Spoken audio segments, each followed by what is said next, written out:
Ancient civilizations left behind secrets so baffling that even today's brightest minds can't fully explain them.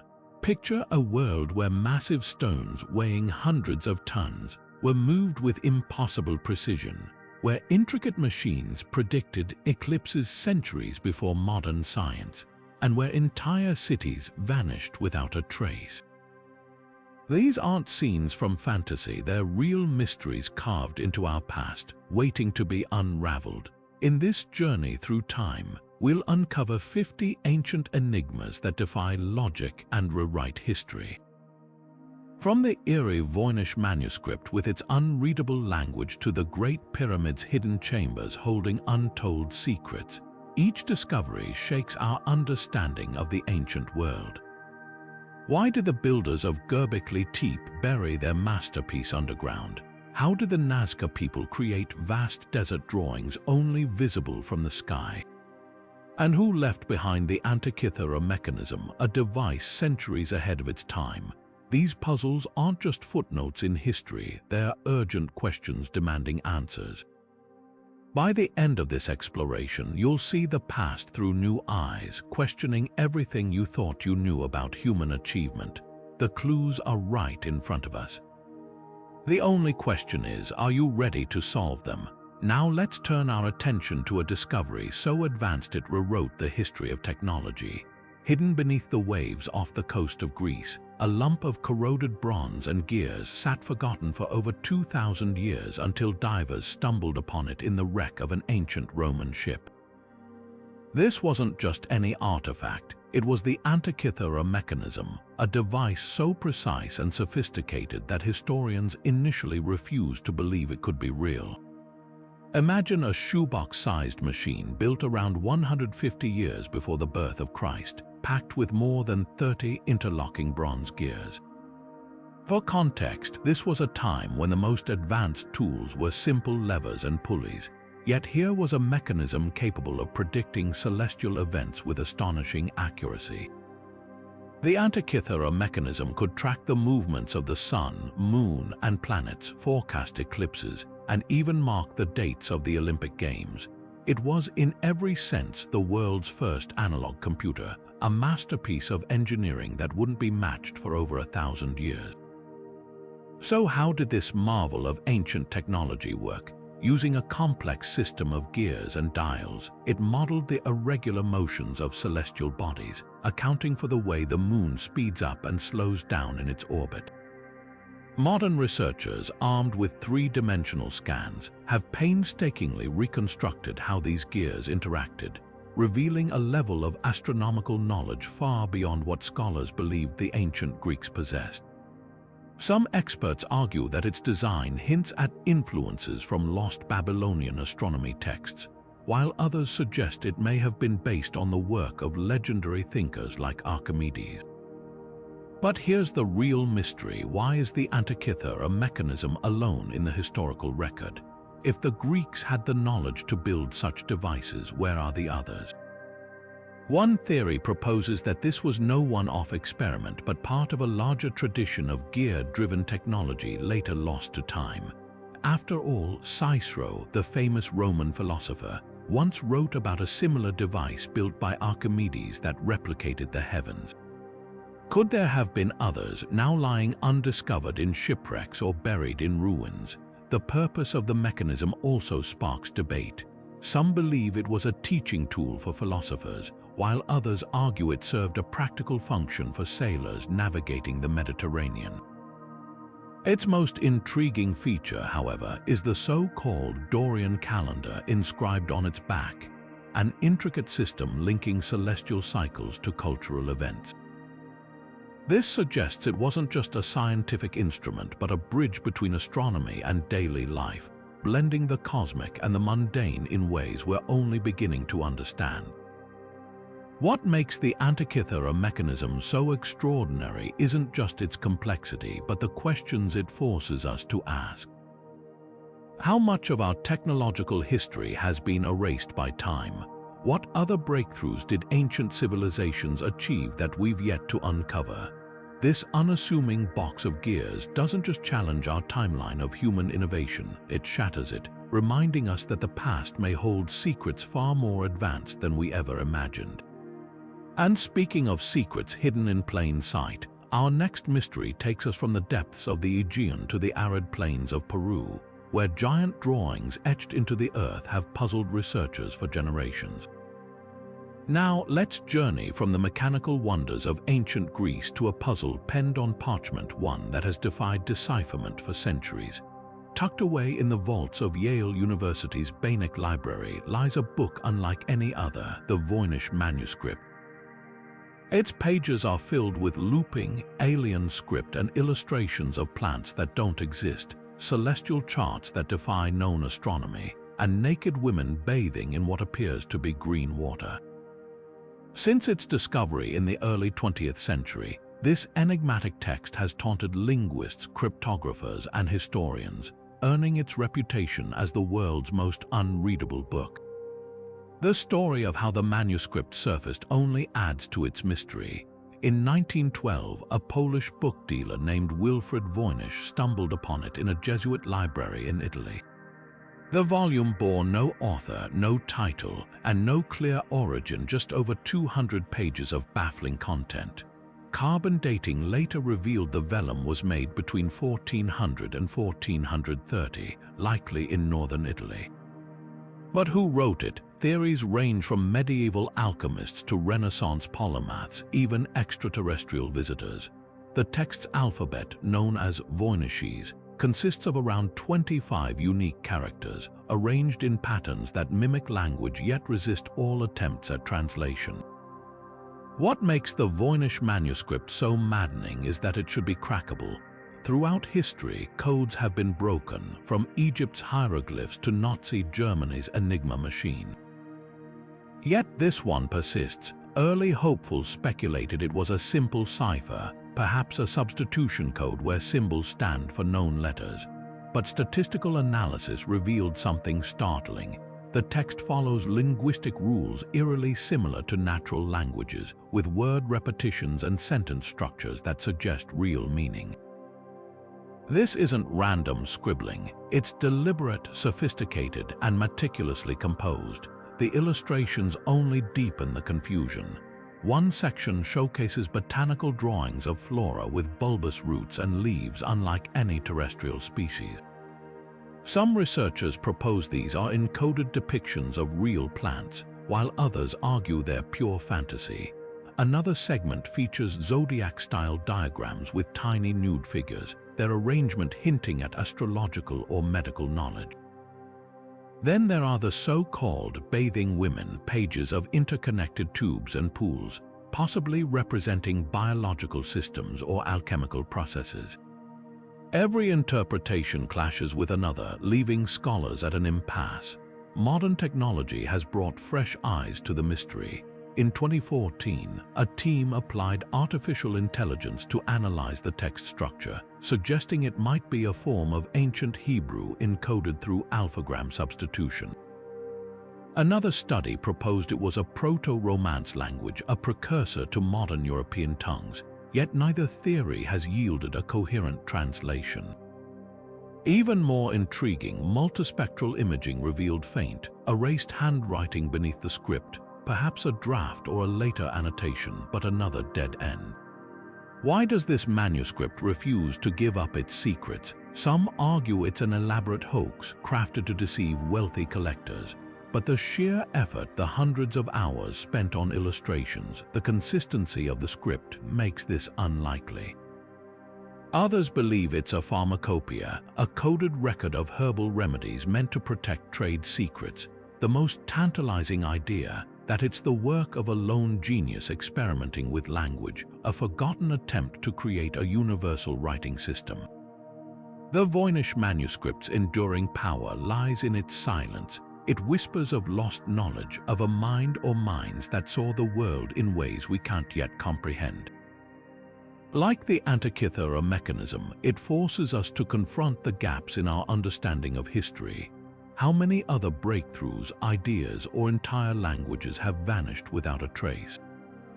And just when we think we've seen the limits of ancient ingenuity, our next mystery transports us to the desert where enormous shapes etched into the earth have sparked debates for generations.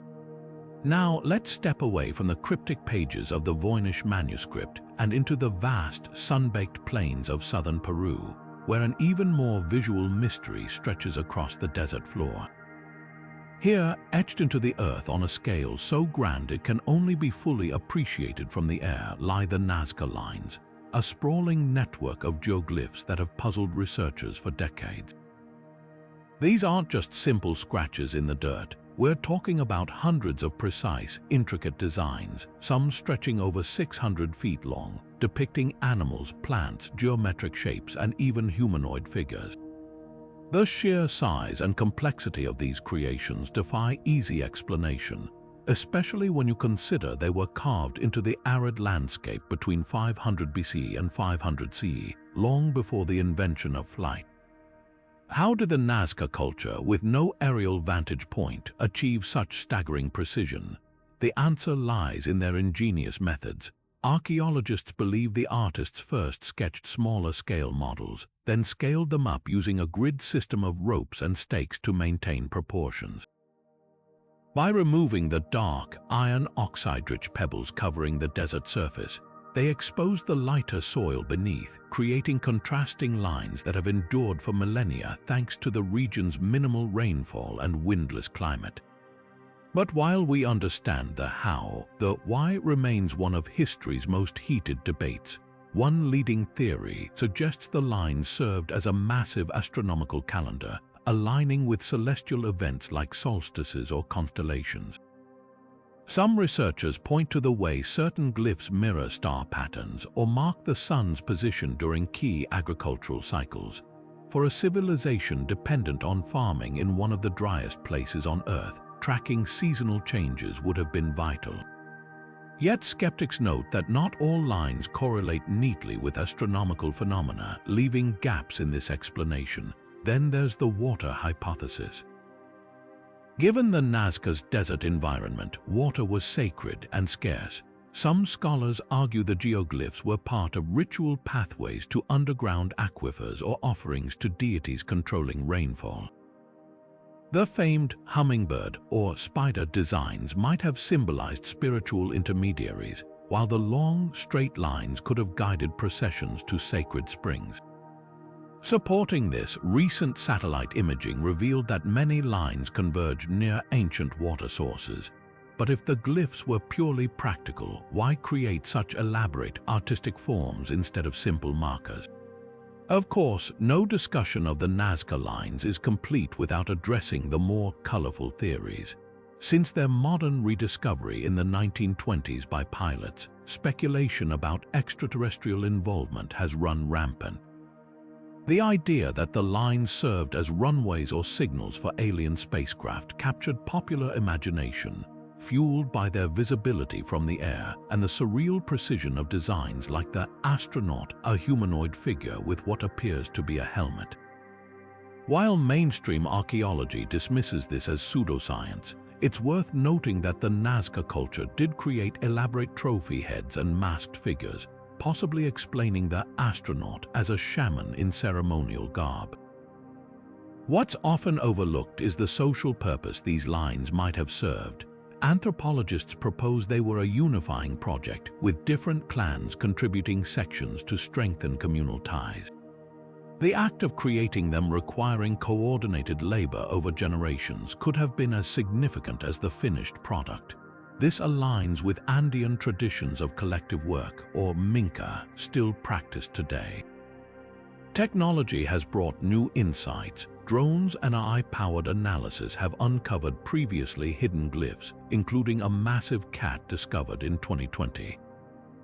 But each discovery raises fresh questions. Why were some figures buried intentionally? Were they meant to be temporary, like sand mandalas? The more we learn, the clearer it becomes that the Nazca Lines weren't just art or utility. They were a language of their own, woven into the landscape. Their true meaning may forever elude us, but that's their power.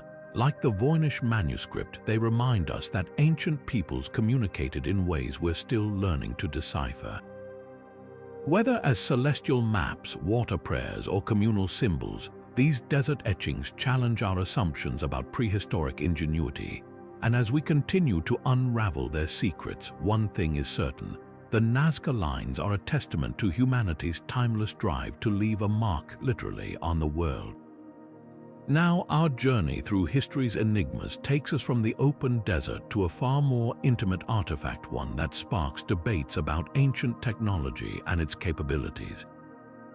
Shifting focus from the sprawling Nazca Lines, we turn our attention to a much smaller but no less baffling artifact, one that could rewrite the history of technology.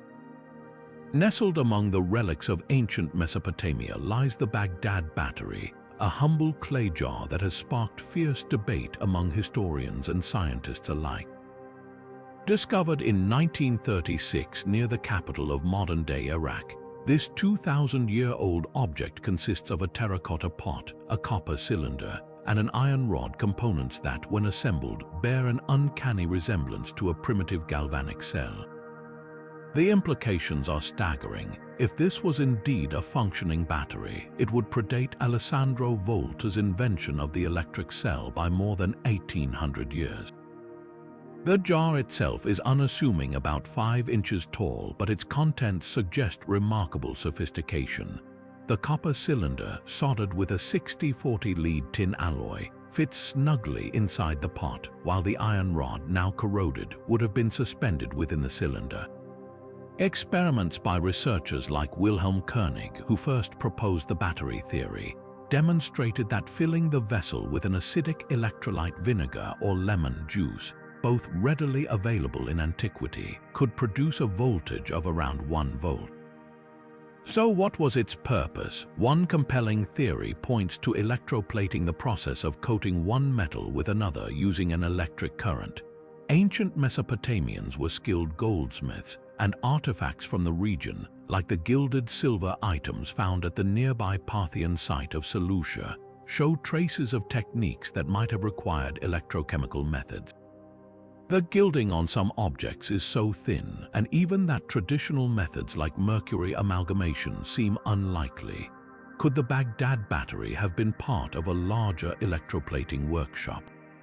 Skeptics argue that no wires or connectors have been found nearby, but proponents counter that organic materials like straw or rope, long since decayed, might have served as conductors. Then there's the ritual hypothesis. Electricity, even in small doses, would have seemed magical to ancient people. Some scholars suggest the battery was used in temple ceremonies, perhaps to deliver mild shocks during healing rituals or to create awe-inspiring effects. The Greeks and Egyptians wrote about the numbing power of electric fish like the torpedo ray, and it's possible Mesopotamian priests harnessed similar phenomena. A clay jar humming with invisible energy might have been wielded as a divine instrument, reinforcing the priestly class's authority. Yet without explicit textual references, Mesopotamia's cuneiform tablets are silent on the topic. This remains speculative. Critics of the battery theory offer alternative explanations. The artifact could simply have been a storage vessel for sacred scrolls, with the iron and copper acting as protective materials. Others propose it was part of a Sasanian-era medical device akin to the therapeutic electric fish. The lack of additional finds also raises doubts. If these were widespread tools, why have only a dozen been unearthed? The mystery deepens when we consider the broader context. The Parthians, who ruled Mesopotamia around the time the battery was made, were renowned for absorbing and adapting technologies from neighboring cultures. Could knowledge of basic electricity have been passed down from even earlier civilizations, only to be lost later? The Antikythera Mechanism and Roman concrete remind us that ancient innovations often outpaced their eras, only to be forgotten for centuries. Modern reconstructions keep the debate alive. In 2003, a team on the show Mythbusters replicated the jar and successfully used it to electroplate a small statue with gold. While this doesn't prove the artifact's original purpose, it confirms its theoretical capability. Meanwhile, archaeologists continue to scour the region for clues, hoping to find a workshop or text that might settle the argument. Whether the Baghdad Battery was a tool, a toy, or a temple relic, its existence challenges our assumptions about technological progress. It forces us to ask, how many other ancient inventions have we misclassified or overlooked? Like the Nazca Lines, this unassuming jar reminds us that the past is far more nuanced and far more ingenious than we often imagine. And now, from the deserts of Iraq, we journey to the lush jungles of Costa Rica, where another ancient marvel defies explanation. Leaving behind the enigmatic Baghdad Battery, we now venture into the dense rainforests of Central America, where nature conceals one of archaeology's most puzzling artworks, the stone spheres of Costa Rica. Scattered across the Diquis Delta and beyond, these nearly perfect orbs, some weighing as much as 16 tons, have captivated explorers and scientists since the 1930s, when workers clearing land for banana plantations first uncovered them. Ranging from a few centimeters to over 2 meters in diameter, their precision is astonishing. Even with modern tools, crafting spheres of such symmetry would be a challenge. Yet these were made centuries ago by a culture that left no written records to explain their purpose. Who created these marvels? The spheres are attributed to the Diquis people, a pre-Columbian society that thrived between 800 and 1500 CE. But beyond this vague association, their origins remain shrouded in mystery.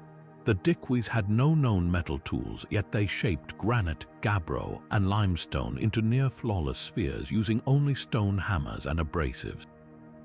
The process would have required not just skill but an advanced understanding of geometry. Some spheres deviate from perfection by less than 2 millimeters, a level of accuracy that hints at deliberate, almost obsessive craftsmanship. Theories about their function are as varied as the spheres themselves. One compelling idea ties them to celestial navigation. Several spheres were found aligned in patterns that mirror constellations or solstice points. Could they have been a giant astronomical calendar, helping farmers track planting seasons or priests predict eclipses? Local legends speak of the spheres as Tara's cannonballs, hurled by a god to punish humans, while others claim they're relics of Atlantis, left behind by a lost civilization with otherworldly knowledge. More pragmatic suggestions include their use as status symbols, marking the territories of powerful chiefs, or as ritual objects placed near burial sites to guide spirits. Adding to the intrigue is their dispersal. Over 300 spheres have been documented, but many were moved from their original locations during the colonial era, repurposed as garden ornaments or even dynamited by treasure hunters convinced they held gold inside. This displacement has erased crucial contextual clues. A few intact groups, like those at Finca 6, still lie in their original arrangements, clusters of orbs positioned along pathways or near mounds that might have been ceremonial platforms.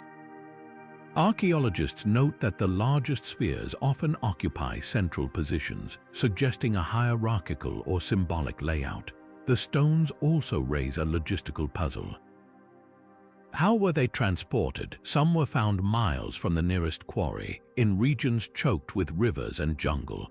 The Diquis likely used wooden rollers and rafts, but maneuvering multi-ton spheres through such terrain would have required coordinated labor on a massive scale.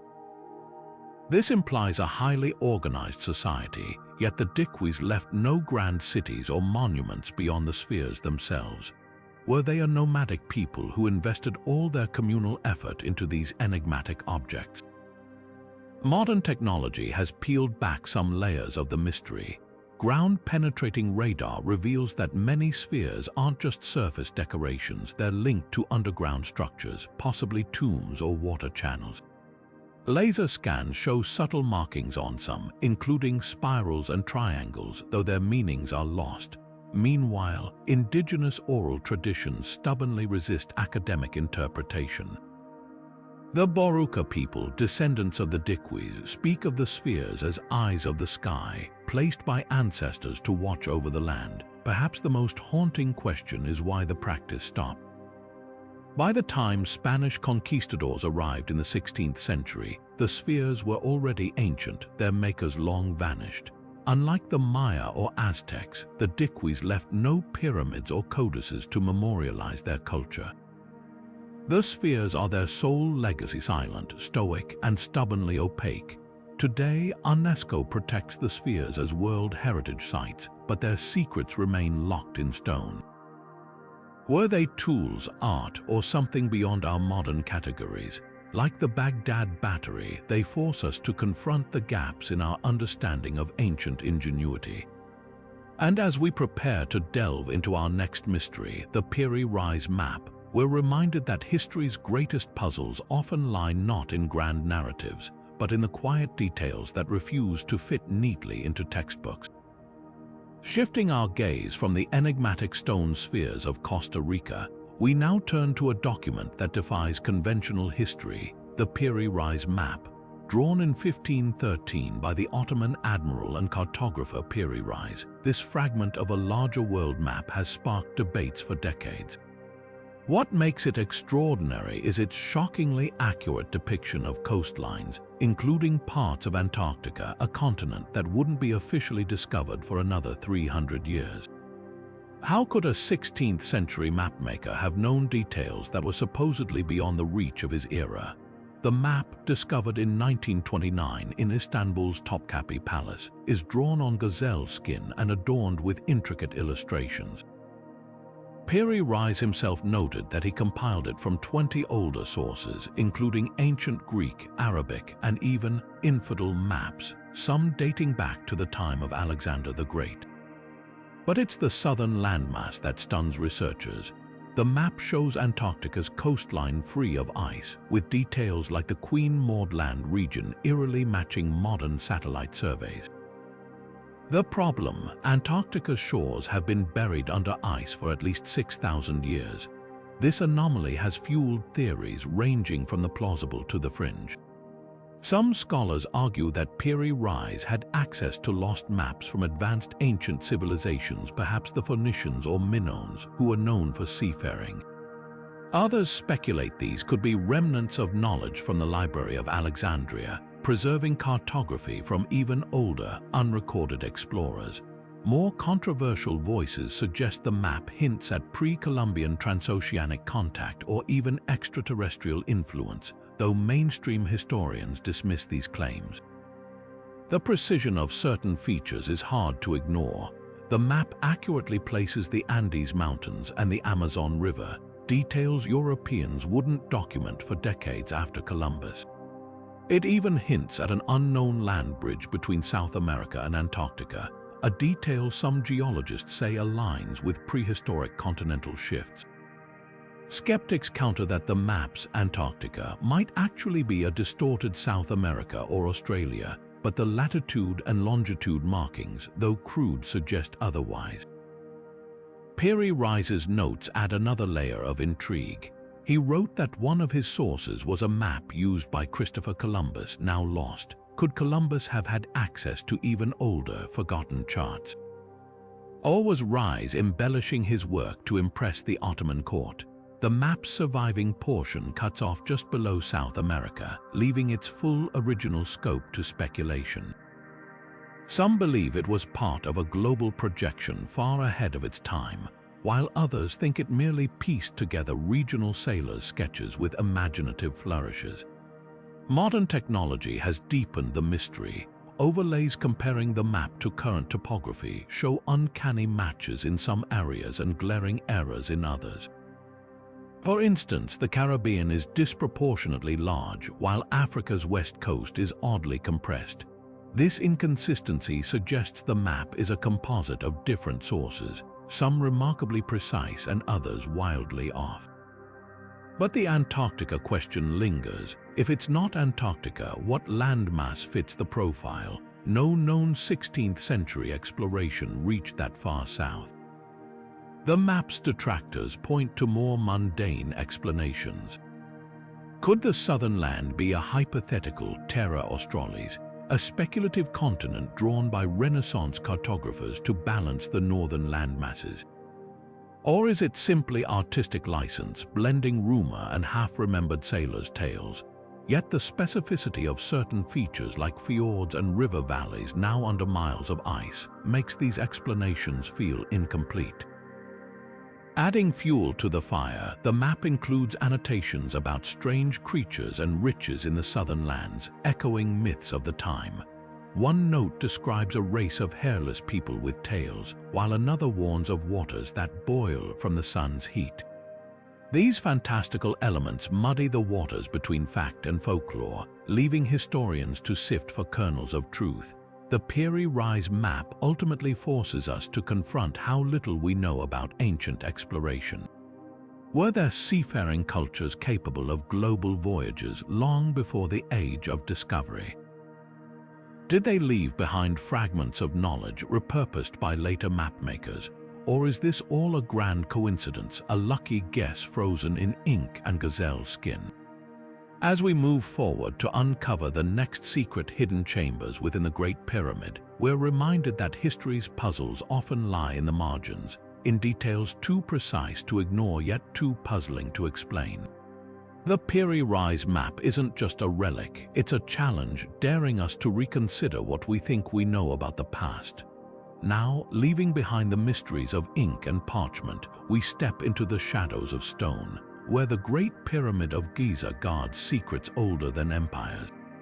For 4,500 years, this monument has stood as a testament to human ingenuity, yet it refuses to surrender all its truths. Recent breakthroughs have revealed hidden chambers and tunnels within its ancient walls, sparking fresh debates among Egyptologists.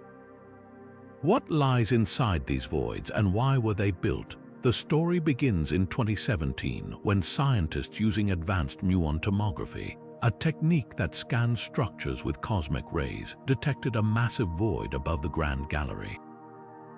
Dubbed the Big Void, this space stretches nearly 100 feet long, its purpose utterly unknown.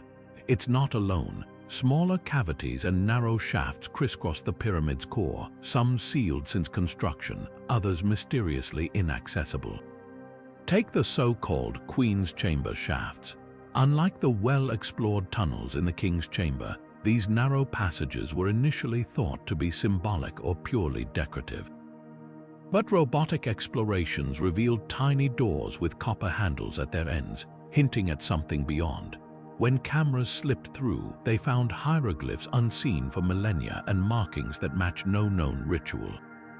Were they air vents, spirit pathways, or something more practical like access points for builders? Then there's the grotto, a rough, natural-looking cavity deep within the pyramid's bedrock. Unlike the precision-cut chambers above, this space feels haphazard, almost accidental. Some theorize it was a quarry chamber repurposed during construction, while others believe it held sacred groundwater for rituals. The truth no one knows. Even the pyramid's famed air shafts baffle experts. Though they align with stars like Orion's belt, their angles shift in ways that defy astronomical logic.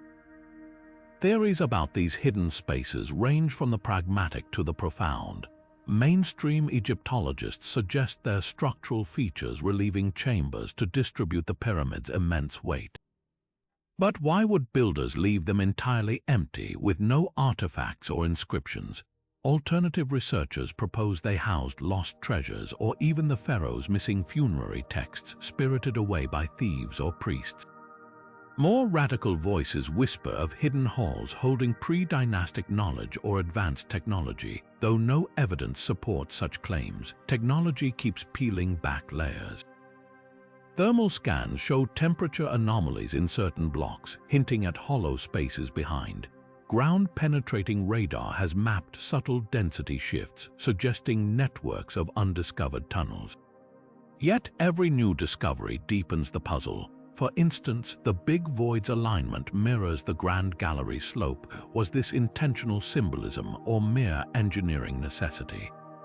Even the materials confuse. Samples from hidden crevices contain minerals not native to Giza, pointing to trade networks vaster than we imagined. Historians grapple with contradictions.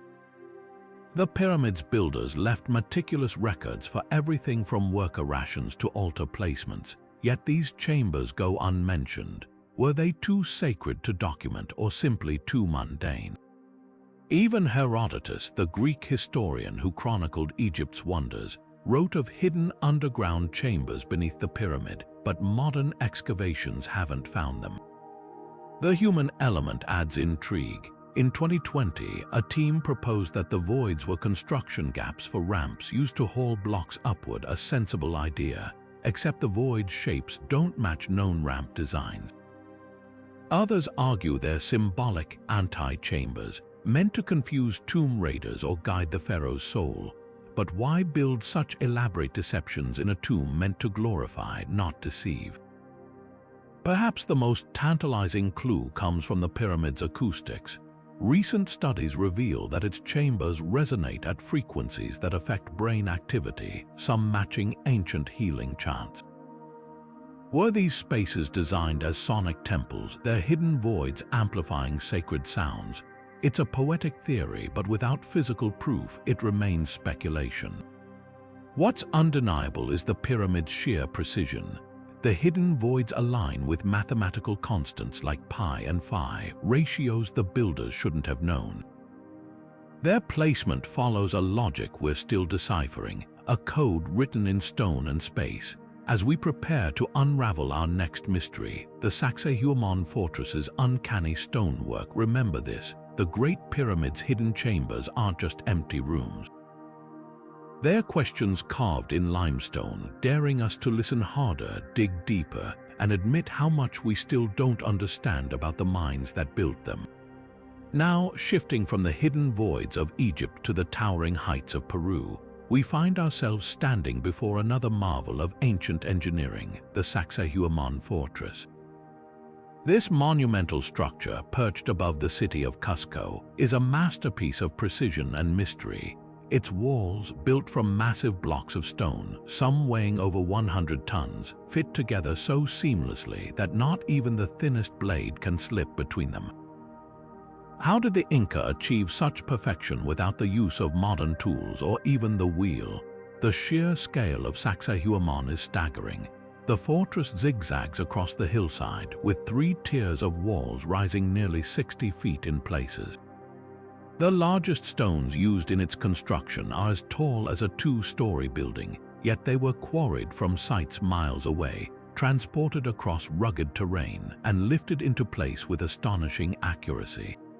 The precision of the stonework is so advanced that it defies conventional explanations. Unlike the rough, mortar-filled walls seen in other ancient sites, Sacsayhuaman stones are polished to a smooth finish, with edges and angles that interlock like a 3-dimensional puzzle. One of the most puzzling aspects is the irregular shapes of the stones. They aren't uniform rectangles or squares. Each block is uniquely carved to fit its neighbors perfectly, with curves, angles, and protrusions that seem to defy logic.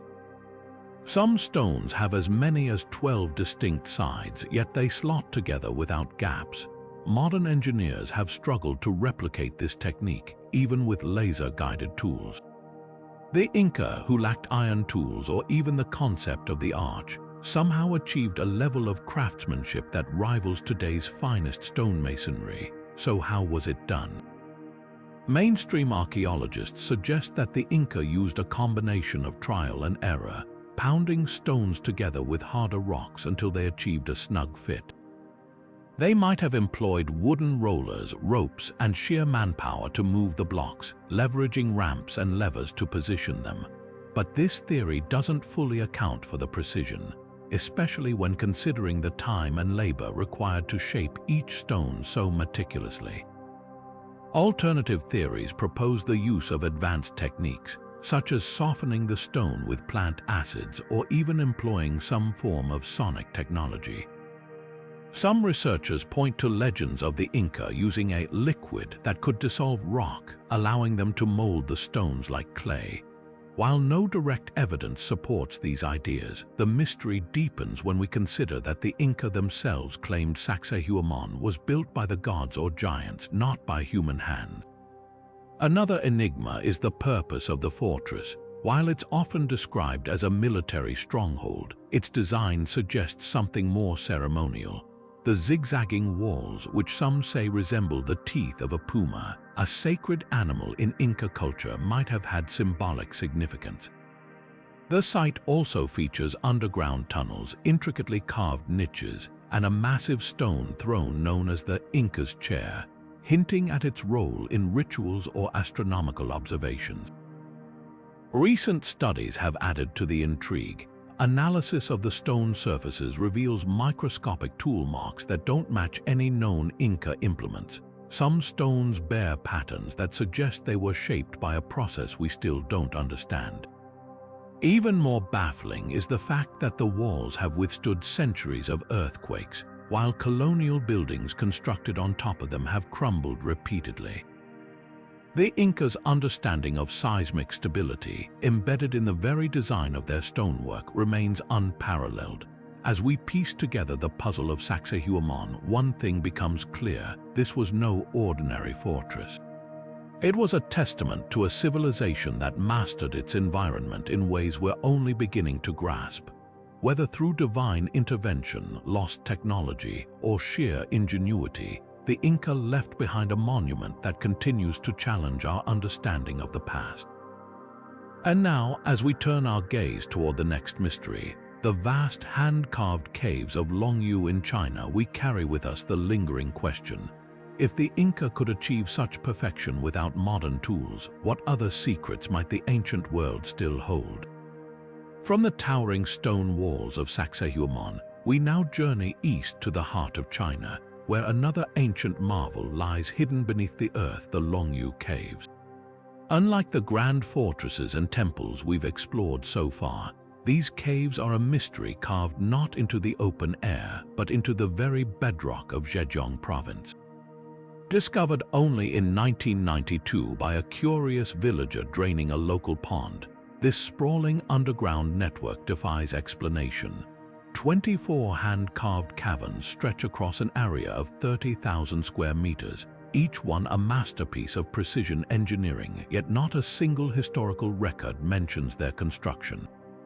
Imagine standing inside one of these caverns, gazing up at ceilings nearly 100 feet high, supported by massive pillars of untouched stone. The walls are covered in uniform chisel marks, arranged in precise parallel lines, as if the entire space was sculpted by some giant, meticulous machine. The scale is staggering. Experts estimate that removing the rock to create just one of these caves would have required excavating over 1,000 cubic meters of stone, enough to fill 400 dump trucks. And yet, there's no rubble piled nearby, no debris scattered in the surrounding countryside. Where did all that rock go? The labor involved is almost unimaginable.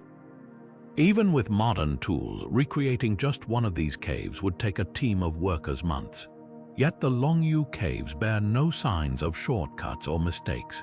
Every angle is crisp, every surface smooth to perfection. The builders didn't just hollow out space, they left behind intricate patterns, including symmetrical arches and staircases that suggest a purposeful design. Some chambers even feature carved symbols resembling fish and birds, though their meaning remains unclear. How did ancient workers achieve such precision in near-total darkness without written plans or even basic surveying tools? The tools themselves are another enigma. Archaeologists have found no trace of hammers, chisels, or other implements that could explain the cave's construction. The chisel marks suggest the use of a technique far more advanced than the bronze tools available in China 2,000 years ago, when the caves are believed to have been carved. Stranger still, the walls and pillars show no signs of soot or torch marks, leaving experts puzzled about how the builders illuminated their work. Some speculate they used mirrors to reflect sunlight deep into the tunnels, but no such artifacts have ever been found. Then there's the question of purpose. Most ancient underground sites, whether tombs, storage rooms, or temples, leave behind clues to their use, not the Longyu Caves. No artifacts, no burial remains, no inscriptions hint at why they were built. Their sheer size rules out simple quarrying. the effort far exceeds what would be needed for mere stone extraction. The uniform design suggests a communal or ritual function, but local legends offer no answers. Even the villagers who stumbled upon them had no oral history of their existence.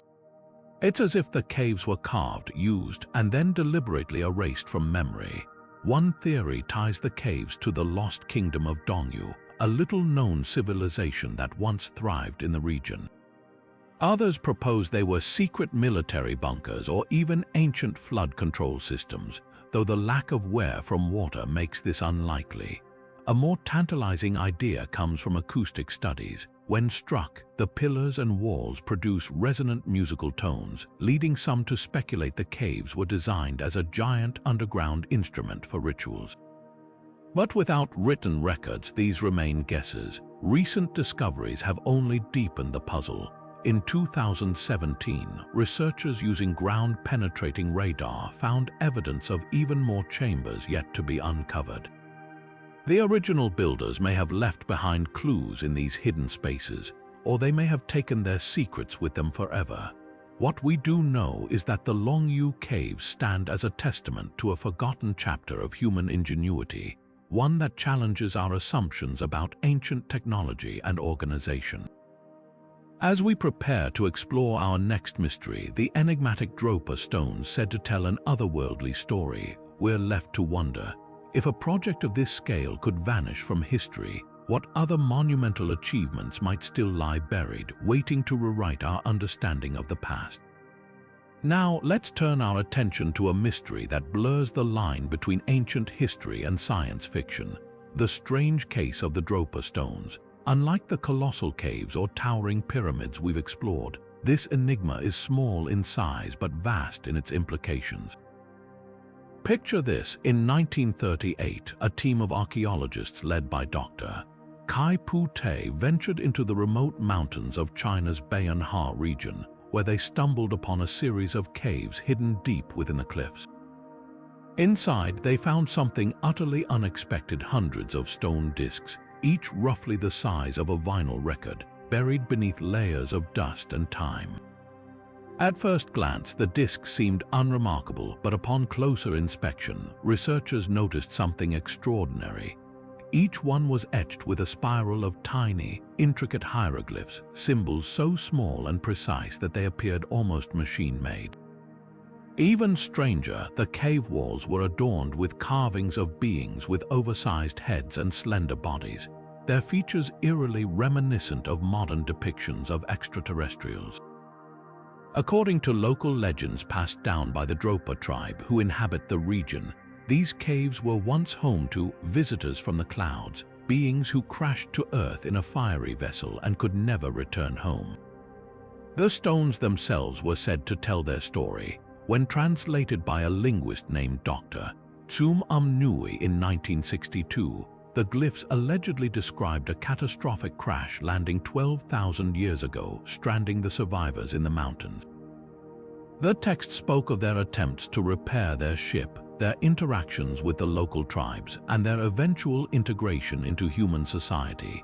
If true, this would be one of the oldest recorded accounts of extraterrestrial contact in history. But here's where the controversy begins. Mainstream archaeologists have long dismissed the Dropa stones as a hoax or a case of mistaken identity. No reputable scientific journal published Dr. Tsum Nui's translations, and the original discs vanished during the political turmoil of 20th century China, leaving only grainy photographs and second-hand accounts. Skeptics argue that the hieroglyphs are nothing more than natural weathering patterns or later carvings by local tribes, while the alien narrative was sensationalized by tabloids in the 1960s. Even the name Dropa is disputed. Some claim it's a mistranslation of a local term for isolated people, not a reference to otherworldly beings, yet the mystery refuses to die. In 2007, a team of researchers using advanced imaging techniques claimed to have identified artificial grooves and markings on one of the few remaining fragments, suggesting the discs were indeed hand-carved with intentional symbols. More intriguingly, tests conducted in Russia during the 1970s reportedly found that the stones contained high levels of cobalt and other metals, with a vibrational frequency unlike any known natural stone. Could these properties hint at some lost technology or an unknown ancient manufacturing technique? The cultural context adds another layer. The Bayan region is steeped in folklore about celestial visitors, and similar stone disk legends appear in other parts of Asia, from Nepal to Siberia. Some researchers propose that the disks were ritual objects or primitive records, their glyphs encoding spiritual teachings rather than alien encounters. Others point to the Nazca Lines or the Puma Punku ruins as evidence that ancient cultures worldwide might have interpreted advanced technology or even extraterrestrial contact through the lens of their own beliefs. What makes the Dropa stones so compelling isn't just the possibility of alien contact, but what they reveal about how we interpret the past. Without physical evidence or verifiable translations, the stones exist in a limbo between myth and history. They challenge us to ask, how do we distinguish between ancient fact and folklore? And if a discovery doesn't fit established narratives, does that make it a hoax or a clue to something we've yet to understand? As we move from these enigmatic disks to our next mystery, the monumental Göbekli Tepe Temple, which predates civilization itself, we're reminded that the past is far stranger than we often imagine. Whether the Dropa stones are proof of ancient astronauts or simply a cultural artifact misread by modern eyes, they serve as a humbling reminder of how much history remains unwritten, waiting beneath the earth or hidden in plain sight. Now, let's journey from the enigmatic Dropa stones to a discovery that has turned the very timeline of human civilization on its head, the awe-inspiring Göbekli Tepe. Nestled in the rolling hills of southeastern Turkey, this ancient temple complex isn't just old. It's a staggering 11,000 years old, predating the invention of agriculture, the wheel, and even the earliest known cities by millennia. What makes Göbekli Tepe so revolutionary isn't just its age, but what it implies about our ancestors, that hunter-gatherers, long assumed to be nomadic and simple, were capable of orchestrating monumental construction projects far earlier than anyone ever imagined. The site was first uncovered in the 1960s by a team of archaeologists who dismissed it as a medieval cemetery, its true significance buried beneath layers of misconception. It wasn't until 1994, when German archaeologist Klaus Schmidt revisited the area, that the world began to grasp what lay beneath the soil. What Schmidt and his team unearthed was nothing short of a time capsule from the dawn of human society, a sprawling complex of massive stone pillars arranged in circular formations, each towering up to 18 feet tall and weighing as much as 16 tons. These pillars aren't just raw stone, they're masterfully carved with intricate reliefs of animals, scorpions, lions, foxes, and birds so detailed and lifelike that they seem to leap from the rock. But here's the puzzle that has archaeologists rethinking everything. Göbekli Tepe was built by people who hadn't yet domesticated plants or animals. According to traditional models of history, monumental architecture like this should only emerge after the advent of agriculture, when settled communities had surplus resources and labor to devote to grand projects. Yet Göbekli Tepe flips that script entirely. It suggests that hunter-gatherers, far from being perpetually on the brink of survival, were organized enough to coordinate the quarrying, transporting, and erecting of these colossal stones, all without the benefit of metal tools or even basic farming. Even more perplexing is the fact that Göbekli Tepe wasn't simply abandoned or left to decay. Around 8000 BC, the entire site was deliberately buried under thousands of tons of earth and rubble, as if someone wanted to preserve it for eternity or hide it from view. Who would go to such lengths, and why? Some theorists propose that the burial was ritualistic, a way to retire the sacred site as beliefs evolved. Others speculate it might have been an act of protection, shielding the complex from invaders or environmental shifts during a tumultuous period of climate change. There's even a tantalizing fringe theory that the site's builders buried it themselves, perhaps to conceal knowledge or technology they deemed too dangerous to leave exposed. The implications of Göbekli Tepe ripple far beyond archaeology. If hunter-gatherers could build this, what else might they have achieved that we've yet to uncover? The site's alignment with celestial events suggests its builders had sophisticated knowledge of astronomy, while the carvings, some depicting headless humans or enigmatic symbols, hint at a complex belief system we're only beginning to decipher. Notably, there's no evidence of permanent settlement at Göbekli Tepe, leading researchers to conclude it was a ceremonial center, a pilgrimage site where scattered groups gathered for rituals.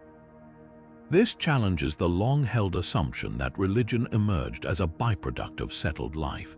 Instead, Göbekli Tepe implies that spirituality might have been the catalyst for civilization itself. Skeptics, of course, have their doubts. Some argue that the site's age has been overstated or that its purpose was more practical than sacred. Yet carbon dating consistently confirms its antiquity, and the sheer scale of labor involved makes mundane explanations unlikely. What's undeniable is that Göbekli Tepe forces us to reconsider the origins of human ingenuity. It's as if we've been handed a key to a door we didn't even know existed, a door that opens onto a past far richer and more mysterious than textbooks ever suggested. As we leave the whispering stones of Göbekli Tepe behind, our next stop takes us to the remote Pacific, where the silent giants of Easter Island stand guard over yet another enigma. But the lesson of Göbekli Tepe lingers. History isn't a straight line, and the deeper we dig, the more we realize how much we've underestimated the creativity and ambition of our ancient ancestors. Whether temple, observatory, or something beyond our current understanding, Göbekli Tepe is a humbling reminder that the past still has secrets to spill if we're willing to listen. Now, shifting our gaze from the buried wonders of Göbekli Tepe to the windswept shores of the Pacific, we arrive at one of history's most iconic riddles, the towering moai of Easter Island. These stoic stone sentinels, nearly 900 in number, have stood watch over the island for centuries, their inscrutable faces gazing inland as if guarding secrets lost to time. But how did a society with no wheels, no metal tools, and no draft animals manage to carve and transport statues weighing up to 80 tons across miles of rugged terrain? And why, after centuries of staggering productivity, did their civilization collapse so abruptly? The story begins with the island's Polynesian settlers who arrived around the year 1200 in outrigger canoes, bringing with them the traditions and skills of their ancestors. Over generations, they transformed this isolated speck of land, known locally as Rapa Nui, into a thriving culture centered around the worship of ancestors embodied by the moai. Carved from compressed volcanic ash at the Rono Raraku quarry, each statue was a monumental feat of engineering. The largest, named El Gigant, stands unfinished at nearly 70 feet tall and weighs an estimated 270 tons, a testament to the ambition of its creators. But the real mystery lies not in their creation but in their journey. For decades, archaeologists debated how the Rapa Nui people moved these behemoths. Early theories suggested wooden sledges or rollers, but the island's limited tree cover made this unlikely. Then, in 2013, a groundbreaking experiment proposed a startling alternative. The statues might have been walked into place. By rocking the moai side to side with ropes, teams could have maneuvered them upright in a motion resembling a forward shuffle, a technique echoed in local oral traditions that spoke of the statues walking with the help of divine power. This method, while labor-intensive, would explain the absence of large-scale timber and the statues' scattered placement across the island's harsh landscape. Yet the moai's purpose is just as enigmatic as their transport. Contrary to popular belief, they don't face the ocean to ward off invaders. Almost all gaze inward toward the island's villages as if watching over the living. Each statue sits atop a ceremonial platform called an ahu, which often served as a burial site for elite members of society. The moai then weren't just art. They were conduits between the spiritual and physical worlds, their hollow eyes believed to channel the protective mana of deified ancestors. Some even bore red stone hats called pukao, symbolizing status or hairstyles reserved for chieftains, adding another layer of complexity to their construction. But Easter Island's greatest mystery isn't the how or why of the moai. It's the societal collapse that followed their era. By the time European explorers arrived in 1722, the island's population had dwindled drastically, its people locked in warfare and its statues toppled. For years, the prevailing theory blamed ecocide, the idea that the Rapa Nui deforested their own island to move statues, triggering famine and conflict. But recent research paints a more nuanced picture.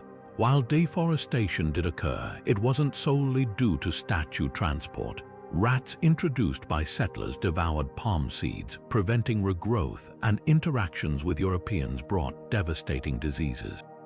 The toppling of the moai, once seen as an act of desperation, may instead have marked a cultural shift, a rejection of ancestor worship in favor of the birdman cult, a new religion centered around the god Makemake.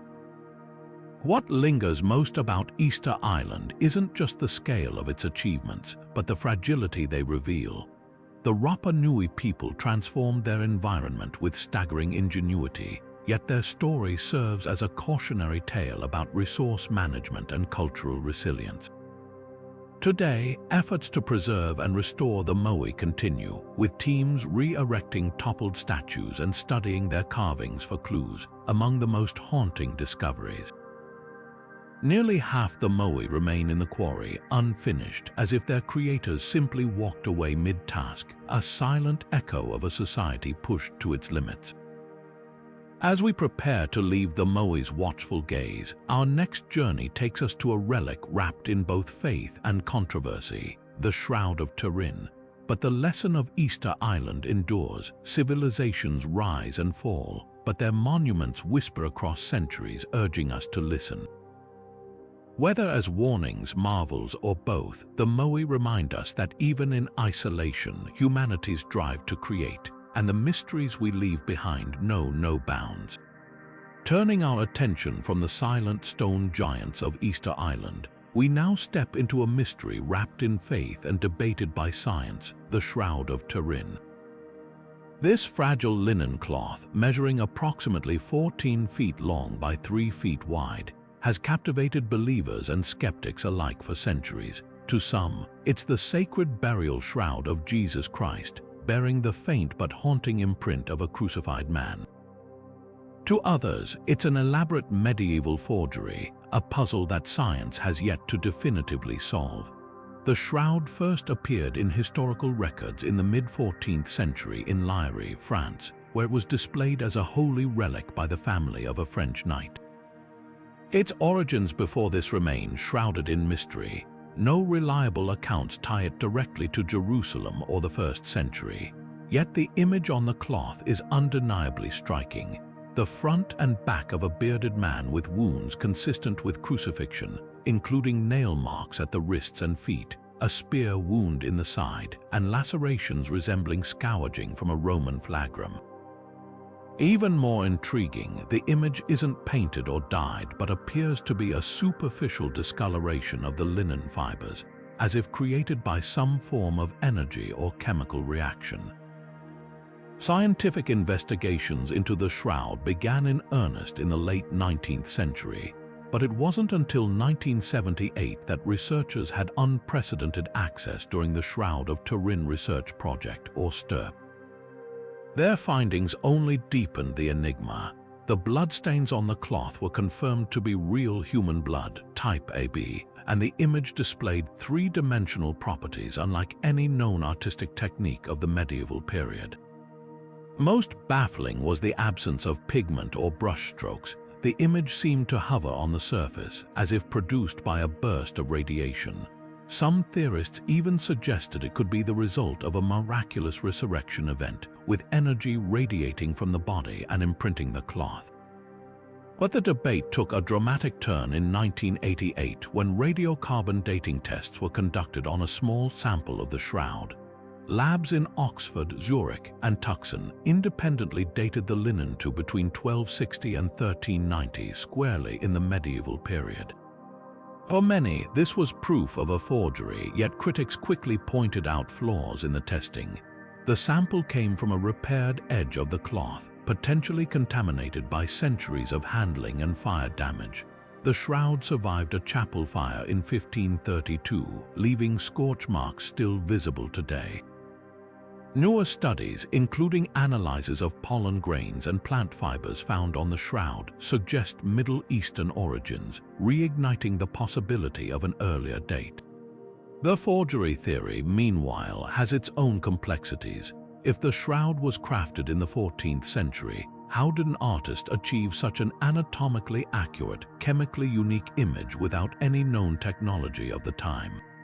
Experimental attempts to recreate the shroud's features using acids, powders, or even medieval photography techniques have fallen short.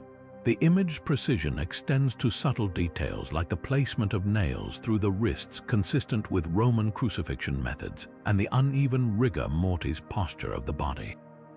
Even Leonardo da Vinci, often speculated as a potential forger, lived a century after the shroud's first documented appearance.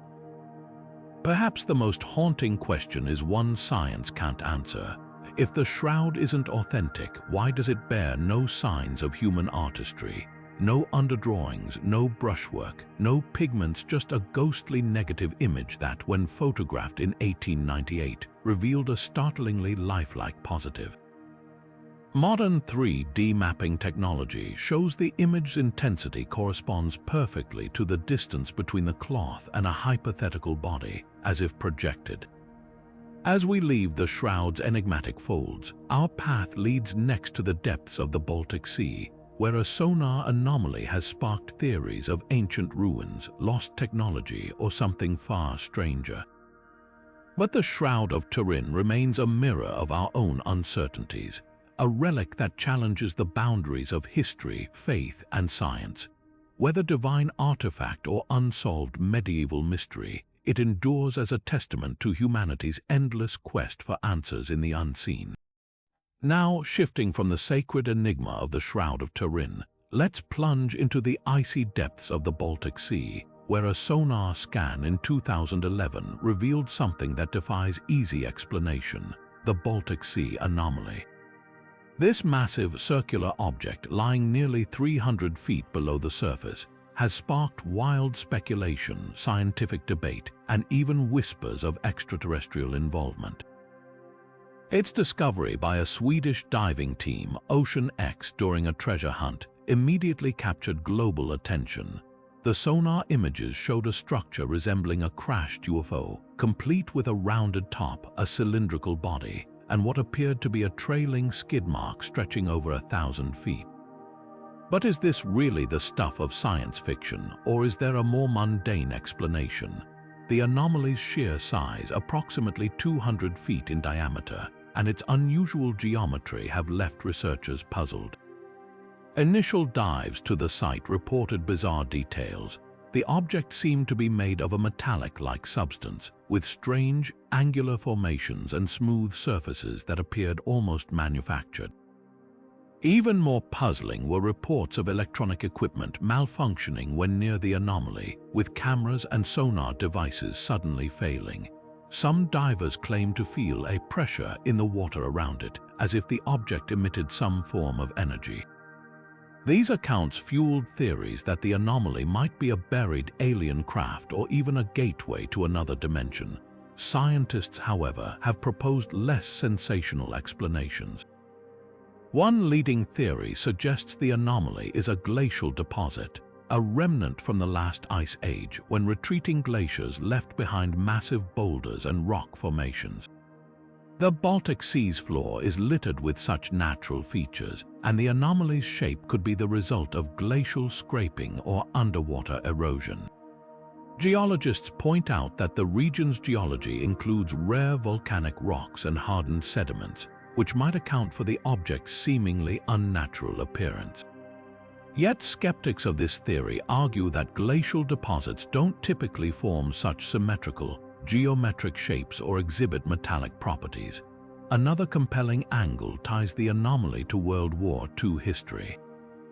The Baltic Sea was a hotspot for Nazi naval activity, and some researchers propose the object could be a long-lost piece of Nazi technology, perhaps a sunken submarine, a secret weapon, or even an experimental sonar decoy designed to confuse Allied forces. Declassified documents reveal that Nazi scientists were working on advanced propulsion systems and stealth technology, though none match the anomaly's description. Intriguingly, the area around the anomaly is known to contain wartime wrecks, but no definitive link to Nazi engineering has been proven. Perhaps the most puzzling aspect of the Baltic Sea anomaly is the presence of what divers described as a staircase leading into the structure. This feature, combined with the object's layered appearance, has led some to speculate it could be a submerged ancient monument, akin to the Yonaguni structures off Japan's coast.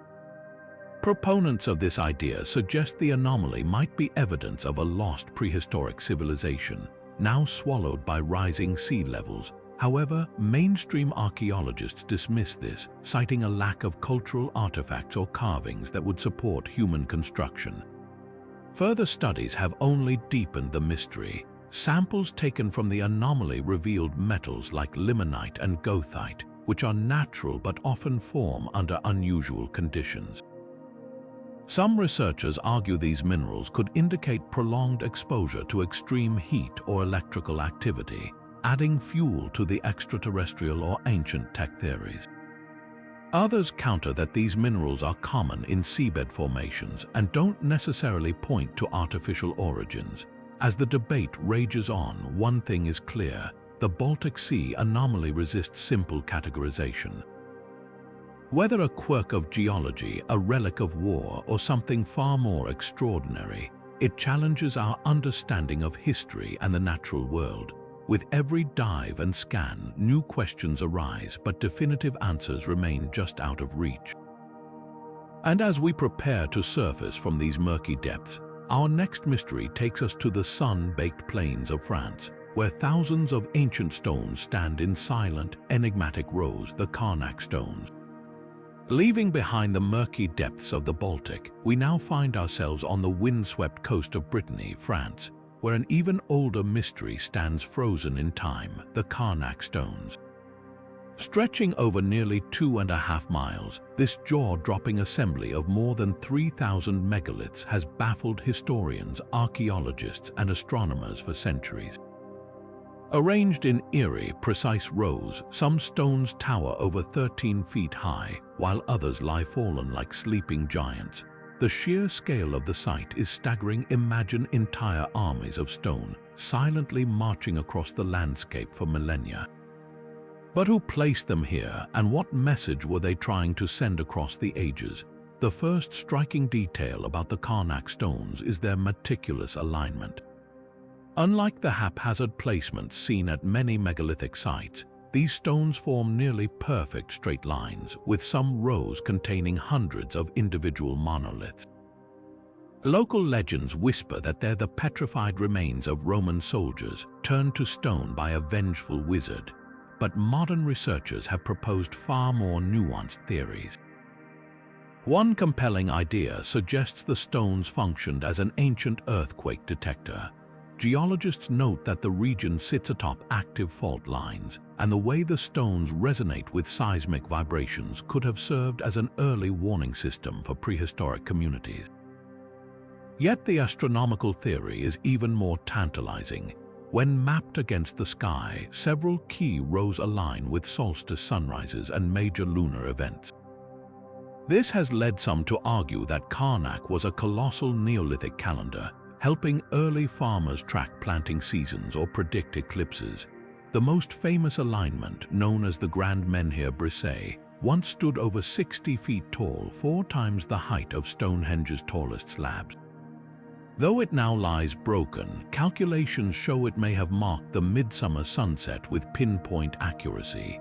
Could this have been the hub of a vast celestial observatory where ancient priests decoded the heavens? The mystery deepens when we examine the stone's construction. Unlike Egypt's pyramids or Peru's Nazca Lines, Karnak's megaliths show no signs of advanced tools or engineering. Most were simply dug into shallow pits and propped upright with smaller stones, a technique any Neolithic community could master. But the real question isn't how they were built, but why.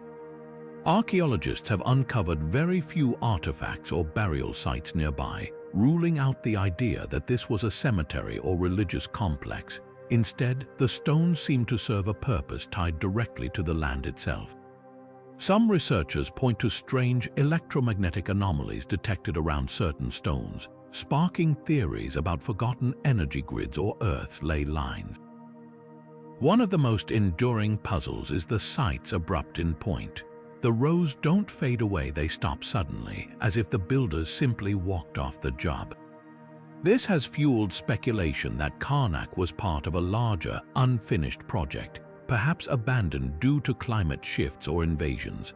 French folklore tells of supernatural forces guarding the stones, with tales of farmers who tried to move them only to face curses or bad luck. Even today, some visitors report feeling disoriented or experiencing unexplained equipment malfunctions near the site. Modern technology has only added layers to the enigma. Ground-penetrating radar reveals that many stones extend deep underground, suggesting they might be just the tips of much larger structures. Meanwhile, carbon dating of nearby hearths places human activity here as far back as 4,500 BC, older than the Great Pyramid by millennia.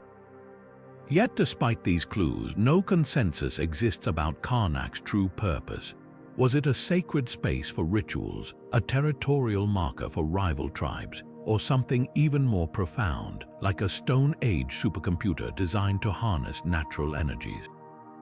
As the debate continues, one thing is certain: the Karnak stones defy simple explanations. They stand as a testament to the ingenuity and ambition of our ancient ancestors, challenging us to rethink what prehistoric societies were capable of. And as we ponder these silent sentinels of the past, our journey through history's greatest unsolved puzzles now takes us to the sun-scorched deserts of China, where the Tarim mummies lie waiting with secrets of their own.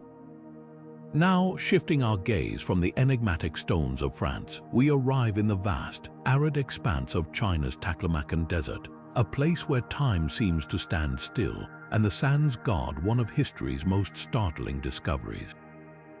Here, beneath the blistering sun, lie the Tarim mummies, perfectly preserved corpses with striking European features, their existence rewriting the story of ancient migration and cultural exchange. These mummies, some dating back 4,000 years, challenge everything we thought we knew about early human movement across Asia. How did individuals with fair hair, tall stature, and distinctly Caucasian traits end up buried in the heart of what is now China? The answers are as complex as they are fascinating. The first thing that strikes researchers about the Tarim mummies is their remarkable preservation. The dry desert air and salty soil of the Tarim Basin acted as a natural mummification chamber, leaving their skin, hair, and even clothing intact. One of the most famous, the Beauty of Lulan, still wears a felt hat and woven woolen garments, her high cheekbones and long auburn hair defying the centuries. Scientific analysis reveals that these people were not just passing through. They lived, thrived, and died here, establishing communities in one of the harshest environments on Earth. Genetic studies confirm their ancestry traces back to the steppes of Eastern Europe and the Caucasus, far removed from the populations we typically associate with ancient China. This raises the inevitable question: how did they get there? One prevailing theory suggests they were part of the Tocharian people, an Indo-European group known to have migrated eastward during the Bronze Age. Linguistic clues support this idea, as manuscripts discovered in the region centuries later contain writings in Tocharian, an extinct language with clear ties to European tongues. These migrations weren't isolated events. They were part of a vast web of trade and movement along the prehistoric Silk Road, long before it earned that name. The Tarim Basin, though isolated today, was once a crossroads where cultures, goods, and ideas flowed freely between East and West, but the mummies' European features are only half the puzzle. Their burial customs add another layer of intrigue. Unlike the Chinese practice of placing bodies in coffins, the Tarim mummies were often laid to rest in boat-shaped wooden caskets, wrapped in woolen blankets and accompanied by offerings like cheese, wheat, and ephedra, a plant used in rituals across Eurasia. Some even wore masks of gold foil, a practice eerily reminiscent of burial traditions in ancient Greece and Egypt.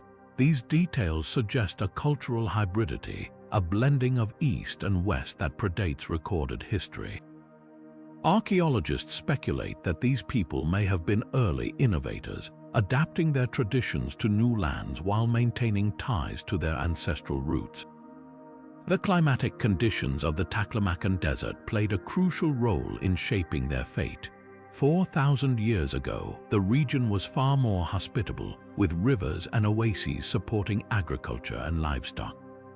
The mummies' clothing, woven from sheep's wool and dyed in vibrant reds and blues, hints at a sophisticated textile industry, while remnants of millet and wheat in their settlements reveal a diet balanced between farming and herding. Yet as the climate grew harsher and the deserts expanded, these communities likely faded, absorbed by incoming waves of migration or forced to abandon their homes. Modern politics have further complicated the story. The discovery of Western mummies in China's Xinjiang region has sparked debates about identity and historical narratives.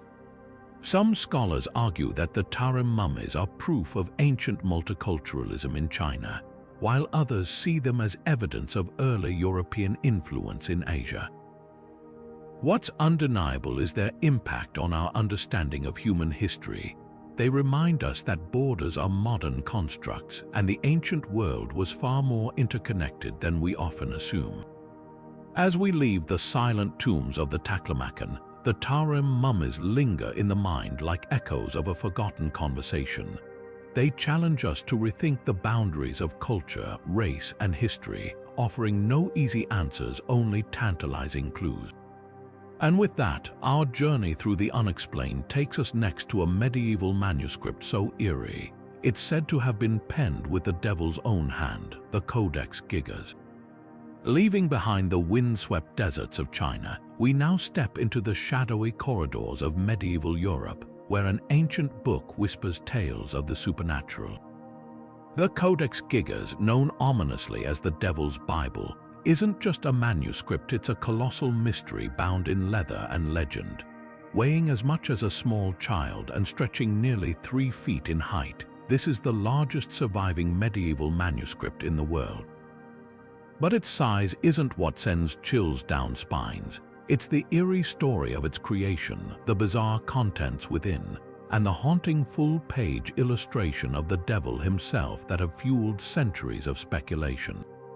The most enduring legend claims the Codex Gigas was penned in a single night by a doomed monk with the devil's assistance. As the story goes, a Benedictine monk broke his vows and was sentenced to be walled alive within his monastery. In desperation, he promised to create a book containing all human knowledge in one night, a task impossible without supernatural aid. The devil agreed to help but demanded the monk's soul in return. The result, a tome so massive it allegedly required the hides of 160 donkeys for its vellum pages, filled with writings that range from sacred scripture to occult secrets. While historians dismiss the single-night myth, the sheer scale of the work, estimated to take 20 to 30 years to complete, still beggars belief. Opening the Codex Gigas is like stepping into a medieval mindscape where the divine and the diabolical collide. The manuscript begins conventionally enough with the Old and New Testaments, including a complete Latin Vulgate Bible. But then come the anomalies. Alongside religious texts, it contains secular works like Josephus's histories, medical treatises, and even a calendar for tracking saints' days. practical knowledge mashed together with the holy. Most jarring is the inclusion of esoteric writings, including spells and formulas for exorcism, as if the scribe couldn't decide whether to ward off evil or invite it in. This jumble of subjects suggests the book may have been a sort of medieval encyclopedia, intended as a one-stop repository for both spiritual and worldly wisdom. Yet nothing in the Codex Gigas captivates or unsettles like its infamous devil portrait. On page 290, occupying an entire folio, sits a monstrous illustration of the devil, squatting alone on a barren landscape, his clawed hands raised, his green-skinned body clad only in a loincloth of ermine pelts. Twin tongues loll from his mouth, and his eyes seem to follow the viewer no matter the angle. What makes this image so unnerving isn't just its artistry, but its isolation. In medieval manuscripts, the devil was typically shown in combat with angels or tormented souls, a symbol of evil being conquered. Here he reigns unchallenged, a solitary figure of terrifying agency. Some scholars argue this was meant to showcase the devil's power as a warning, while others whisper it hints at darker sympathies. The book's journey through history only deepens its mystique. For centuries, it was kept at the Podlages Monastery in Bohemia, where it may have been used as a showpiece to attract pilgrims. Later, it became a war trophy for Swedish forces during the 30 Years' War, and now resides under guard in Stockholm's National Library. Along the way, entire pages were mysteriously ripped out, pages that, according to marginal notes, contained the rules of the Benedictine order. Were these removed to hide heresy or simply for practical reasons? Even modern technology offers no easy answers. When the Swedish government lent the manuscript to Prague for exhibition in 2007, insurers valued it at over $20 million, yet no amount of money can unlock its most tightly held secrets. Science has peeled back some layers of the mystery. Carbon dating places its creation around the early 13th century. An analysis of the ink suggests a single scribe wrote the bulk of the text, a Herculean task that may explain the "deal with the devil" legend. Paleographers note the handwriting grows progressively shaky, as if the writer's hand was failing from exhaustion, but other questions defy resolution. Why does the devil illustration face a page depicting the heavenly city, creating a celestial vs.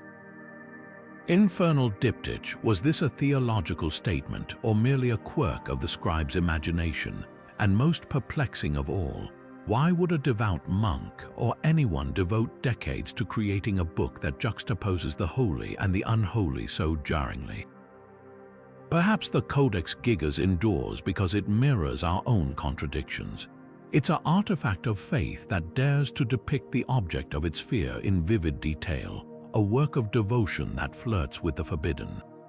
Whether a cautionary tale, a medieval oddity, or something more sinister, it challenges us to confront the uncomfortable truth that light cannot exist without shadow. And as we turn the page on this chapter of the unexplained, our next destination is even more enigmatic: the sunken ruins of Japan's Yonaguni Monument, where the stones may tell a story far older than history itself. Leaving behind the pages of the Devil's Bible, we now plunge into the cerulean depths off Japan's southern coast, where an underwater enigma stirs the imagination. The Yonaguni Monument, a sprawling structure discovered in 1986 by a diver exploring the waters near Yonaguni Island, has ignited a fierce debate among scientists and historians. At first glance, it appears to be a massive, terraced pyramid complete with staircases, walls, and even what looks like a carved face. But the real question is whether this is nature's handiwork or the ruins of a civilization lost to time, like the fabled Mu or Atlantis. The monument's most striking feature is its sheer scale. Rising from the seabed at depths of around 80 feet, the structure stretches nearly 500 feet long and 130 feet wide, with terraces that drop in precise, angular steps. The flat surfaces and sharp 90-degree angles seem too orderly to be random, leading some researchers to argue this must be man-made. Geologist Masaki Kimura, who has studied the site for decades, points to features like what he calls carved turtles, a stage-like platform, and a road encircling the structure as evidence of human design. Even more tantalizing are the tool marks and what appear to be quarrying grooves on some of the stones, suggesting they were shaped by hands, not just currents. Yet skeptics, including marine geologist Robert Skock, counter that nature is fully capable of creating such formations. The rocks here are sandstone, which naturally fractures along straight plains due to tectonic activity. The strong currents around Yonaguni could have eroded the stone into these geometric shapes over millennia. Skock acknowledges the monument's uncanny appearance, but argues that the lack of clear artifacts like pottery, tools, or inscriptions makes it hard to prove human involvement. Even the so-called carved face could be pareidolia, our brain's tendency to see familiar patterns where none exist. One of the most puzzling aspects of Yonaguni is its age. If human-made, when was it built? Kimura suggests it could date back around 10,000 years, a time when sea levels were much lower due to the last ice age. This would place its construction in the Jomon period, when Japan's prehistoric inhabitants were known for advanced pottery but not monumental architecture. Could an unknown culture have thrived here, only to vanish beneath the waves as glaciers melted? Proponents of lost civilizations point to similar underwater structures worldwide, like Cuba's supposed sunken city or India's Gulf of Combat, as evidence of a global prehistoric culture. Adding to the intrigue are the site's alignment and potential symbolic purpose. The main terrace faces due north, a detail often seen in ancient monuments like Egypt's pyramids. Nearby, researchers have identified what they call a twin pillar formation, two massive stone columns that some believe once supported a gateway. Then there's the loop road, a pathway that circles the monument in a way that feels deliberately ceremonial. Could this have been a religious site, a fortress, or even a docking area for boats in an era when the area was above water? The debate takes a speculative turn when considering local legends. Yonaguni's folklore speaks of a sunken kingdom, and nearby Okinawa has its own tales of an ancient land called Nurai Kanai, a paradise that sank beneath the sea. These stories, while not proof, mirror myths of Atlantis and Mu, fueling theories that Yonaguni could be a physical remnant of such a place. Even if the monument is natural, its resemblance to human-made structures might have inspired these legends, blurring the line between geology and mythology. Modern technology hasn't settled the mystery. Sonar mapping and 3D scans reveal the monument's complexity but can't definitively confirm its origins.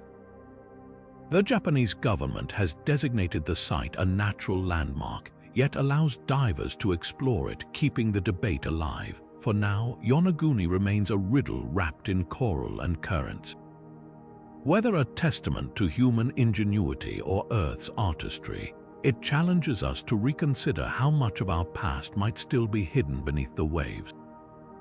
And as we surface from these watery depths, our journey through history's unsolved puzzles takes us next to the jungles of Laos, where thousands of massive stone jars lie scattered across the landscape, silent witnesses to a forgotten culture's mysterious rituals.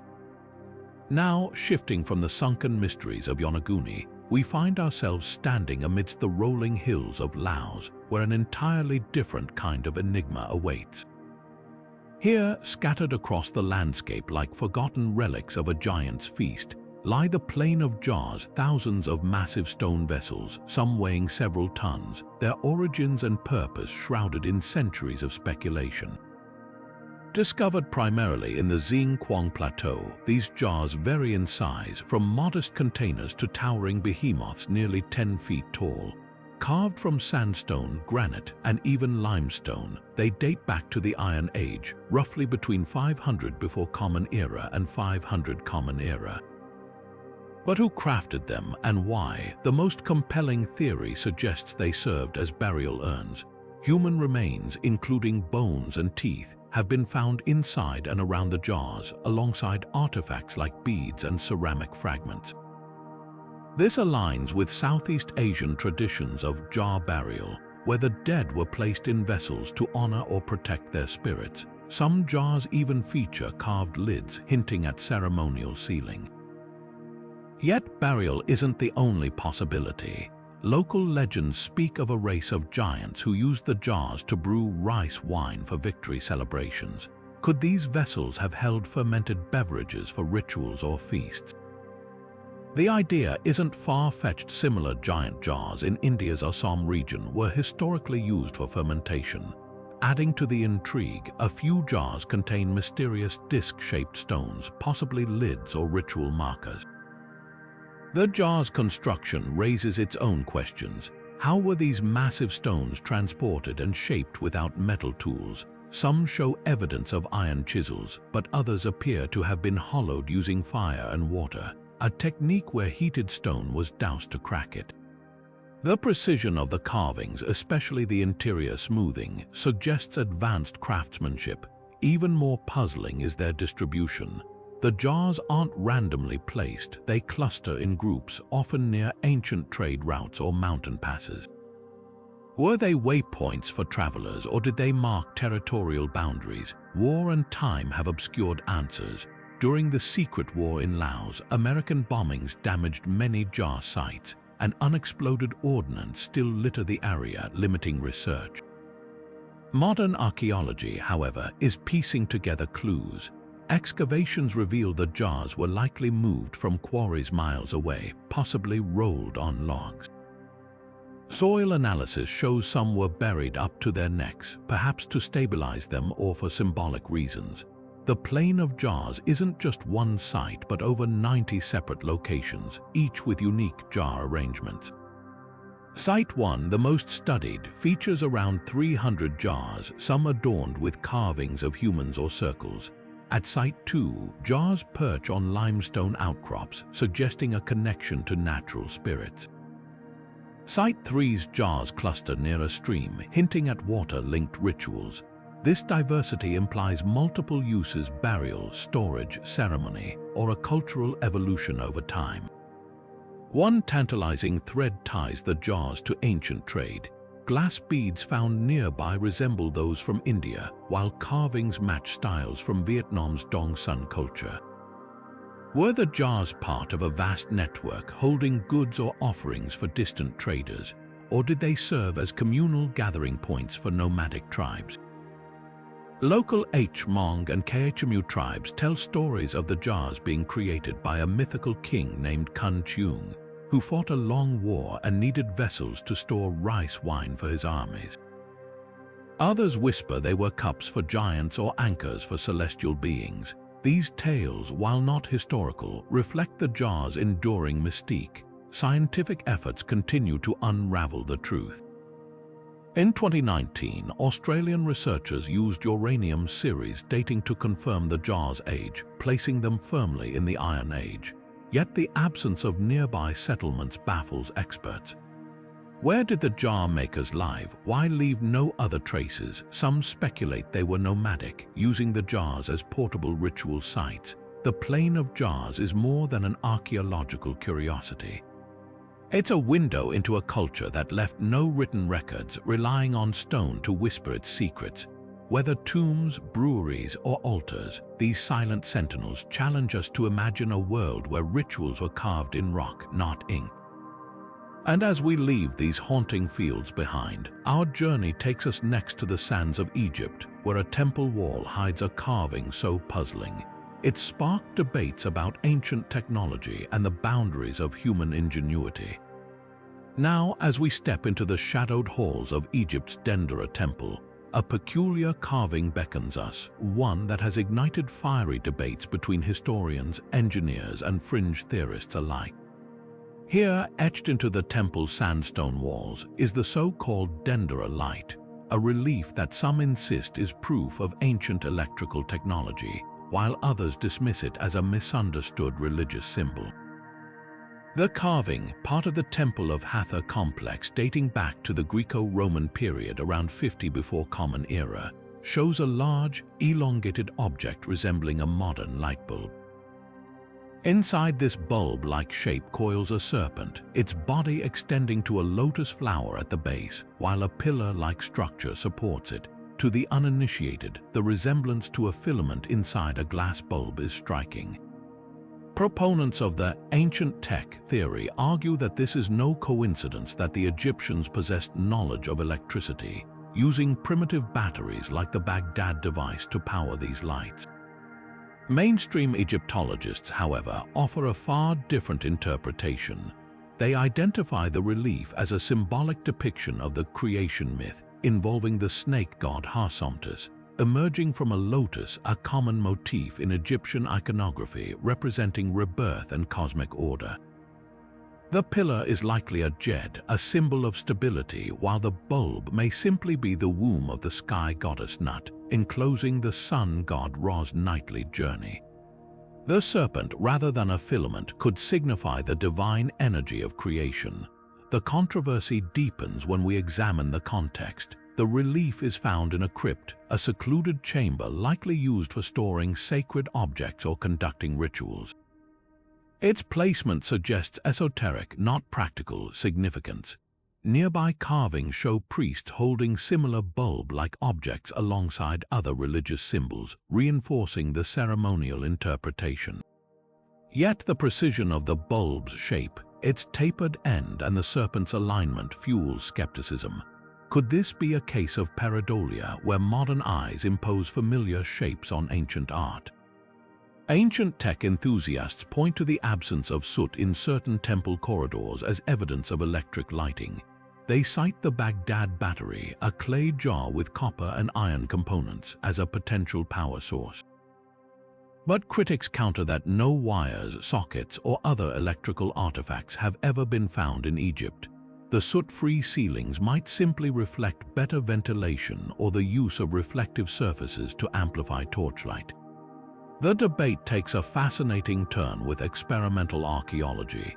In 2006, a team attempted to recreate the Dendera light using ancient materials. By filling a glass vessel with argon gas known to the Egyptians and stimulating it with high voltage, they produced a faint glow akin to a neon light. While intriguing, this experiment doesn't prove the Egyptians achieved such technology. The materials used were modern approximations, and no historical records mention anything resembling electrical engineering. Another layer comes from comparative mythology. Similar light motifs appear in other cultures' sacred art, often representing spiritual illumination rather than physical light. The Hindu concept of Kundalini energy, visualized as a coiled serpent, parallels the Dendera relief's imagery. This cross-cultural resemblance suggests a universal symbolic language, not lost technology. But why does this carving captivate us so? Perhaps because it challenges our assumptions about technological progress. If the Dendera light were indeed an electrical device, it would rewrite history, placing advanced knowledge millennia ahead of its time. Yet the lack of corroborating evidence, no diagrams, no tools, no mentions in texts makes this unlikely. The relief's true power may lie in its ambiguity, forcing us to confront how easily we project our modern worldview onto the past.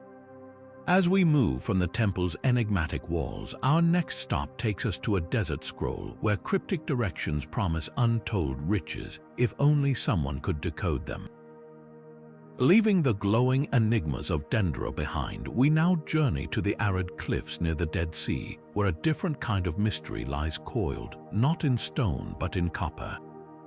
Unearthed in 1952 among the famous Dead Sea Scrolls, the Copper Scroll stands apart.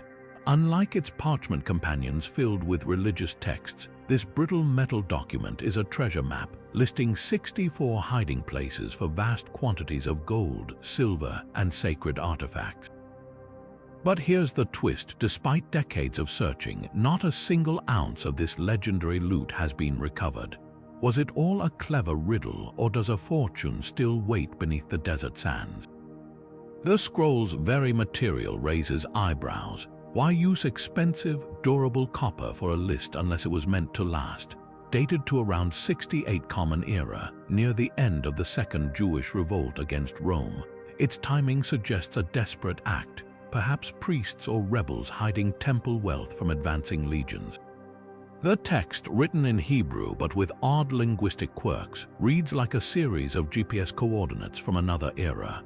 For example, one entry states, in the ruin that is in the valley of Acca, under the steps leading to the east 40 cubits, a chest of silver and its vessels weight 17 talents. Yet modern searches at these sites, like the ruins of Qumran or the caves of Ein Gedi, have turned up empty. Critics argue the scroll might be a work of fiction, an ancient Indiana Jones script, or a symbolic inventory of spiritual, not material, riches. After all, the quantities described are staggering: over 1,000 talents of silver and 65 bars of gold. To put that in perspective, 1 talent equals roughly 75 pounds. That's enough silver to bankrupt a small kingdom. Could it be allegorical, mirroring the treasure of the Sierra Madre, a parable about greed? Some scholars note parallels to Talmudic legends of hidden temple treasures, suggesting the scroll was a sacred story, not a literal guide. Yet tantalizing clues keep hope alive. In 1962, archaeologist John Allegro led an expedition following the scroll's directions. At one spot, a cave near Jericho described as holding silver and gold offerings, they found nothing but a broken jar and a few nails. But here's the catch: the scroll's descriptions are infuriatingly vague. Phrases like "in the cavity of the old house's roof" or "under the large stone at the entrance" could apply to hundreds of locations. Compounding the mystery, the landscape has shifted over 2 millennia due to earthquakes and erosion. What if the treasures were found long ago by looters or even Roman soldiers, leaving no record? Technology offers new glimmers of possibility. Ground-penetrating radar and LiDAR scans have identified previously unnoticed cavities near Qumran, but excavating them is fraught with political and logistical hurdles. Meanwhile, cryptic terms in the scroll like Kohath, a Levite clan, or Mt. Gerizim, a Samaritan holy site, a hint that the treasures might be scattered across modern-day Israel, the West Bank, and even Jordan. This raises a thorny question. If found, who would claim them? Governments, religious institutions, and archaeologists all have competing stakes. The copper scroll's greatest irony. It may be both the most straightforward and the most impenetrable of the Dead Sea Scrolls. Unlike theological texts open to interpretation, its instructions seem concrete, yet they defy decoding. Whether fact or folklore, it challenges our obsession with hidden riches. After all, the real treasure might not be gold, but the scroll itself. A 2,000-year-old lesson in how easily certainty crumbles to dust when faced with the whispers of history. And with that, our path now leads to an even grander enigma: Lebanon's Baalbek, where stones so massive their very existence defies logic. How did ancient builders move these titanic blocks, and why? The answers might rewrite engineering history. Leaving behind the tantalizing riddles of the copper scroll, we now turn our gaze toward a monument so massive it seems to defy the very laws of physics. In the heart of Lebanon's Bekaa Valley stands Baalbek, home to the largest carved stones in human history. Imagine blocks weighing over 1,000 tons, equivalent to 2 fully loaded Boeing 747 jets perfectly fitted together without a speck of mortar. This isn't just ancient engineering, it's a feat that would challenge modern machinery. How did they do it, and more importantly, why? The star attraction here is the Trilithon 3 monstrous limestone blocks forming part of Baalbek's Jupiter Temple platform. Each measures around 64 feet long, 14 feet high, and 12 feet wide. To put that in perspective, that's longer than a sperm whale and heavier than 300 cars. But here's the kicker: these stones were quarried nearly a mile away, then lifted 20 feet onto the temple base. even today, engineers struggle to explain how pre-industrial societies achieved this without cranes or hydraulic systems. Some theories point to Roman ingenuity. The empire certainly had advanced pulley systems and manpower. Slaves, oxen, and wooden rollers could theoretically move such masses. But historians hit a snag. The trilithon stones predate Rome's occupation by centuries.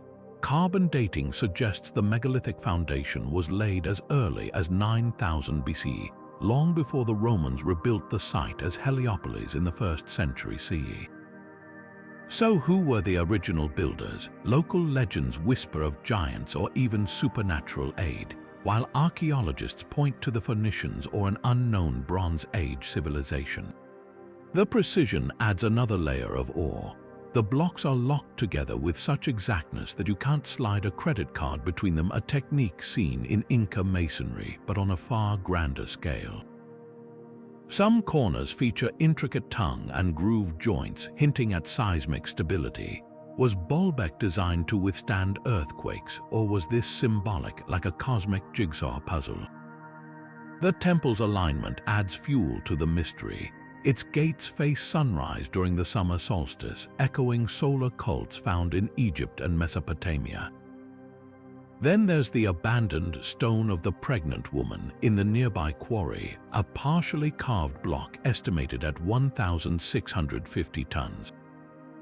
If moved, it would dwarf the trilithon stones. Why was it left? Did the builders overreach, or was it intended for an even grander, unfinished design? Nearby, a second megalith nicknamed the Forgotten Stone weighs a staggering 1,200 tons, further proof that Baalbek's original blueprint was almost unimaginably ambitious. Mainstream archaeology suggests these stones were rolled on log tracks or levered into place with wooden cranes, but skeptics note flaws. Lebanon's cedar forests couldn't supply enough sturdy logs for such weights, and no ancient texts detail these methods. Alternative theories range from lost anti-gravity technology to sonic levitation claims often dismissed, yet the absence of definitive answers keeps them alive. Baalbek's purpose deepens the enigma. The Romans built it as a tribute to Jupiter, but the site's original name, Baal, links it to Canaanite storm gods. Some researchers propose it was a prehistoric power center, an axis mundi connecting heaven and earth. Its strategic location on ancient trade routes between Damascus and the Mediterranean hints at economic or ceremonial significance. Or was it a show of dominance? The megalith's sheer size would have awed any visitor, projecting invincibility. Modern technology might yet crack the case. Ground-penetrating radar has revealed hidden chambers beneath the temple, possibly vaults or water channels used in construction. Meanwhile, physicists have modeled how counterweight systems could have hoisted the blocks, though replicating this with period-accurate tools remains a challenge. Baalbek's greatest lesson, it forces us to rethink the limits of ancient innovation. Whether the work of forgotten masters or Rome's borrowed brilliance, these stones are a silent provocation. History's full story is still being unearthed. And as we ponder their secrets, our next stop takes us even further off the map, to a remote African tribe whose astronomical knowledge predates telescopes by millennia. How did the Dogon people know about stars invisible to the naked eye? The answer might lie not on Earth, but in the cosmos. Now, shifting our focus from the colossal stones of Baalbek to the vast expanse of the cosmos, we encounter a mystery that stretches beyond our planet into the stars themselves. Nestled in the cliffs of Mali's Bandiagara escarpment, the Dogon tribe has guarded astronomical secrets that defy conventional history. For centuries, their oral traditions have described Sirius B, a dense white dwarf star invisible without telescopes, with astonishing accuracy. How could an isolated African tribe possess such precise knowledge of a star? Scientists only confirmed in the 19th century. The story begins with French anthropologists Marcel Grioul and Germain Dieterlen, who lived among the Dogon in the 1930s and 40s. The elders shared a detailed cosmology, including the existence of a tiny, heavy companion star to Sirius, which they called Potolo. They claimed it orbited Sirius every 50 years and was made of a metal heavier than iron, uncannily matching modern astronomy's description of Sirius B, a white dwarf with the density of a teaspoon weighing tons. Even more baffling, the doggone knew Sirius B's elliptical orbit long before telescopes could detect it. Mainstream scholars proposed two theories. First, the doggone might have learned this from Western visitors before Grail's arrival. European astronomers had hypothesized Sirius B's existence since the 1840s, and missionaries or colonial officials could have passed along the idea. Yet doggone elders insist this knowledge dates back thousands of years, woven into their creation myths. Their Nommo, amphibious beings from Sirius, are said to have brought this wisdom to Earth. The second theory, ancient advanced astronomy. Some researchers argue the doggone could have observed Sirius's subtle wobble, a sign of an orbiting companion using rudimentary tools or generations of meticulous sky watching. Indigenous cultures worldwide track celestial patterns with surprising precision. But here's the hurdle: Sirius B's orbital details require instruments far beyond the naked eye. This is where the controversy ignites. In the 1970s, author Robert Temple popularized the alien contact angle in his book The Sirius Mystery, suggesting the Nommo were extraterrestrial teachers. Temple pointed to the doggone's knowledge of Saturn's rings and Jupiter's moons, also invisible without lenses, as further evidence. Critics, however, note Grail's notes lack these details, raising questions about later embellishments. A third, often overlooked possibility involves cultural cross-pollination. The doggone might have inherited fragments of advanced astronomy from ancient Egyptian or Babylonian scholars via trade routes. Sirius held immense importance in Egypt, where its heliacal rising marked the Nile floods. Could forgotten exchanges have preserved this knowledge across millennia? The doggone themselves offer a spiritual explanation. Their creation stories describe the Nommo arriving in an ark during a great flood, bringing agriculture, law, and cosmic wisdom. Their calendars, rituals, and sand drawings reflect Sirius B's 50-year orbit. For instance, the Sigwi ceremony, held once every 50 years, celebrates the star's cycle and the tribe's renewal. Modern astronomy adds twists. In 1995, researchers discovered a possible third star in the Sirius system, Sirius C, which the doggone also allegedly referenced as Emya. While its existence remains unconfirmed, it deepens the debate. Are these uncanny accuracies proof of ancestral insight or just coincidental symbolism? Skeptics highlight gaps. Linguist Walter Van Beek found few doggone villagers who knew of Sirius B during his 1980s research, suggesting Grail's informants might have selectively shared esoteric knowledge. Others argue the Sirius connection was overstated, with the doggone's broader cosmology oversimplified to fit the mystery. Yet the enigma endures. In 2008, scientists using Hubble confirmed Sirius B's mass and orbit align almost perfectly with doggone descriptions. Whether through ancient stargazing, outside contact, or something more extraordinary, their knowledge stands as a humbling reminder human history may hold lost sciences we've yet to rediscover. As we marvel at the doggone's cosmic wisdom, our journey takes a detour from the stars back to solid ground where another out-of-place artifact waits. Buried in rock dated to hundreds of millions of years old, the London Hammer challenges our timeline of human toolmaking. How did a modern tool end up encased in ancient stone? The answer might rewrite history's chapters. Leaving the celestial mysteries of the doggone behind, we now turn our attention to an artifact that seems to defy the very timeline of human civilization.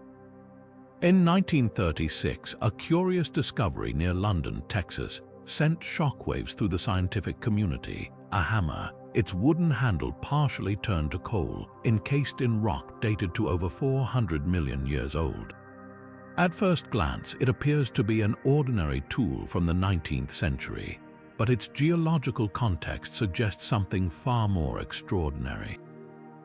How could a man-made object become trapped in stone that predates dinosaurs, let alone humans? The London hammer, as it's now known, challenges everything we think we know about technological progress. The story begins with local hikers Max Hahn and his wife, who spotted a peculiar rock with a protruding piece of wood along Red Creek. After cracking it open at home, they found an iron hammerhead embedded inside. The rock's unusual composition caught the attention of creationists, who later had it analyzed. Tests in the 1980s revealed the hammer's head was made of unusually pure iron, with no detectable carbon, a feat impossible with 19th century smelting techniques. Even more baffling, the surrounding rock showed quartz inclusions that had formed around the tool, suggesting it was buried for eons. Geologists dated the rock to the Ordovician period, a time when life on Earth consisted of primitive marine creatures. Skeptics argue the hammer isn't as mysterious as it seems. One prevailing theory suggests the rock isn't 400 million years old but a concretion, a natural accumulation of minerals that can form rapidly around objects. Concretions often mimic sedimentary rock, misleading initial dating attempts. The hammer, they propose, could have been dropped or buried in soft sediment that hardened over decades, not millennia. As for the pure iron composition, metallurgists note that some historical tools, like those made from meteoric iron, lacked carbon impurities. The Hahn family's own history supports this. Max's father was a blacksmith, and the hammer might have been one of his discarded tools. But the mystery deepens when examining the hammer's design. Its shape resembles 19th century mining hammers, yet its lack of corrosion after alleged eons underground defies explanation. Proponents of the out-of-place artifact theory highlight similar anomalies worldwide, like the 2,000-year-old Baghdad Battery or the Antikythera Mechanism. Could the London hammer be evidence of a forgotten advanced civilization, one that existed millions of years before recorded history? Some even speculate about time travelers or extraterrestrial visitors, though these ideas lack scientific backing. A key piece of evidence comes from the hammer's wooden handle, which had begun the process of fossilization. Petrification typically requires millions of years, yet the handle's partial coalification suggests rapid transformation under unique conditions. Geologists counter that local lignite deposits, coupled with high pressure from mineral-rich groundwater, could accelerate the process. The region's history of volcanic activity adds another layer. Heat and minerals might have encased the hammer in a geological time capsule far quicker than usual. The debate took a modern turn in 2013 when researchers used X-ray spectroscopy to study the hammer's metal. They found traces of chlorine and sulfur, elements that shouldn't persist in pure iron over geological timeframes. This raised questions about whether the hammer was truly ancient or a more recent object affected by unusual soil chemistry. Meanwhile, creationist groups continue to cite the hammer as proof of a young Earth, arguing that mainstream geology misinterprets its age. What's often overlooked is the hammer's cultural impact. Since its display at the Creation Evidence Museum in Texas, it's become a lightning rod for debates about science and belief. Critics accuse the museum of cherry-picking data, while supporters argue that science should remain open to anomalies. The hammer's enigma forces us to confront a larger question. How do we distinguish between extraordinary evidence and mundane explanations? One intriguing middle ground theory suggests the hammer might be a medieval relic dropped by early explorers or settlers and later enveloped by natural cementation. The Ordovician dating, in this view, could be a misinterpretation of concretion layers, yet even this doesn't fully explain the tool's pristine iron or the handle's partial petrification. As we weigh the possibilities, the London hammer remains a Rorschach test for interpreters. To some, it's a smoking gun for rewriting history. To others, it's a lesson in how geology can play tricks on perception. But whether it's proof of ancient engineers or a quirk of nature, one thing is certain: it reminds us that Earth's past still holds surprises. And just as this metallic enigma leaves us questioning time itself, our next journey takes us to a monument that blurs the line between warning and prophecy. Erected in 1980 in rural Georgia, the cryptic granite slabs known as the Georgia Guidestones bore apocalyptic instructions for a future civilization before their mysterious destruction in 2022. Who created them and why were they deemed so dangerous? The answers may lie in the shadows of modern history.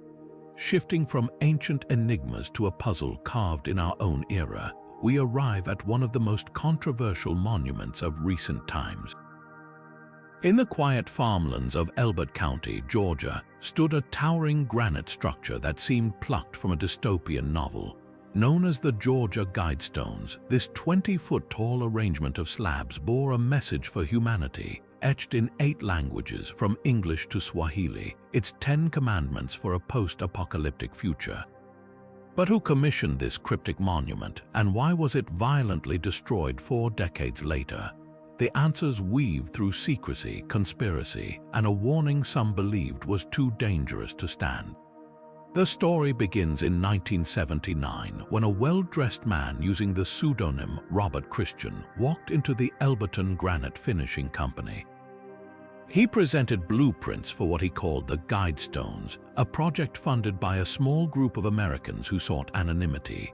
Christian claimed the monument would serve as a compass for humanity after a coming global crisis. The specifications were precise: 6 granite slabs astronomically aligned to track the sun's movement, with a capstone featuring the message, "Let these be guidestones to an age of reason," in 4 ancient scripts. Most striking were the 10 guidelines engraved on the pillars, urging population control, environmental balance, and global unity. The first rule set the tone: maintain humanity under 500 million in perpetual balance with nature. From the moment the Guidestones were unveiled in 1980, speculation erupted. Conspiracy theorists labeled them a blueprint for a new world order, citing their eerie resemblance to dystopian population control schemes. The monument's astronomical features fueled further intrigue. A slot in the center slab aligned with the North Star, while a hole drilled at eye level marked the noonday sun. Critics argued these weren't just symbolic but practical tools for survivalists, or a shadowy elite preparing for collapse. The choice of languages added another layer. Alongside English and Spanish were Hindi, Arabic, and Chinese, hinting at a vision for a multipolar world. Yet the true identity of Robert Christian remained hidden despite investigative efforts. Some linked the name to Rosicrucian traditions, while others suspected ties to early environmentalist movements. The Guidestones' destruction in 2022 only deepened the mystery. In the early hours of July 6th, security cameras captured a Tesla speeding away just before explosions rocked the site. One pillar was reduced to rubble. The others, damaged beyond repair, were dismantled days later by authorities citing safety concerns. Almost immediately, theories surged. Some pointed to far-right groups, noting the monument's demolition occurred amid rising anti-globalist sentiment. Others blamed state actors, alleging the Guidestones' message threatened powerful interests. A local group calling themselves the Resistance claimed responsibility online, posting a manifesto decrying the monument as elitist propaganda, but their legitimacy was never verified. Notably, the capstone bearing the phrase "Age of Reason" was stolen prior to the attack, suggesting a targeted symbolic strike. Scientific analysis of the site raised questions. The explosives used were military-grade, not typical for amateur agitators. Stranger still, the Georgia Bureau of Investigation quietly closed the case months later without naming suspects. This fueled whispers of a cover-up, especially after a 2023 FOIA request revealed redacted pages in the FBI's case file. Meanwhile, fragments of the stones vanished from storage, with rumors of collectors and occultists acquiring pieces. The guidestones, it seemed, were being erased twice, first physically, then historically. What's often overlooked is the monument's cultural duality. While extremists vilified it, some philosophers praised its utilitarian vision. The seventh guideline, protect people and nations with fair laws and just courts, echoed Enlightenment ideals. Astronomers admired its precision. The summer solstice alignment was accurate to within arcseconds. Even the population control directive mirrored scientific warnings about Earth's carrying capacity. Yet the lack of transparency surrounding its creators made trust impossible. Was this a genuine effort to guide future generations or a test of societal compliance? A breakthrough came in 2021 when a retired Elberton banker came forward with a lead. He recalled Christian mentioning a patron who'd studied Thomas Paine's Rights of Man. Researchers soon traced links to an obscure 1970s think tank, the Foundation for Gaia, which advocated sustainable depopulation.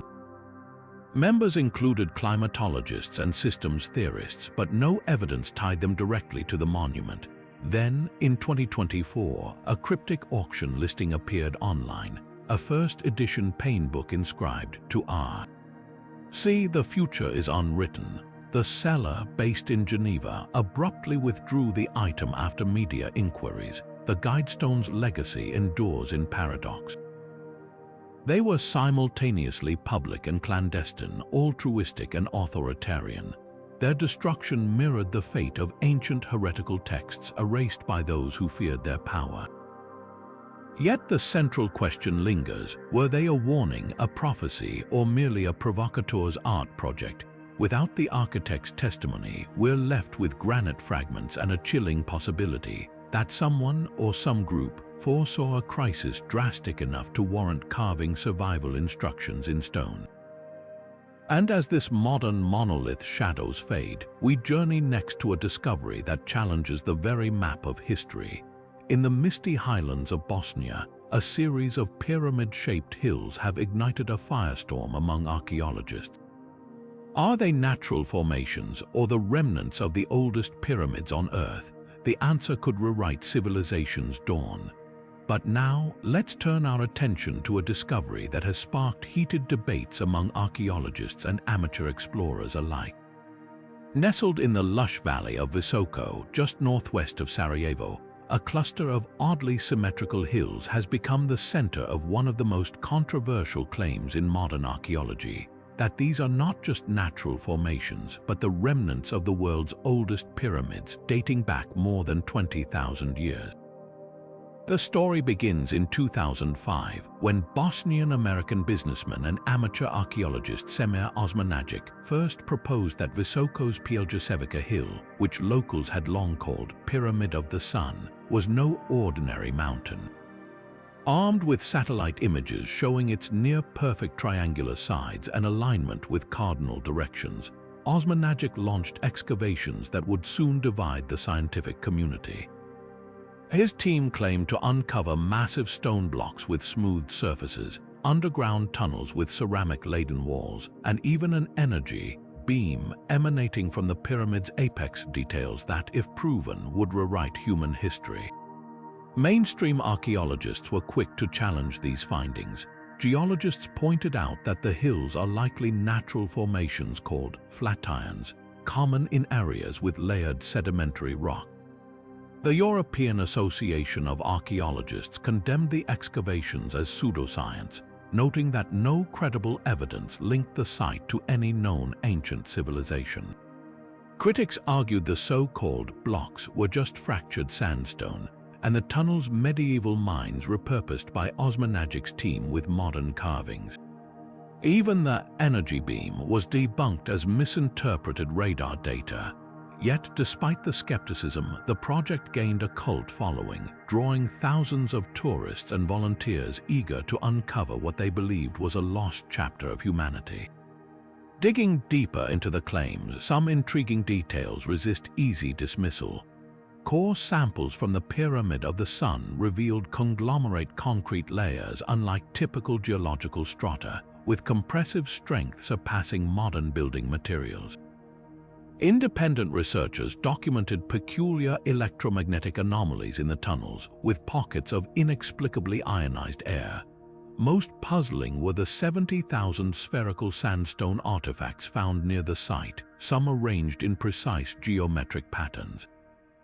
Could these be debris from an ancient cataclysm or deliberate constructions?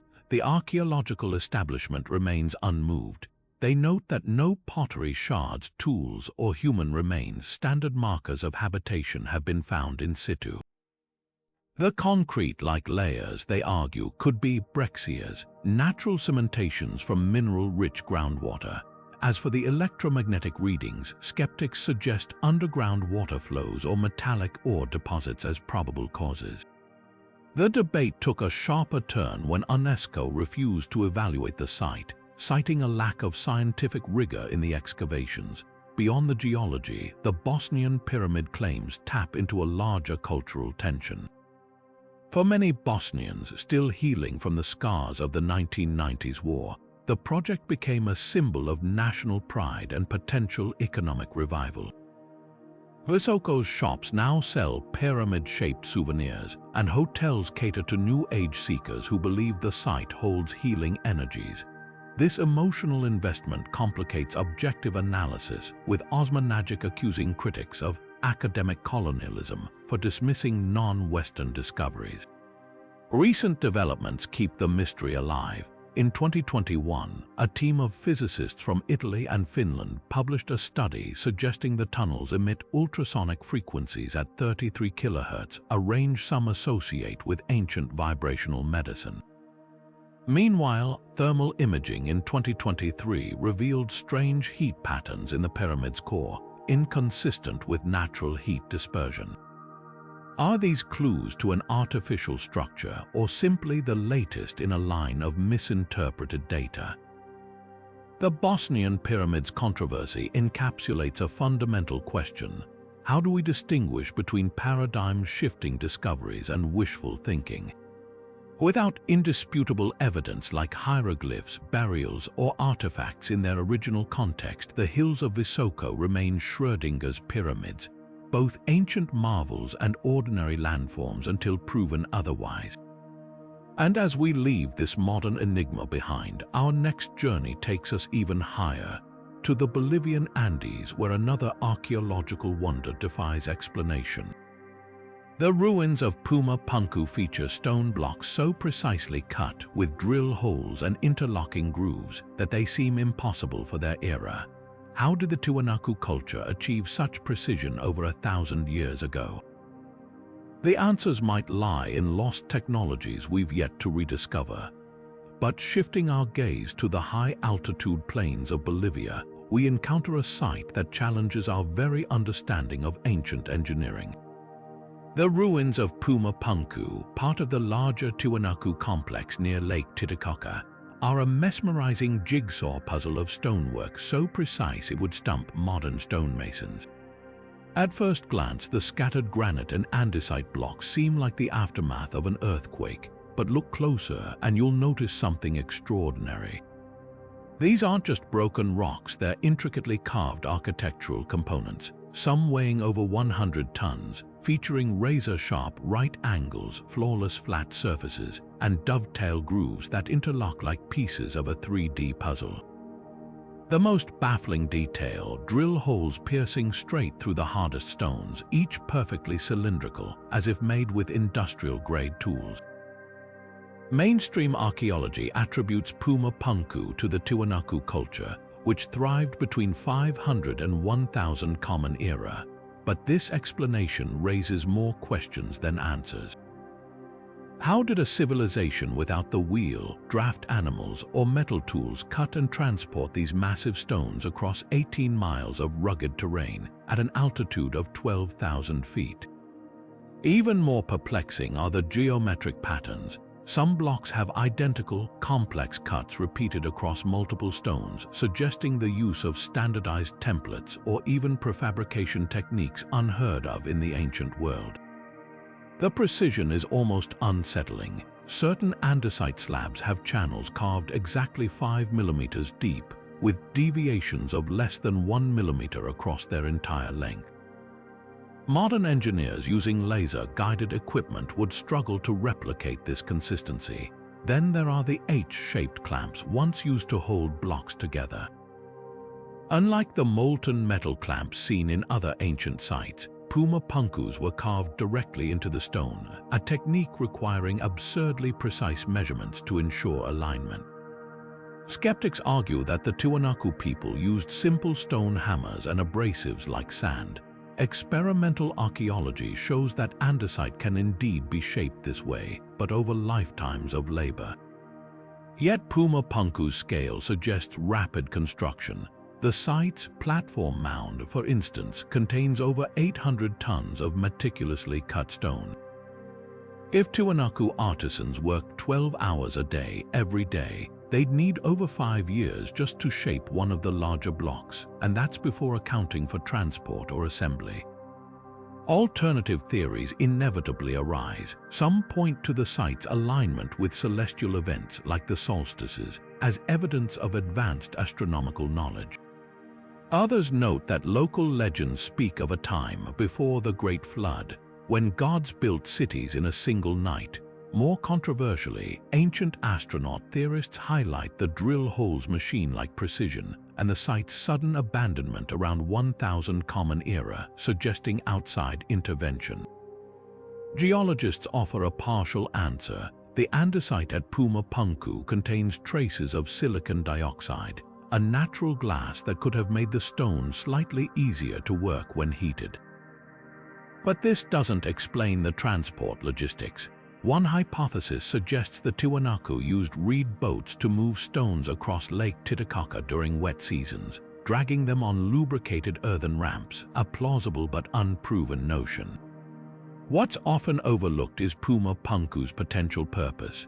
Unlike typical temples or palaces, the site lacks clear ceremonial spaces. Its modular design resembles a warehouse or assembly line. Archaeologist Alexei Vranish's reconstructions using 3D modeling reveal that the blocks may have formed a stepped platform with intricate facades, possibly a ritual stage or even an ancient expo center for displaying goods. The true enigma lies in the gaps. No Tiwanaku tools capable of this precision have ever been found. Their language remains undeciphered, leaving no construction manuals or worker accounts. Even the name Puma Punku, Door of the Puma, is a modern guess. The site's destruction adds another layer, whether by earthquake, invasion, or deliberate dismantling, we may never know. As we wrestle with these questions, another mystery calls this time from the deserts of Jordan. The Kot Shebib Wall, a 150-kilometer snake of stones cutting through barren landscapes, defies explanation. Who built this ancient barrier and what were they trying to keep out? The answers might rewrite our map of the Middle East. Now, let's journey from the highlands of Bolivia to the arid deserts of Peru, where another ancient enigma waits, one that seems to defy the very timeline of human history. Nestled near the town of Ica, a collection of stones has sparked debates among archaeologists, historians, and skeptics alike. These aren't just ordinary rocks, they're intricately etched with scenes that appear to show humans interacting with creatures unmistakably resembling dinosaurs. The Ica stones first gained widespread attention in the 1960s when a local farmer named Basilio Ashuya claimed to have discovered thousands of them in caves near the Nazca Lines. Each stone varies in size, from small palm-sized pieces to boulders weighing dozens of pounds, and their surfaces are covered with carvings depicting everything from complex surgical procedures to star maps, and most controversially, humans hunting or riding what look like triceratops, stegosaurs, and pterodactyls. At first glance, these images seem impossible. After all, conventional science tells us dinosaurs went extinct around 65 million years ago, while modern humans only appeared roughly 200,000 years ago. So how could ancient Peruvians have known about creatures that vanished eons before their time? Mainstream archaeologists are quick to dismiss the stones as a modern hoax. They point to Ashuya himself, who later admitted under pressure from authorities, that he'd carved many of the stones using dental tools and then aged them with cow dung to make them look ancient. Skeptics argue that the carvings lack the wear patterns expected of genuinely old artifacts, and some depict dinosaurs in poses straight out of 20th century paleontology textbooks, suggesting the artist copied modern reconstructions. But the story isn't that simple. For one, not all the stones came from Ushuaia. Similar engraved rocks were documented as far back as the 1600s by Spanish chroniclers, who wrote about locals keeping sacred stones with strange creatures.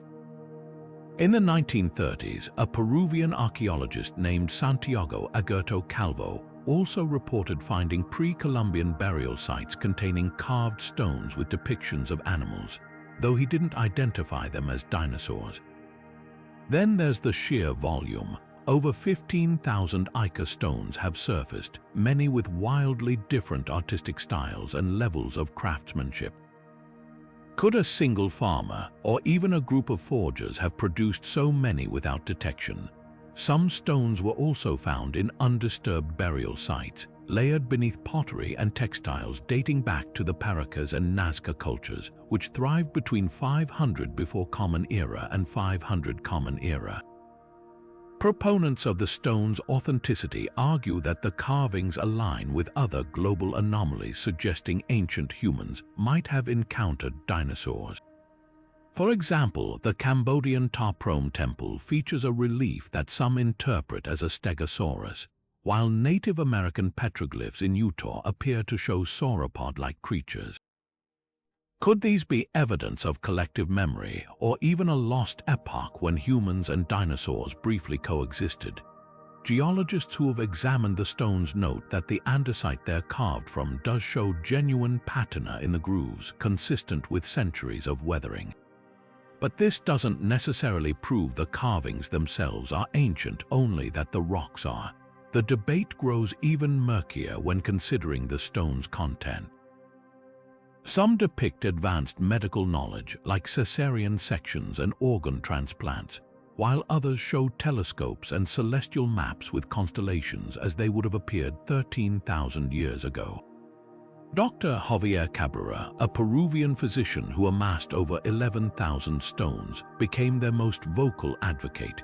He theorized that the carvings were a library left by an ancient civilization with technology and knowledge far beyond our own, perhaps survivors of Atlantis. His research, though dismissed by academia, highlighted unsettling details. Certain stones map the continents in positions matching ancient supercontinents like Pangaea, while others illustrate catastrophic events resembling asteroid impacts or pole shifts. Critics counter that these accurate depictions are cherry-picked.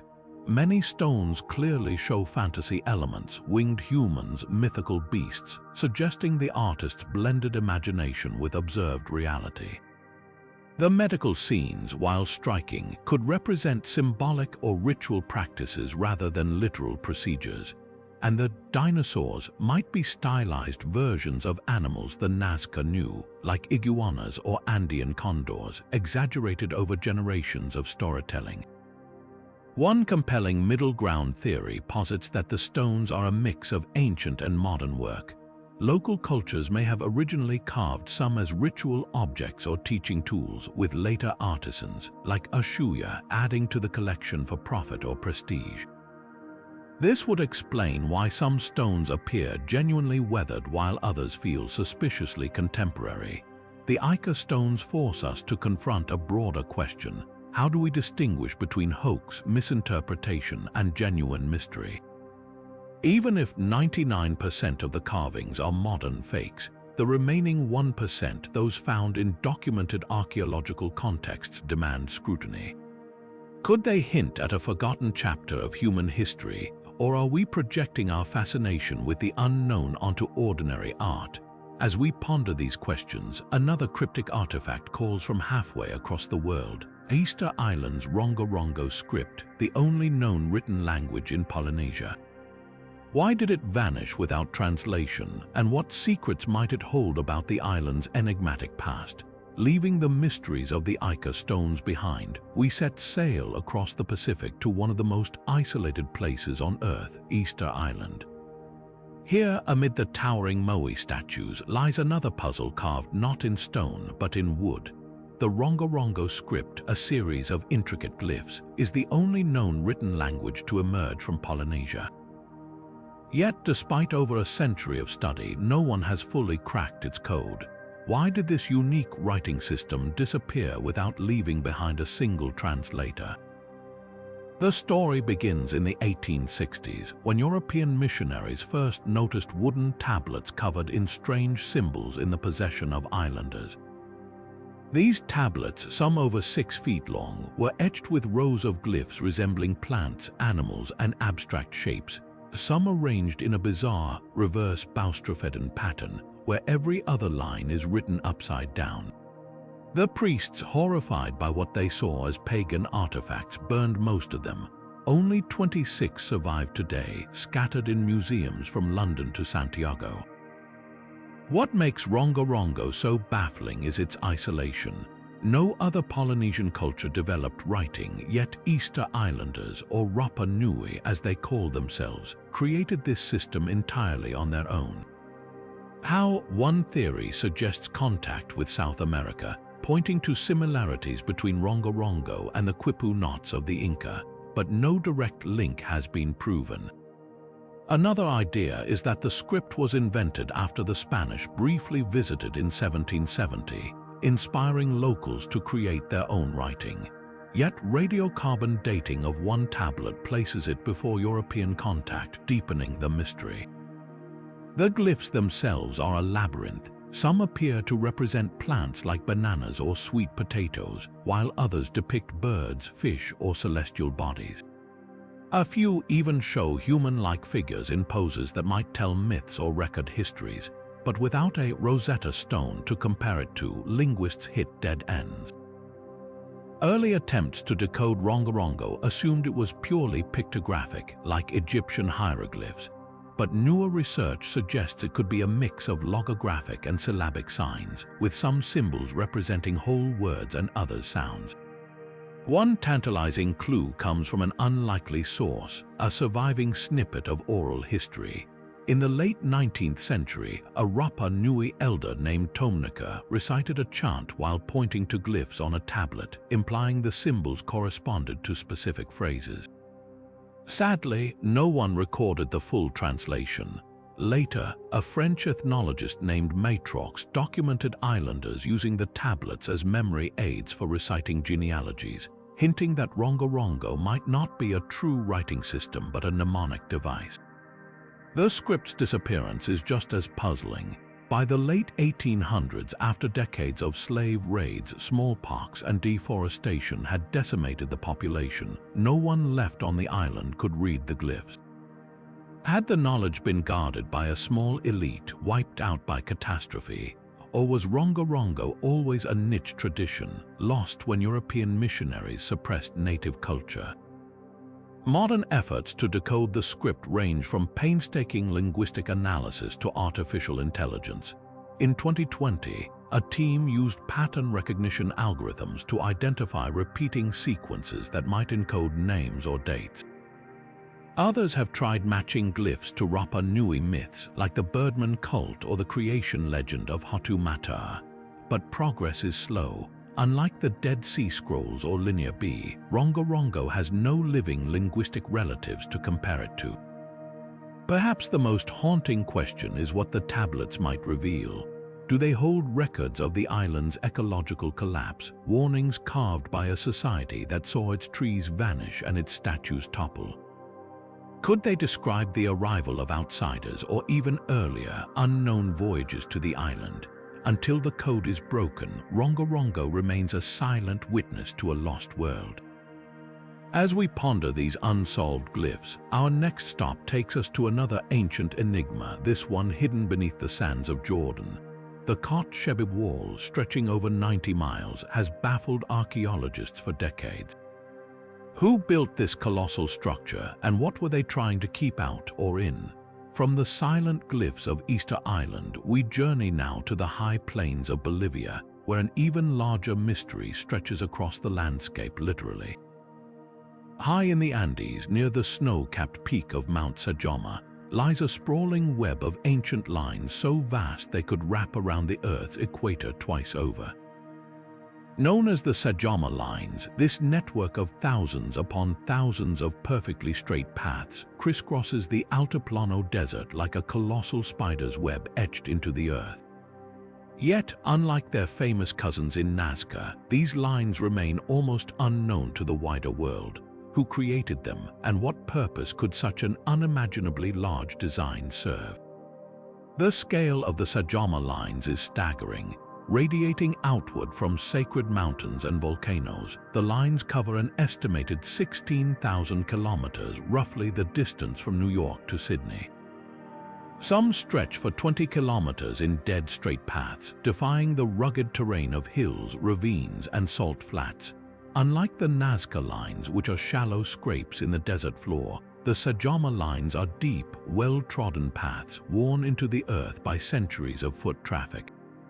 But here's the puzzle: these aren't random trails. The lines intersect at precise angles, forming geometric patterns visible only from the air, and many align with celestial events like solstices or the rising of certain stars.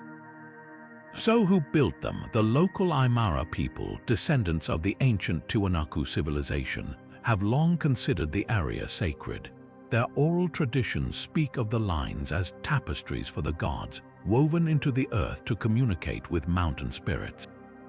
But the sheer labor involved suggests a coordinated effort far beyond a single culture. Archaeologists estimate the lines could be over 3,000 years old, predating even the Inca. Some theorize they were pilgrimage routes, guiding travelers to ceremonial centers like the nearby pre-Incan city of Tiwanaku. Others believe they were part of a vast astronomical calendar, with certain lines marking the sun's path during key agricultural dates. One of the most intriguing theories comes from their resemblance to Inca sects' ritual pathways that connected shrines in a sacred geography radiating from Cusco. But the Sajoma Lines dwarf even the Inca system. Were they an earlier prototype, a kind of super-sect network? The lines do converge on Mount Sajoma, Bolivia's highest peak, which was and still is worshipped as a living deity. Perhaps pilgrims walked these paths in ritual processions, their footsteps tracing prayers into the earth. Yet another mystery is how the builders maintained such precision. Without compasses or modern tools, how did they keep lines straight across miles of uneven ground? Some researchers suggest they used smoke signals or aligned poles to sight distant landmarks. Others point to the region's naturally occurring straight lava tubes as inspiration, but the most spine-tingling possibility: the lines might not be meant for humans at all. From the ground, they're just worn trails, but from above, say, from the vantage point of a mountain god, they form a deliberate, awe-inspiring design. Were they meant to be seen by deities looking down? Then there's the enigma of their endurance. Unlike the Nazca Lines, which survive because of the stable desert climate, the Sajoma Lines exist in a region battered by seasonal rains, landslides, and wind.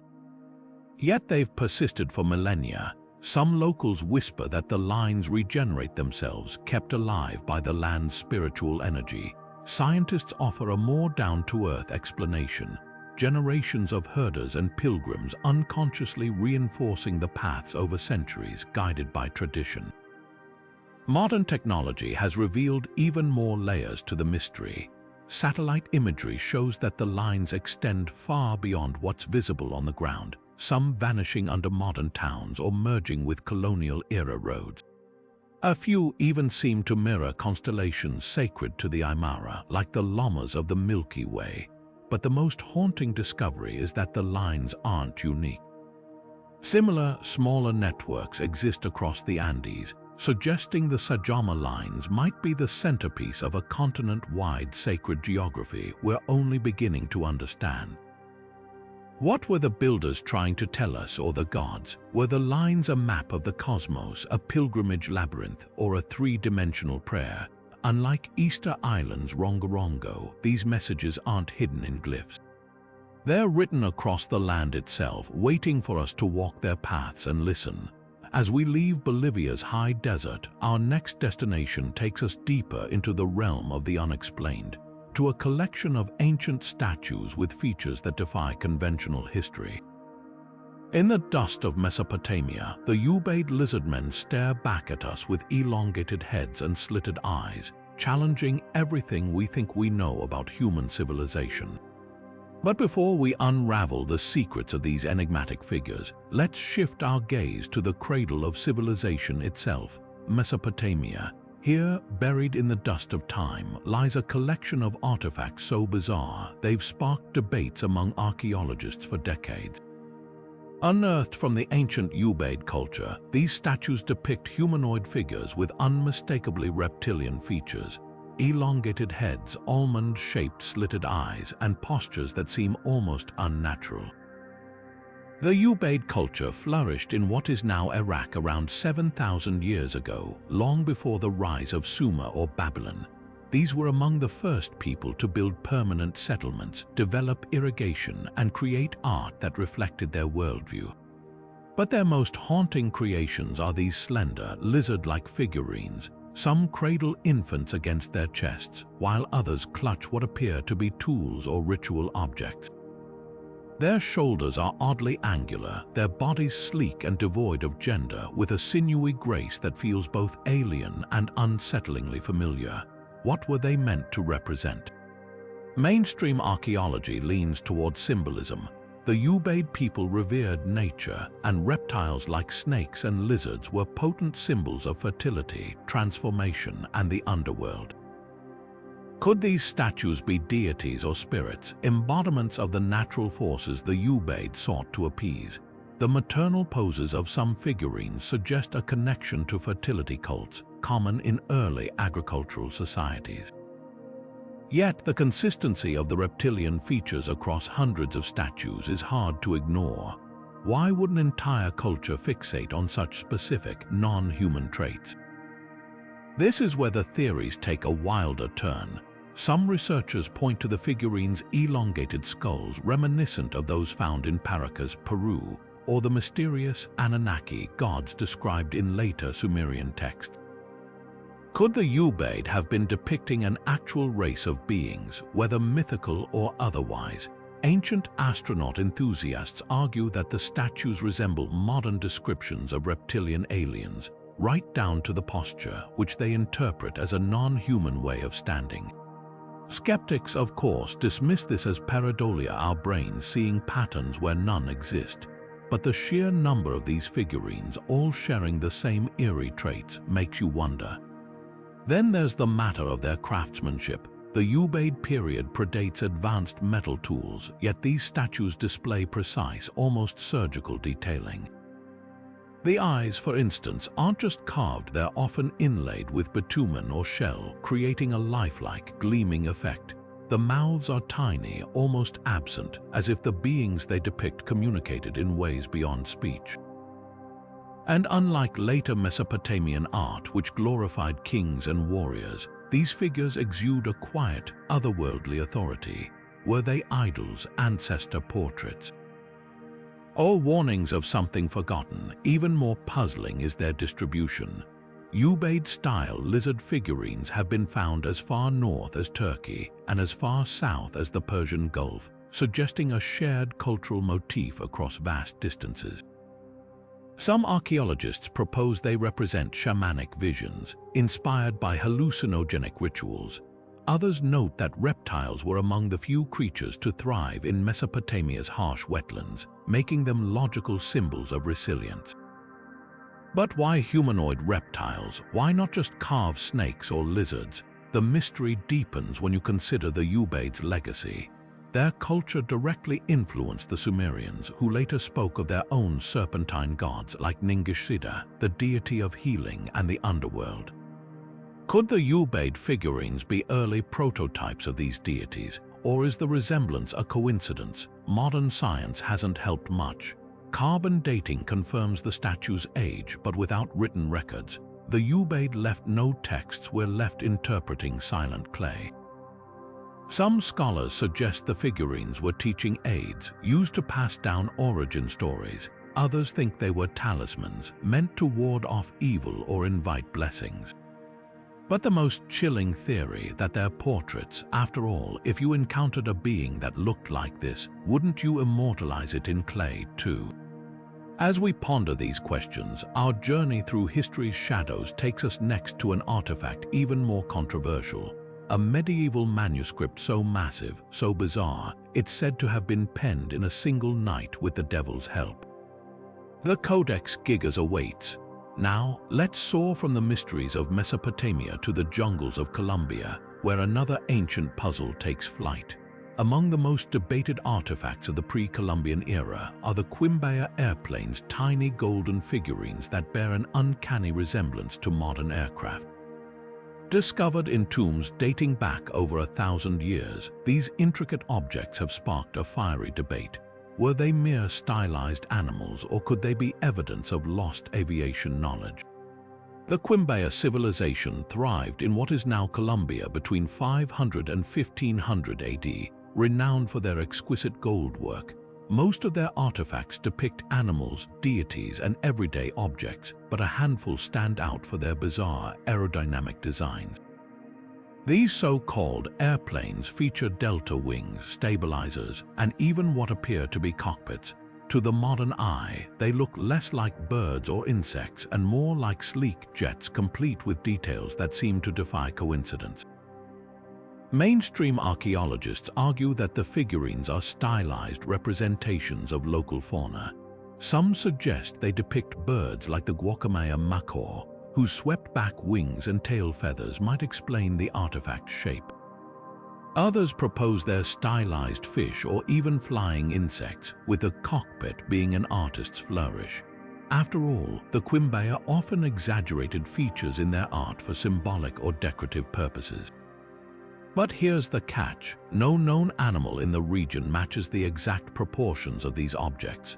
The wings are too rigid, the bodies too streamlined, and the tails too vertical for any natural creature. This discrepancy has led alternative researchers to propose a far more provocative theory. In the 1990s, aeronautical engineers reconstructed several Quimbaya figurines as scale models, and to everyone's surprise, some of them flew. When tested in wind tunnels, the designs exhibited stable flight dynamics, with the wings generating lift and the tails providing balance. Critics dismiss these tests as selective interpretation, pointing out that not all models performed well and that ancient artists couldn't have known advanced aerodynamics. Yet the question lingers: how did the Quimbaya create objects that, purely by chance, mirror principles of flight discovered millennia later? The plot thickens when you examine the cultural context. The Quimbaya had no known exposure to wheeled vehicles, let alone aircraft.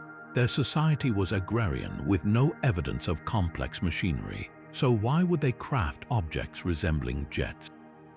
One theory ties them to shamanic rituals, where flying symbolized spiritual travel between realms. Perhaps the figurines were meant to depict souls in motion rather than physical machines. Another idea links them to myths of sky gods or celestial beings, common in Andean cosmologies, but even these explanations struggle to account for the precision of the designs. Then there's the elephant in the room, the pilot figures. Some Quimbaya artifacts show humanoid forms seated inside the cockpits, gripping controls or wearing headgear. Proponents of ancient aviation theories argue these details are too specific to ignore. Skeptics counter that the controls might be ritual objects and the headgear could be ceremonial masks. After all, indigenous cultures often portrayed their gods with elaborate attire, but the resemblance to modern flight suits is undeniably eerie. Adding fuel to the fire are similar artifacts found elsewhere. The Tolima jets, also from Colombia, and the Egyptian Saqqara bird share startling aerodynamic features. Could these be coincidental artistic trends or hints of a broader, forgotten knowledge? Some researchers speculate that ancient cultures might have observed natural phenomena, like wind shaping seeds or leaves, and unconsciously mimicked their efficient forms. Others wonder if rare, now extinct animals inspired the designs, but the sheer consistency of these aircraft motifs across unrelated cultures raises eyebrows.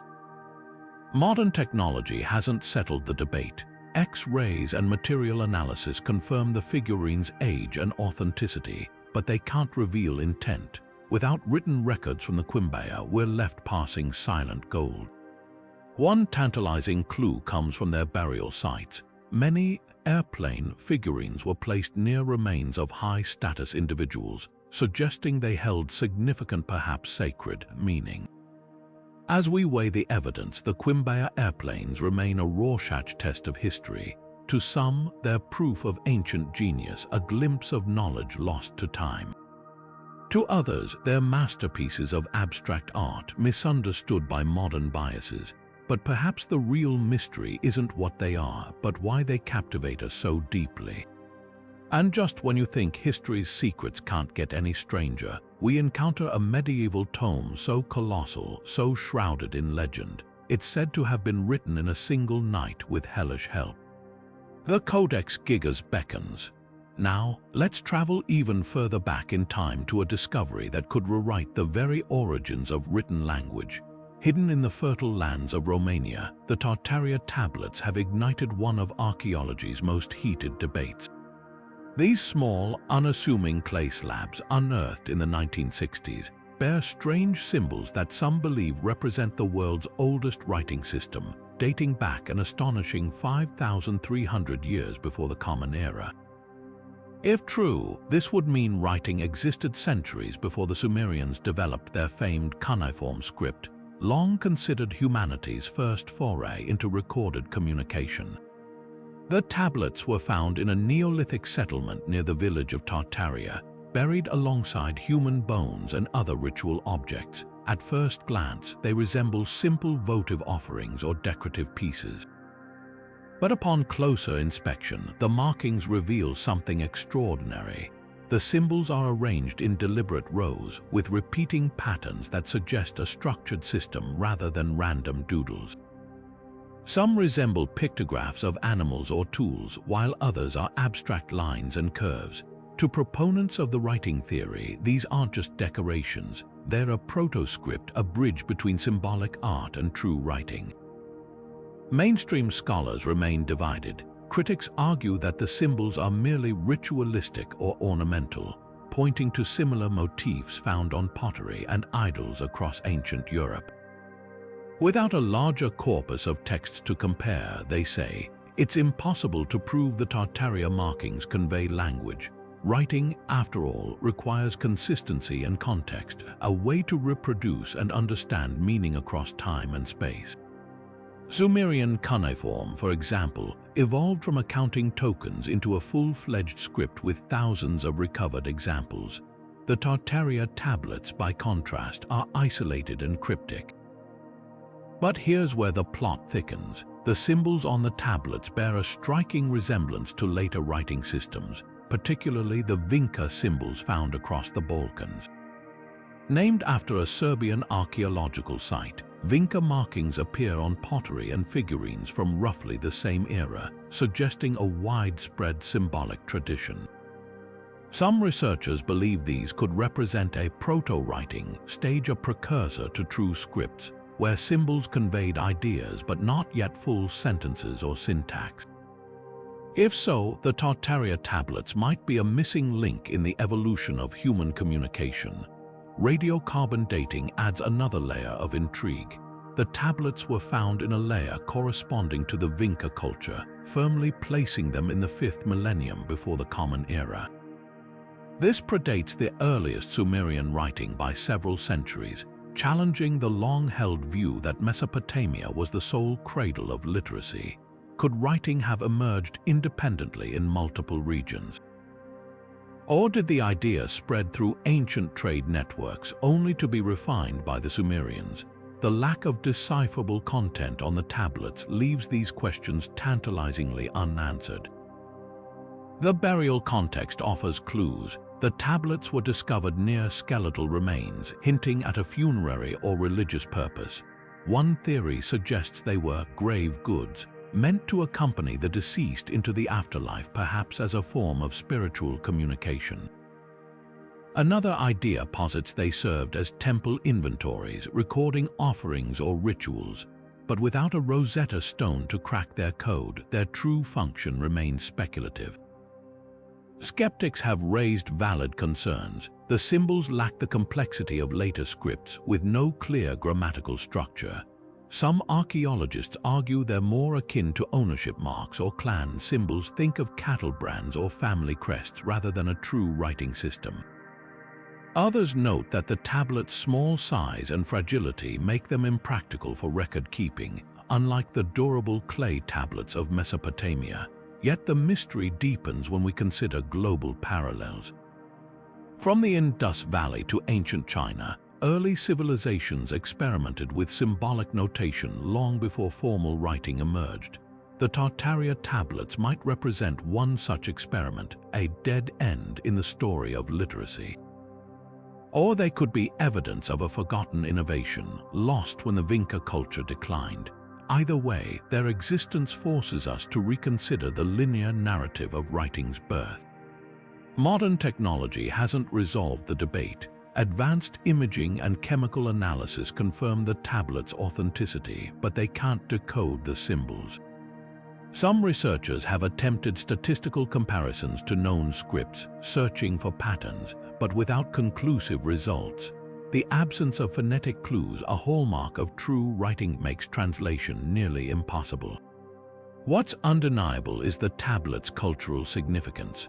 Whether ritual objects or rudimentary writing, they offer a glimpse into the cognitive leap our ancestors made toward abstract thought. The very act of etching symbols onto clay suggests a desire to communicate beyond speech, to leave a mark that outlasts the moment. As we ponder the Tartaria tablets, we're left with more questions than answers. Were they the first whisper of written language or merely an artistic fluke? The debate rages on, reminding us that history's earliest chapters are still being written. And just when we think we've grasped the dawn of civilization, another enigma emerges from the shadows, this time carved into stone on the other side of the world. The Kensington runestone awaits. Now, shifting our gaze across the Atlantic, we arrive at a discovery that blurs the lines between legend and historical fact. Nestled in the farmlands of Minnesota lies a slab of Greywacke sandstone that has sparked one of North America's most enduring archaeological controversies, the Kensington runestone. Found in 1898 by a Swedish immigrant farmer named Olof Öhman while clearing trees on his property, this 200-pound stone bears a cryptic inscription in runes, the ancient writing system of the Norse. At first glance, it appears to tell a harrowing tale of Viking explorers who ventured deep into the North American interior centuries before Columbus set sail. The inscription, carved along the stone's face and one edge, reads as a dated account of a Norse expedition gone awry. Translated, it speaks of 8 Goths and 22 Norwegians on a journey west from Vinland, a known Viking settlement in Newfoundland. Dated to the year 1362, it describes a tragic ambush with 10 men left red with blood and dead. The text ends with a plea for rescue, suggesting the survivors were stranded far from home. If genuine, this would rewrite history, proving that Vikings not only reached North America but traveled far inland, possibly as far as present-day Minnesota. But from the moment of its discovery, the runestone has been mired in skepticism. Critics argue it's a clever hoax, pointing to inconsistencies in the runes and the language used. The inscription mixes medieval Swedish and Norwegian dialects in ways that some linguists find anachronistic. Additionally, certain runes appear more modern, resembling 19th-century Scandinavian handwriting rather than authentic medieval carvings. Even the stone's placement, found lying face down beneath the roots of a 50-year-old aspen tree, has been questioned. Could Öhman or someone else have buried it there to fabricate its antiquity? Supporters of the stone's authenticity counter with compelling evidence. Geological analyses confirm the weathering on the inscription matches centuries of exposure, not a recent carving.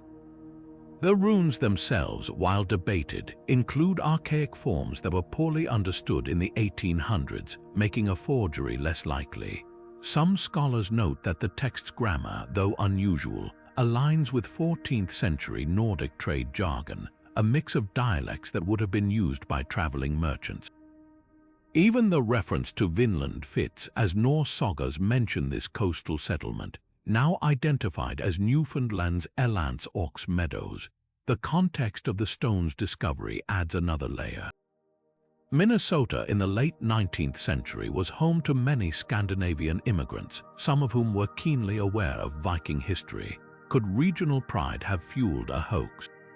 Or does the stone reflect a genuine, overlooked chapter of Norse exploration?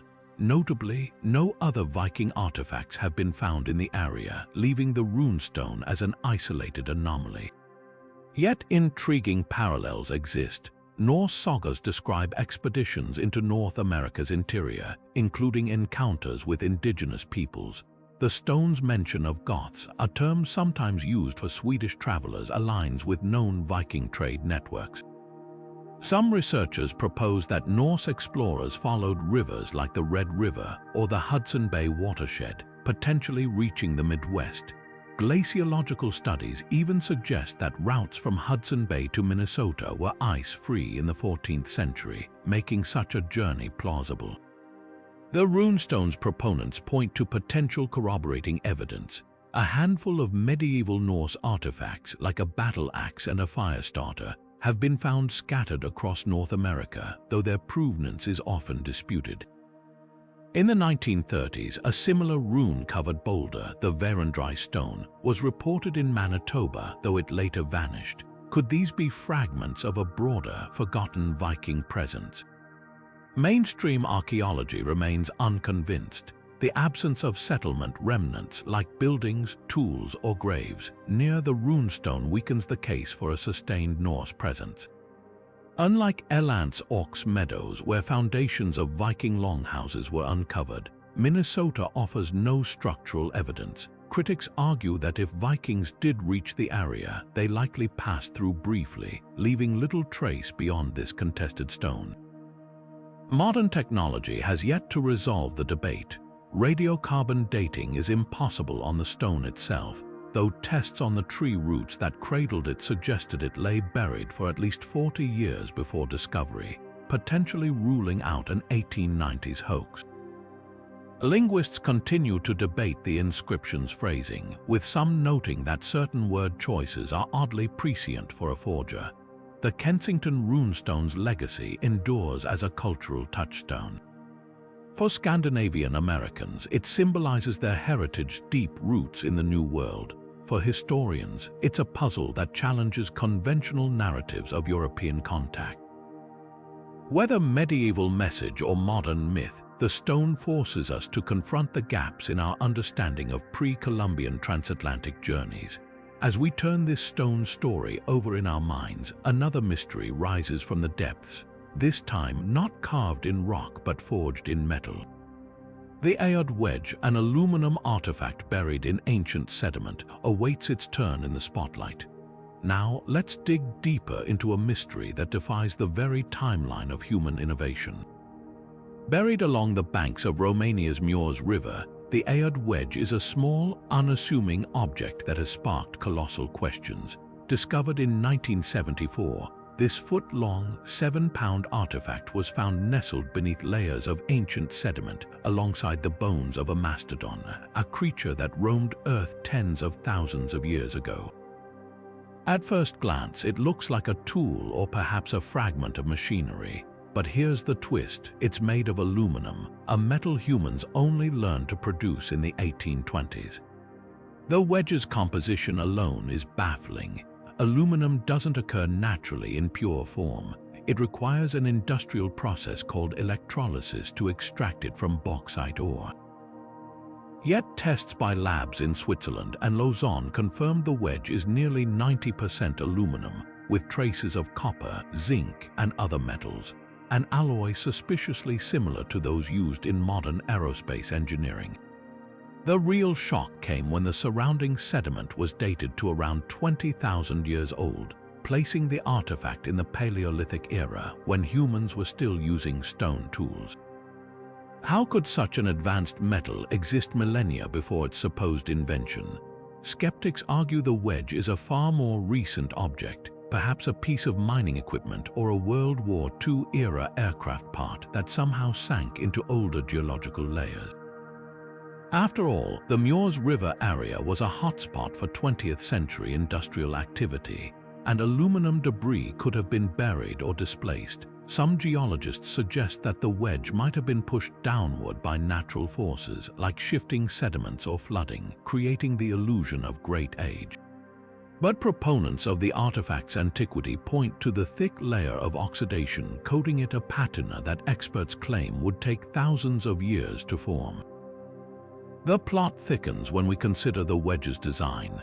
Its shape, tapered with a rectangular hole, resembles components of heavy machinery like excavator teeth or landing gear. Yet no known machinery from the 18 or 1900s matches it precisely. Could it be a fragment of something far older and more advanced? Ancient astronaut theorists, of course, leap to extraterrestrial explanations, suggesting it's proof of lost alien technology. But mainstream scientists dismiss this, insisting there must be a terrestrial answer, even if it's not yet clear. One compelling theory ties the wedge to Romania's lesser-known history. During the late 19th century, the country was a testing ground for early aluminum production, with engineers experimenting in secret. Could the wedge be a discarded prototype from these trials? The timeline fits loosely, but the artifact's burial depth and oxidation remain hard to explain. Alternatively, some researchers propose it's a rare example of natural aluminum formation, though no other such specimens have ever been found. The Ayod wedge's mystery deepens when compared to other out-of-place artifacts. Like the Antikythera Mechanism or the Baghdad Battery, it hints at pockets of advanced knowledge in the ancient world. Could there have been a lost civilization capable of metallurgy we've yet to uncover? Historical records mention the Dacians, an ancient people who inhabited Romania, mining and working metals, but nothing suggests they produced aluminum. And without more artifacts or context, the wedge remains an enigma. What makes this object so tantalizing is its isolation. Unlike the Kensington runestone, which at least fits into broader Norse exploration narratives, the wedge stands alone. No other aluminum artifacts from its alleged time period have surfaced. Even if it's a hoax, the effort to plant it so convincingly, down to the mastodon bones, seems implausible. The few who have handled it describe its weight and texture as unmistakably metallic, unlike any known forgery material. Modern technology could offer answers, but access to the wedge is limited. Since its discovery, it's been locked away in a private collection, with only sporadic studies conducted.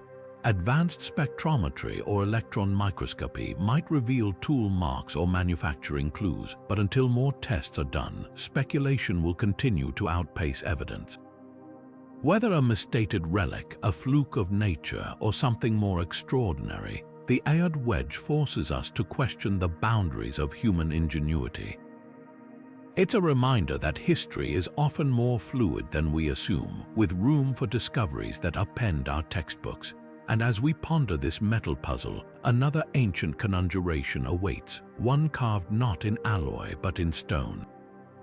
The Fuente Magna Bowl, a Bolivian artifact inscribed with Sumerian script, beckons us to explore connections between continents that should never have met. Turning our attention from enigmatic metals to forgotten scripts, we find ourselves face to face with a relic that challenges everything we know about ancient transoceanic contact. Nestled in the highlands of Bolivia, the Fuente Magna Bowl is a ceramic artifact that shouldn't exist, at least not according to conventional history. Discovered in the 1950s near Lake Titicaca, this ornate bowl bears inscriptions that sent shockwaves through the archaeological community. Why? Because the symbols etched into its surface aren't native to the Andes. They're Sumerian cuneiform, a writing system used in Mesopotamia over 4,000 years ago, a civilization separated from Bolivia by an ocean and millennia. The bowl itself is a stunning piece. Made of reddish-brown ceramic, it features intricate carvings of zoomorphic figures, serpents, felines, and what appear to be deities, alongside two distinct types of script. One set of symbols resembles Proto-Sumerian glyphs, while the other matches later cuneiform. Translations of the text, though debated, suggest phrases akin to Mesopotamian votive offerings, possibly invoking the goddess Nia or Inanna. This raises an electrifying question. How did a bowl with Mesopotamian writing end up buried in South America? Mainstream archaeologists initially dismissed the bowl as a hoax. After all, no other Sumerian artifacts have ever been found in the Americas, and the idea of pre-Columbian transatlantic contact remains controversial.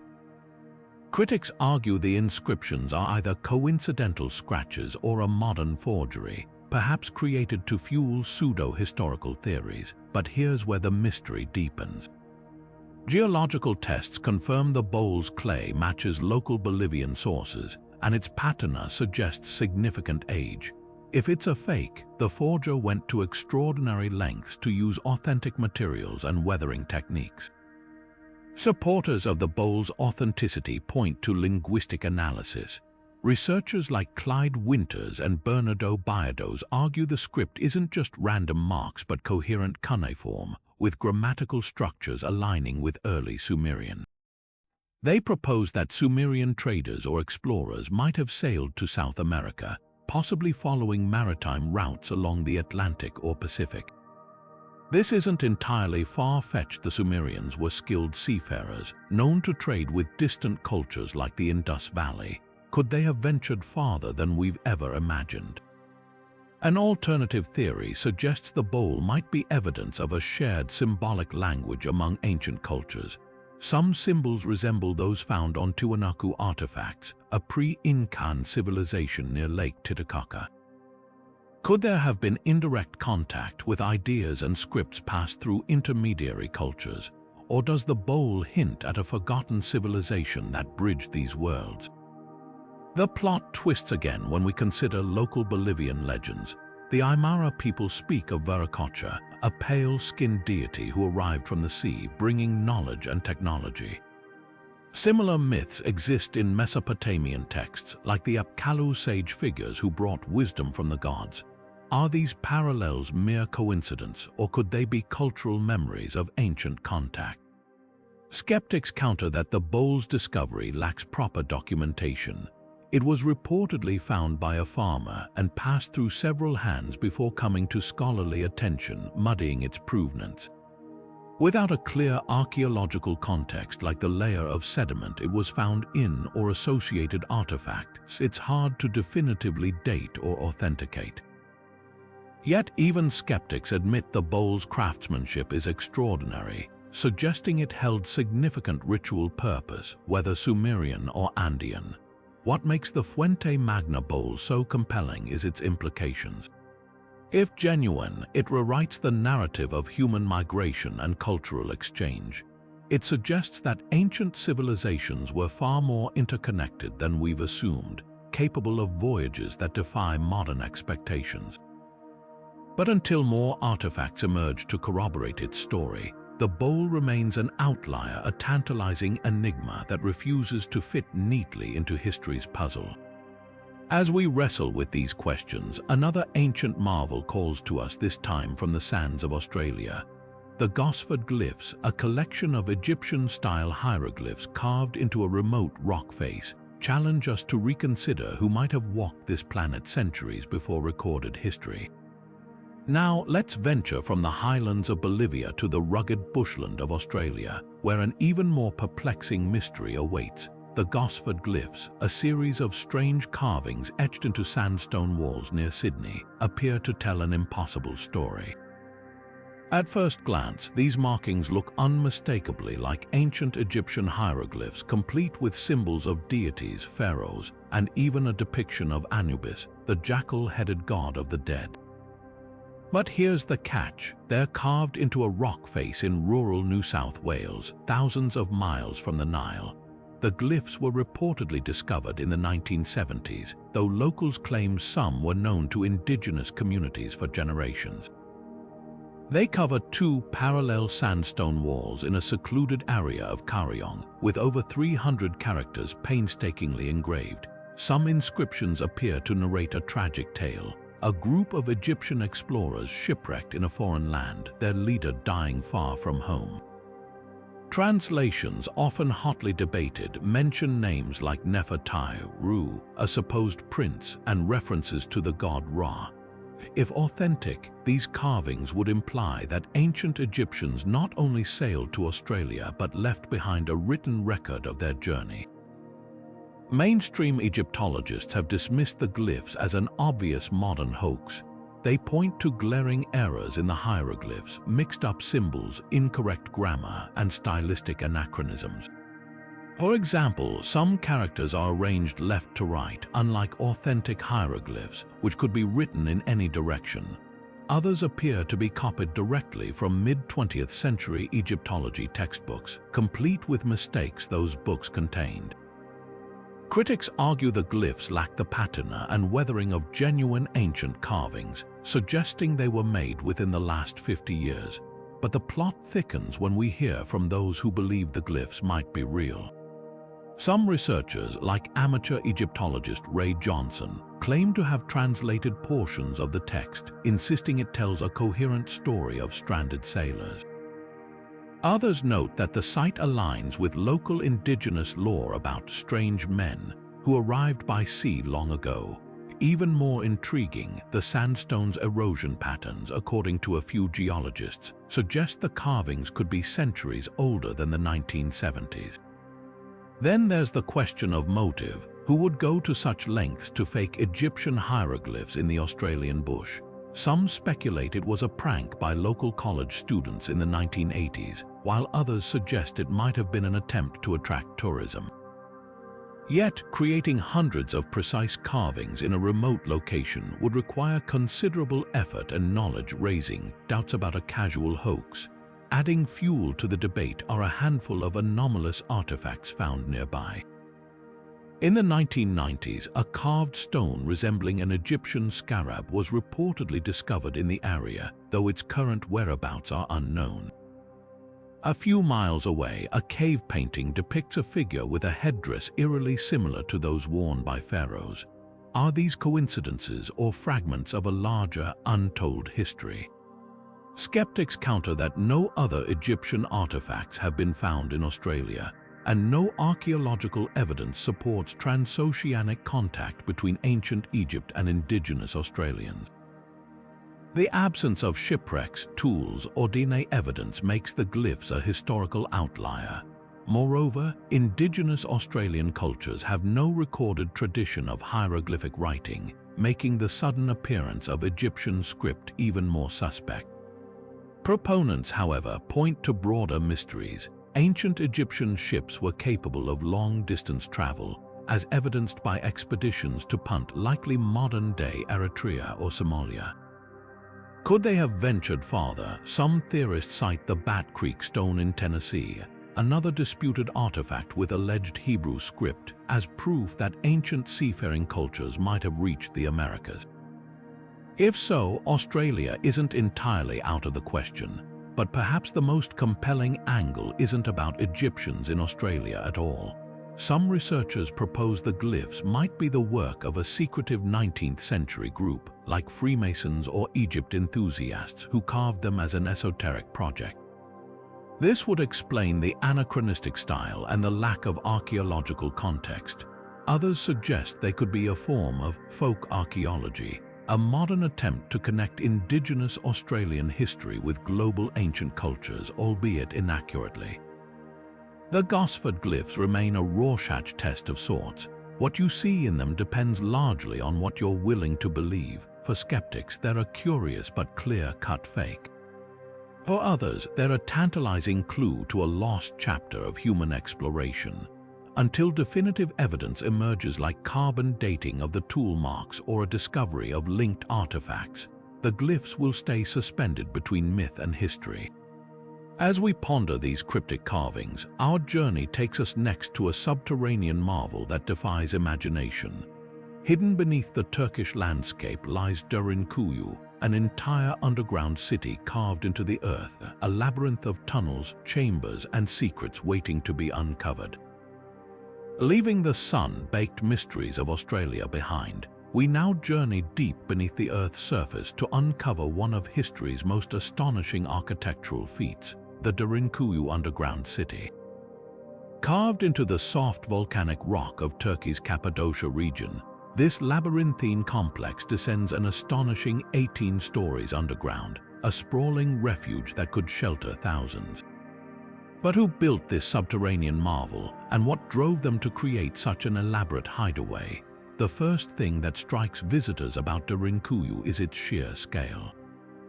Discovered in 1963 by a local man renovating his home, the city stretches over 200 feet below ground with ventilation shafts, wells, stables, churches, and even wineries, all meticulously carved from rock. Narrow passageways connect chambers designed to be sealed off with massive stone doors, each weighing up to 1,000 pounds, suggesting this was more than just a temporary shelter. It was a fortress against invaders. Archaeologists believe Derinkuyu dates back to at least the 8th century, possibly earlier, with some theories linking its construction to the Phrygians or even the Hittites, who thrived over 3,000 years ago. But the most compelling evidence points to early Christians, who may have expanded an existing network of caves to escape persecution under the Roman Empire. The presence of chapels and crosses carved into the walls supports this theory, as does historical records of Christian communities hiding in Cappadocia during waves of oppression. Yet the underground city's design reveals even more fascinating details. Ingenious ventilation shafts ensure fresh air reaches the lowest levels, while wells tap into underground water sources, allowing inhabitants to survive prolonged sieges. The stone doors could be rolled into place to block invaders, and narrow corridors forced attackers to proceed single file, making them easy targets for defenders. This wasn't just a hiding place, it was a carefully engineered survival system. What's even more remarkable is that Derinkuyu isn't alone. Over 200 underground cities have been discovered in Cappadocia, with some connected by miles of tunnels. The largest, Kaymakli, lies just a few miles away and may have once been linked to Derinkuyu. Together, these complexes form a vast underground network, hinting at a society that spent generations perfecting the art of subterranean living. But why go to such extremes? The answer likely lies in Cappadocia's turbulent history. The region sat at the crossroads of empires, making it a frequent battleground for Romans, Persians, Byzantines, and later Arab invaders. For early Christians, underground cities offered sanctuary from raids and religious persecution. Later, they may have served as refuges during Mongol incursions or Ottoman conflicts. The volcanic rock, soft enough to carve but sturdy enough to withstand collapse, made it an ideal material for creating these hidden strongholds. Modern excavations continue to reveal surprises. In 2020, archaeologists uncovered a new section of Derinkuyu containing sleeping quarters, kitchens, and even a winery with fermentation vats, suggesting long-term habitation. Some theorists propose the cities were used as seasonal retreats, with communities moving underground during winter or times of unrest. Others speculate they were part of a secret trade network, with hidden passages allowing goods to move undetected. But not all theories are so practical. A fringe view suggests the cities were built to protect against an unknown apocalyptic threat, perhaps even a catastrophic event like a comet impact or climate shift. While there's no concrete evidence for this, the scale of Derinkuyu's preparation, stockpiled food, water systems, and defensive measures does hint at a society preparing for the worst. Skeptics counter that the cities were simply an extension of natural cave dwellings, expanded over time for practical reasons. Yet the precision of the engineering ventilation shafts aligning perfectly with surface openings, or the way stone doors pivot smoothly on rock sockets suggests a level of sophistication beyond mere improvisation. What's undisputed is that Derinkuyu challenges our assumptions about ancient ingenuity. Without modern tools, its builders created a self-sustaining underground world, one that could support entire communities for months. The city's existence forces us to reconsider how ancient peoples responded to threats, blending survival instinct with remarkable creativity. As we resurface from the depths of Derinkuyu, our exploration takes us next to the windswept coast of Rhode Island, where another enigmatic structure, the Newport Tower, stands as a silent puzzle. Is it a relic of Viking explorers, a colonial mill, or something far stranger? The answers may rewrite chapters of history. Standing defiantly against the salty Atlantic winds, Rhode Island's Newport Tower has puzzled historians for centuries. This mysterious stone structure, rising 28 feet tall with its 8 graceful arches, doesn't fit neatly into any known chapter of American history. Is it a Viking outpost, a colonial windmill, or evidence of secret Templar voyages? The debate rages on, and every clue seems to deepen the mystery. The tower's design is the first red flag. Unlike typical colonial architecture, its circular form and arched windows echo medieval European structures, particularly Norse round churches or Templar fortifications. Built from local sandstone without mortar, its construction technique matches methods used in 12th century Scandinavia. But here's the twist. The tower stands in Newport, allegedly founded in 1639, centuries after the Vikings vanished from North America. So how does it fit into the timeline? Carbon dating has only thickened the plot. Tests on mortar samples in the 1990s suggested the tower could date as far back as the 1400s, long before English colonists arrived. But critics argue contamination might skew these results. Meanwhile, dendrochronology studying tree rings in nearby structures points to the mid-17th century, aligning with colonial records. This clash of scientific evidence leaves room for wild theories and scholarly skepticism alike. Proponents of the Viking theory point to similarities with round churches in Greenland and Norway, like the one at Orfyr. They argue Leif Erikson's expeditions around the year 1000 could have extended further south than Newfoundland, leaving this tower as a marker. But there's no direct archaeological evidence, no Norse artifacts or carvings to confirm their presence in Rhode Island. Then there's the Templar connection. Some speculate the tower was built by fugitive knights Templar fleeing persecution in Europe after the 14th century. Legends suggest they sailed to North America with lost Templar treasures, and the tower's alignment with solstice sunrises fuels claims it was a ceremonial site. Yet mainstream historians dismiss this, noting the lack of documentary proof or Templar symbolism in the structure. The colonial windmill theory, however, has the most paper trail. Rhode Island's early governor, Benedict Arnold, an ancestor of the infamous traitor, referenced a stone-built windmill in his 1677 will.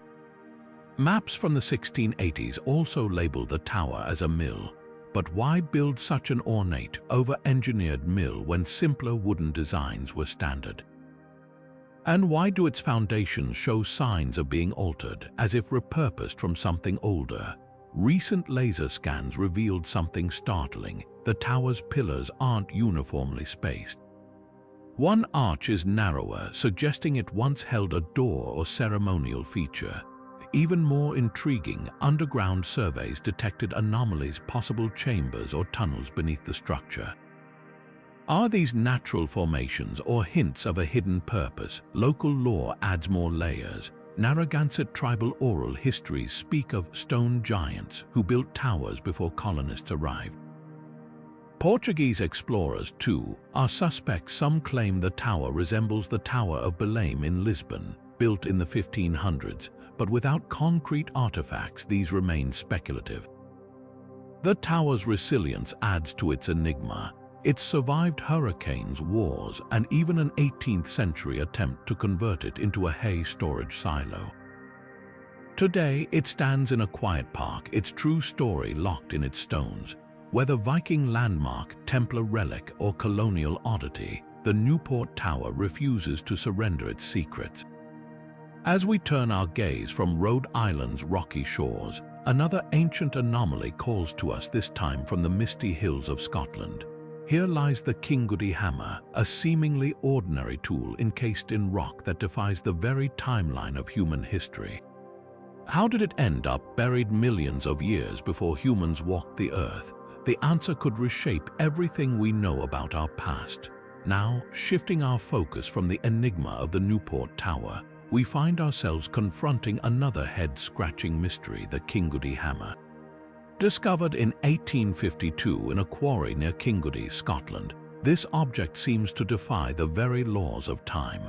Imagine a modern-day tool, perfectly preserved, encased in rock that dates back 400 million years. How could such a thing exist? The hammer was found embedded in a block of Devonian sandstone rock formed long before dinosaurs, let alone humans, walked the earth. When workers split open the stone, there it was, a wooden handle, partly disintegrated but still recognizable, with a hammerhead made of iron wedged inside. The craftsmanship suggests a tool from the early 19th century. So how did it end up inside ancient stone? Skeptics argue that the hammer isn't as old as the rock surrounding it. They propose that mineral-rich water seeped into cracks around the hammer over time, slowly cementing it into place. This process, known as concretion, can create the illusion that an object is far older than it truly is. But here's the catch: concretion usually leaves visible layers or inconsistencies in the rock. The Kingudi hammer, however, appears seamlessly fused with its sandstone prison, as if it was there from the very beginning. Then there's the composition of the hammerhead itself. Analysis shows it's made of iron with unusual purity, lacking the slag typical of 18th or 19th century smelting. Some researchers claim this suggests advanced metallurgy, possibly hinting at a lost civilization or even an extraterrestrial origin. Others dismiss this as an anomaly. Perhaps the iron came from a meteorite or the sample was contaminated during testing. The wooden handle presents another puzzle. Normally, organic material like wood would decay long before 400 million years passed, yet fragments remain preserved in the stone. One theory suggests the hammer was buried in conditions that slowed decomposition, perhaps deep underground with little oxygen. Still, the idea of a relatively recent tool surviving intact within ancient rock stretches credibility. Local legends add fuel to the fire. Some say the hammer belonged to a worker who vanished under mysterious circumstances, his tool left behind as the quarry swallowed him. Others whisper of time slips, moments when the past and present briefly overlap, allowing objects to cross between eras. While these tales are compelling, they offer no scientific explanation. Mainstream geology leans toward natural processes, pointing out that soft materials like wood can sometimes become mineralized, turning to stone over millennia. But this doesn't fully account for the hammer's seemingly modern design. Could it be evidence of a prehistoric industrial society, as some fringe theorists claim? Or is it a hoax planted to stir controversy? The lack of documentation from the quarry workers who discovered it leaves room for doubt. Recent attempts to re-examine the hammer have been thwarted by its current whereabouts. It's held in private collections, making independent testing difficult. Without fresh analysis, the debate remains stuck between two extremes. Either our understanding of geological time is flawed, or the hammer is a bizarre but explainable oddity. What makes the Kingudi hammer so fascinating isn't just its impossible age, but what it represents, an artifact that challenges the boundaries of history. Whether a quirk of nature or a genuine anomaly, it forces us to question what we think we know about time, technology, and human ingenuity. As we leave this Scottish conundrum behind, another ancient puzzle awaits, one that soars even further into the realm of the unexplained. High in the sands of Egypt, the Saqqara bird sits poised, its wings outstretched not for flight but for a mystery that spans millennia. Is it a mere trinket, or could it be evidence that the ancients dreamed of taking to the skies? The answer may rewrite the history of human innovation. Now, let's take flight into another baffling relic of the ancient world, the Saqqara bird. Discovered in 1898 during an excavation of a tomb near Saqqara, Egypt, this small wooden artifact has sparked debates that soar far beyond its modest size. At first glance, it resembles a bird with its sleek body and outstretched wings. But look closer, and the details start to unravel a mystery that challenges our understanding of ancient ingenuity. Crafted around 200 years before the Common Era, the Saqqara bird measures just under 6 inches in length. Its wings are smooth and angled, lacking the intricate feather carvings typical of other avian depictions from the same period. This absence of decorative detail raises the first red flag. Why would an artist omit such a defining feature if they were simply carving a bird? The tail, too, deviates from tradition. Instead of fanning outward like a bird's, it stands upright, almost like a rudder. These anomalies have led some researchers to question whether the Saqqara bird is a bird at all. In 1969, Dr. Khalil Messiha, an Egyptian doctor and aviation enthusiast, made a startling claim. He argued that the artifact wasn't a religious symbol or a child's toy, but a scale model of a monoplane.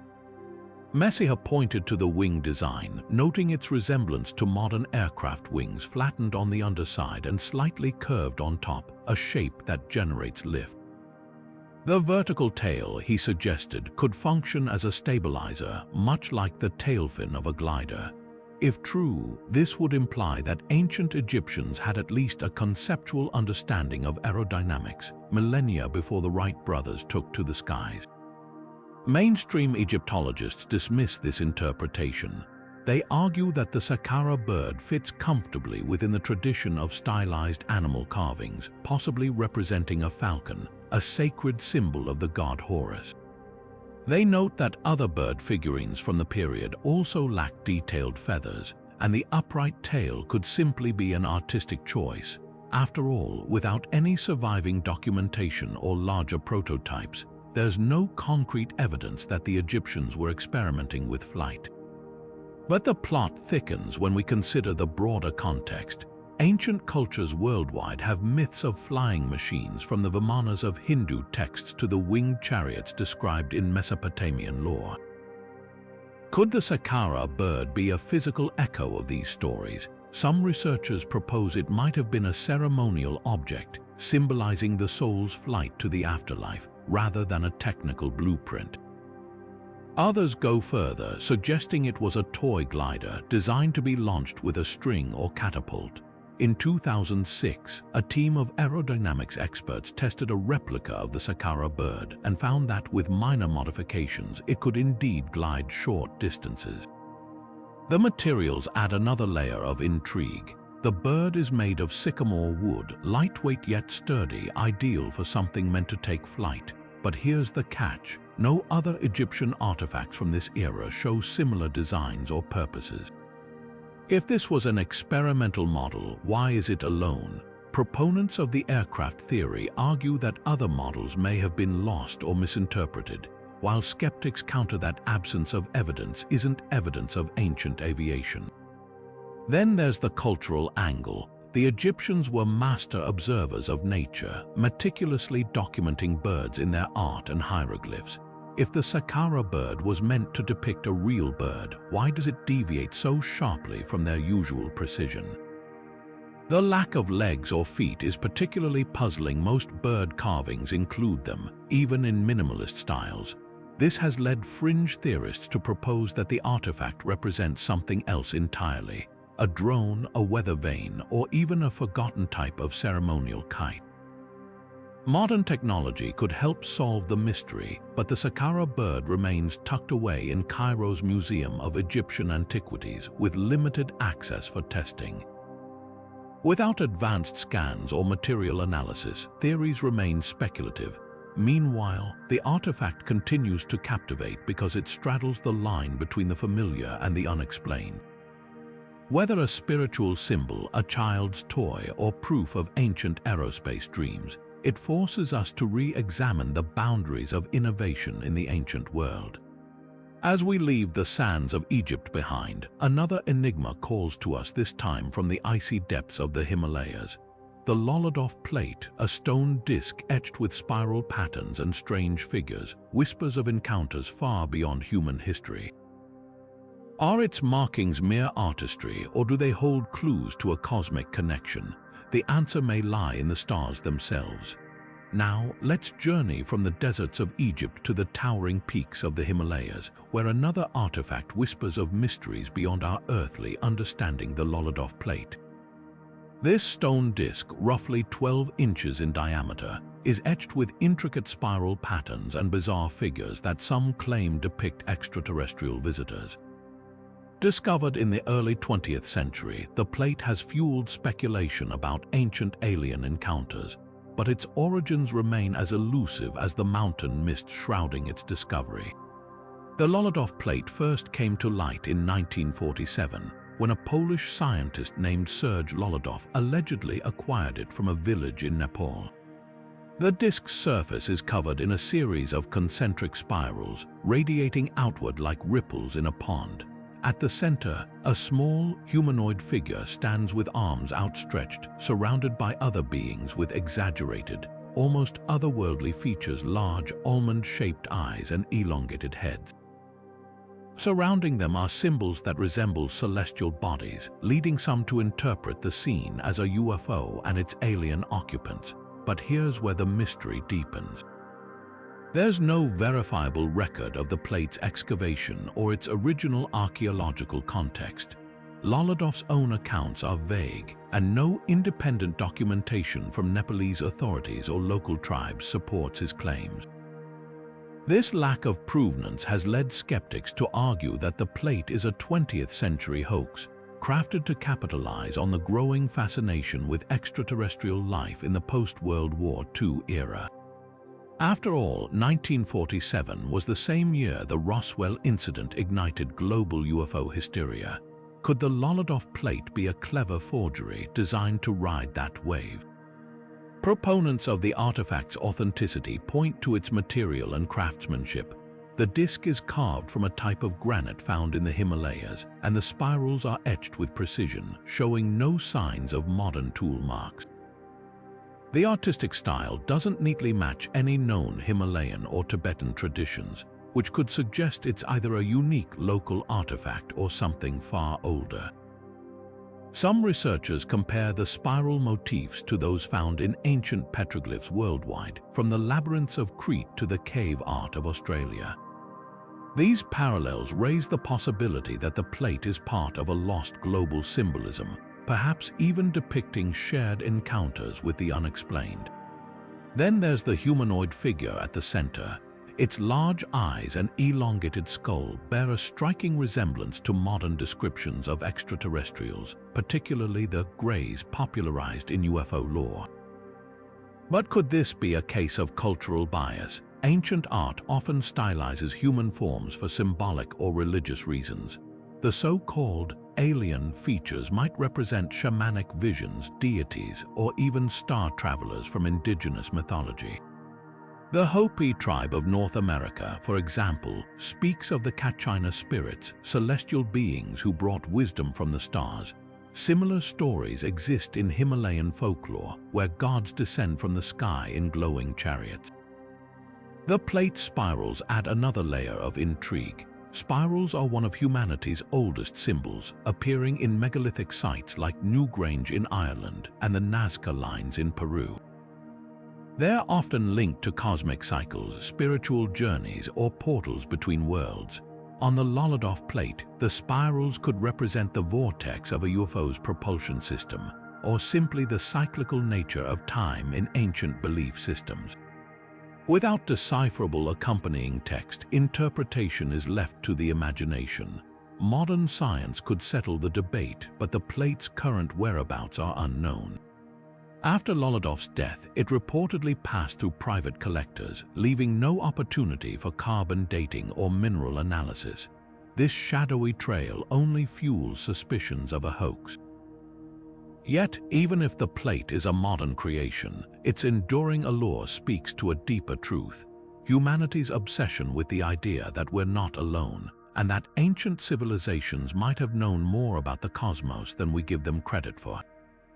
As we ponder the Lolodov plate's enigmatic message, another artifact beckons, this time from the forests of New England. The Lake Winnipesaukee Mystery Stone, an egg-shaped relic covered in cryptic symbols, challenges historians with its unknown origins and purpose.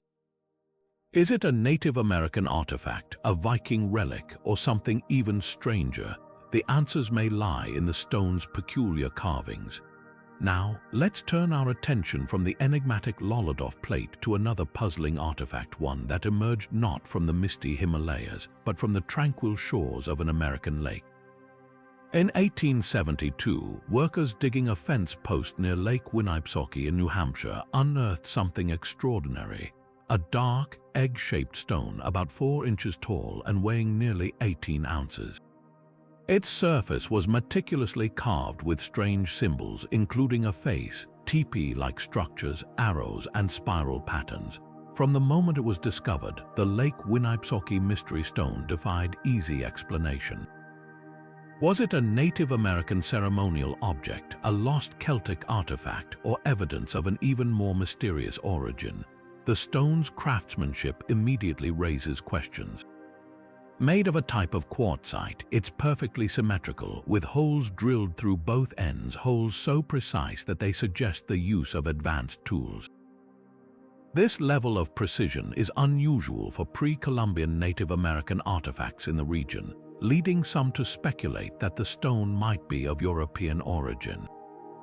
The carvings add to the intrigue. One side features a face with rounded eyes and a simple mouth, while the opposite side shows a spiral, arrows, and what looks like a stalk of corn.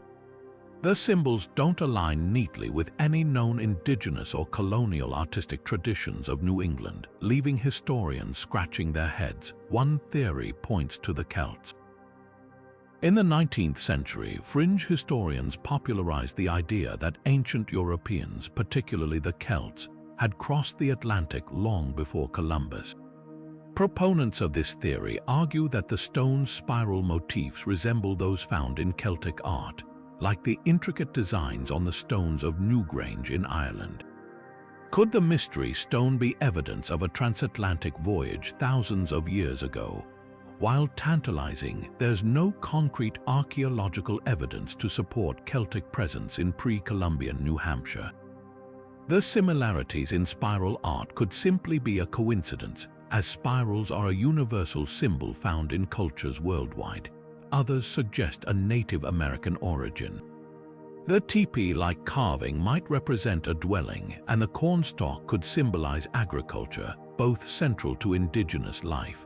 Yet, no other artifacts from the region match the stone's unique combination of symbols, and local tribes have no oral traditions referencing such an object.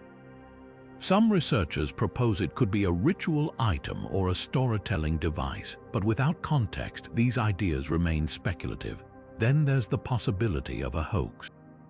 The stone was discovered during a time when antiquarianism was a popular hobby, and fabricated artifacts sometimes found their way into collections. The late 19th century also saw a surge of interest in exotic theories about lost civilizations and ancient mariners. Could the mystery stone have been crafted to capitalize on this fascination? Skeptics note that the symbols seem like a mishmash of motifs from different cultures, as if designed to provoke curiosity rather than convey a specific cultural message. Modern science could help solve the puzzle, but the stone's history complicates matters. After its discovery, it passed through several private collectors before landing at the New Hampshire Historical Society, where it's displayed today. Efforts to date the stone have been inconclusive. Quartzite is notoriously difficult to date using traditional methods, and the lack of organic material rules out carbon dating.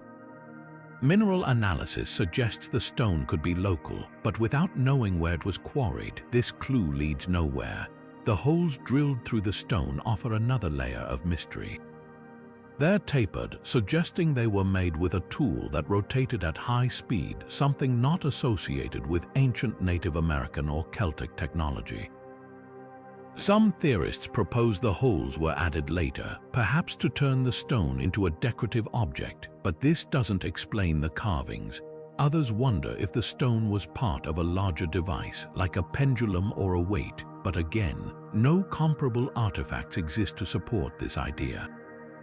What's most fascinating about the Lake Winnipesaukee Mystery Stone is how it embodies the enduring human love for the unexplained. Whether it's a genuine artifact from a lost culture, an elaborate hoax, or something in between, it challenges us to question what we think we know about history.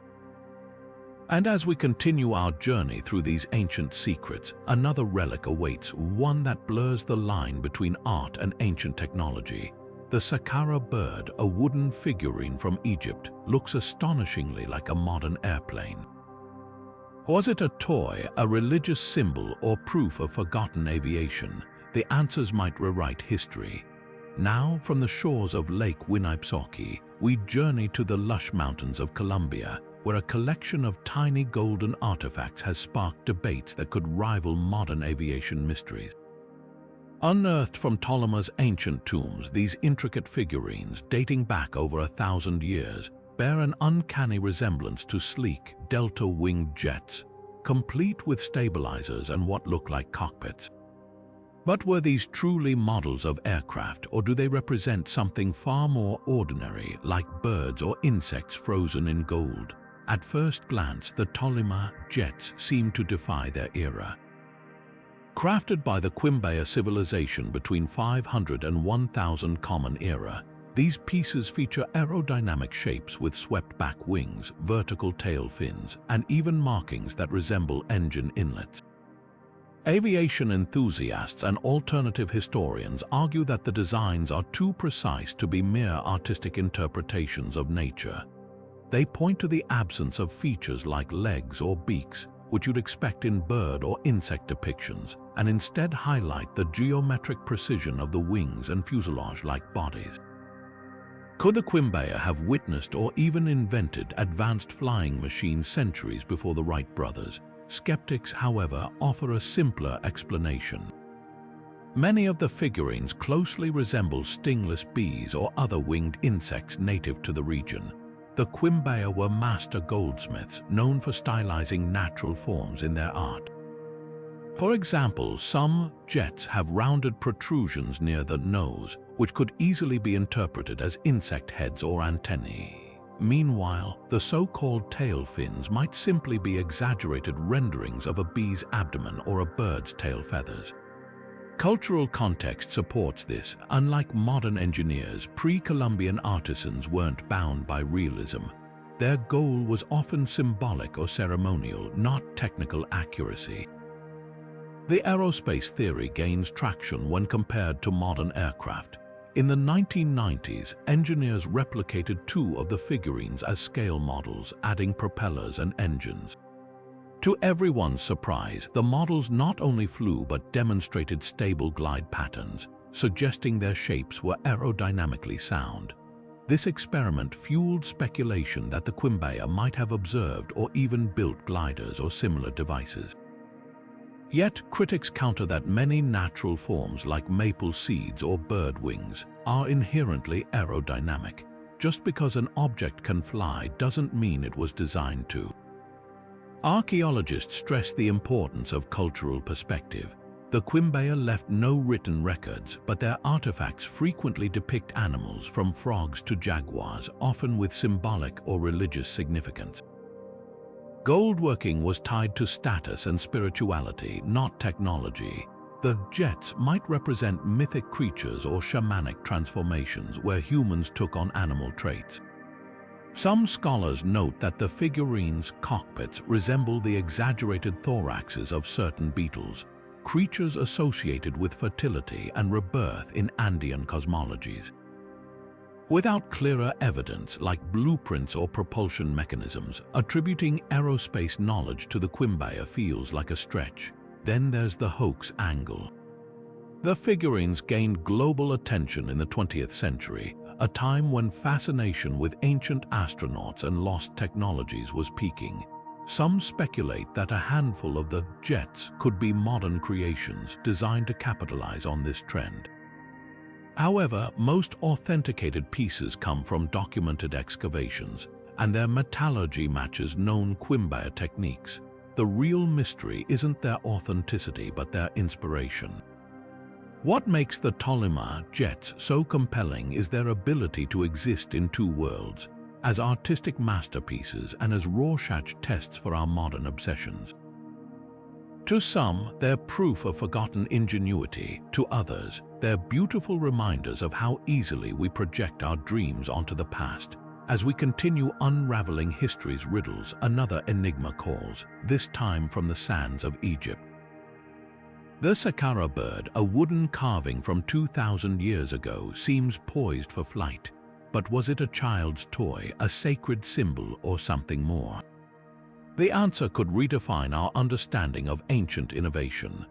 Now, shifting our gaze from the golden mysteries of Colombia to the sun-baked temples of Egypt, we encounter an enigma that seems to defy time itself. Nestled within the Temple of Seti I at Abydos, a series of peculiar carvings have ignited fervent debate among historians, archaeologists, and conspiracy theorists alike. Among the hieroglyphs, there are shapes that bear an uncanny resemblance to modern helicopters, submarines, and even futuristic aircraft. But how could such advanced technology appear in artwork from over 3,000 years ago? At first glance, the so-called Abydos helicopter looks like a clear depiction of a rotorcraft, complete with what appears to be a cockpit and tail rotor. Nearby, other carvings evoke images of submarines and hovercrafts. To believers in ancient astronaut theories, this is undeniable proof that extraterrestrial visitors shared advanced knowledge with the Egyptians, or that an earlier, forgotten civilization possessed technology far beyond our current understanding. The precision of these shapes, they argue, is too striking to dismiss as mere coincidence. Mainstream Egyptologists, however, offer a far more grounded explanation. They point to the phenomenon of palimpsest, where older inscriptions are partially erased and recarved with new hieroglyphs over time. In the case of the Abydos carvings, the original text honored Seti I, but his successor, Ramesses II, later modified some sections. Over centuries, weathering and erosion caused the overlapping carvings to merge, creating accidental shapes that only appear to resemble modern machinery. This process, they argue, is a well-documented occurrence in Egyptian monuments, where pharaohs often repurposed their predecessors' work to solidify their own legacies. Then there's the role of pareidolia, the human brain's tendency to perceive familiar patterns like faces or objects in random stimuli. We see this in everyday life, from clouds that look like animals to toast that seems to bear the image of a religious figure. Could the Abydos helicopter simply be a case of our modern minds projecting contemporary imagery onto ancient, abstract symbols? Skeptics note that the helicopter shape lacks key details like rotors or landing gear, and that the submarine lacks propellers or hatches. Without these functional elements, the argument for intentional depiction weakens. Yet, the intrigue deepens when we examine the context of Egyptian symbolism. Hieroglyphs were not just a writing system but a sacred art form, often imbued with layers of meaning. Some researchers suggest the disputed carvings could represent mythological creatures or stylized renditions of natural phenomena, like beetles or birds in motion. For example, the helicopter might actually depict a winged scarab, a symbol of rebirth, viewed from an unconventional angle. Similarly, the submarine could be an artistic interpretation of a fish or a serpent, creatures tied to Nile mythology. The debate takes another turn when we consider the Egyptians' documented ingenuity.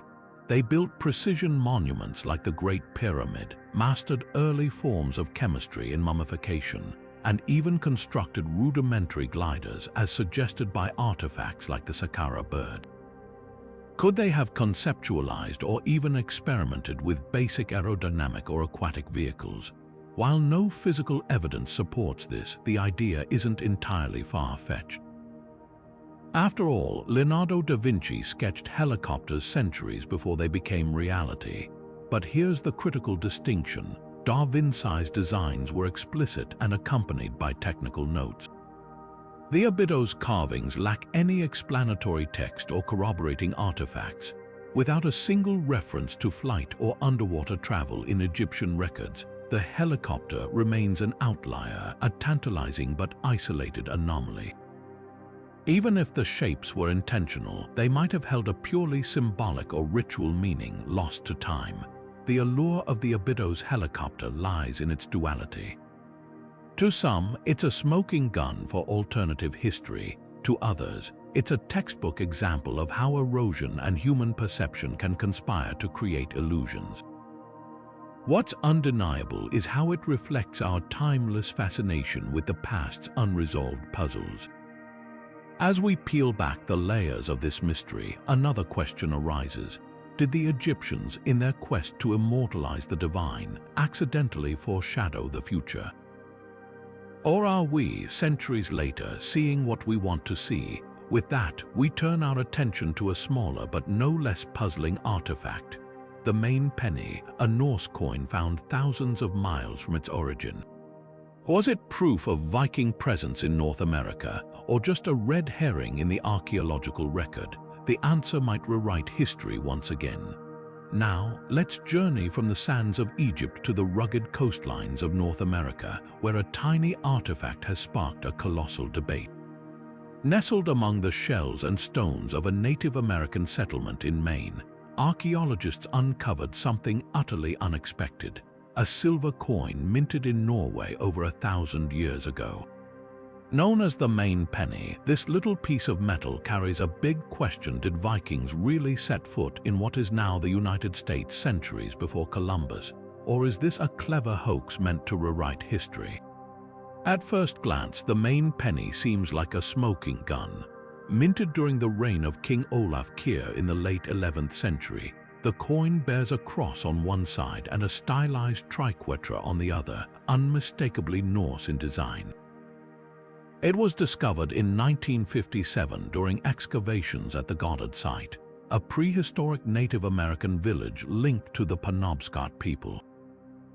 If genuine, it would be the northernmost evidence of Viking contact in North America, far beyond their known settlements in Newfoundland at Elance Orcs Meadows. Proponents of the Viking in Maine theory argue that the coin could have been traded or lost during a Viking expedition, suggesting their travels along the eastern seaboard were far more extensive than historians once believed.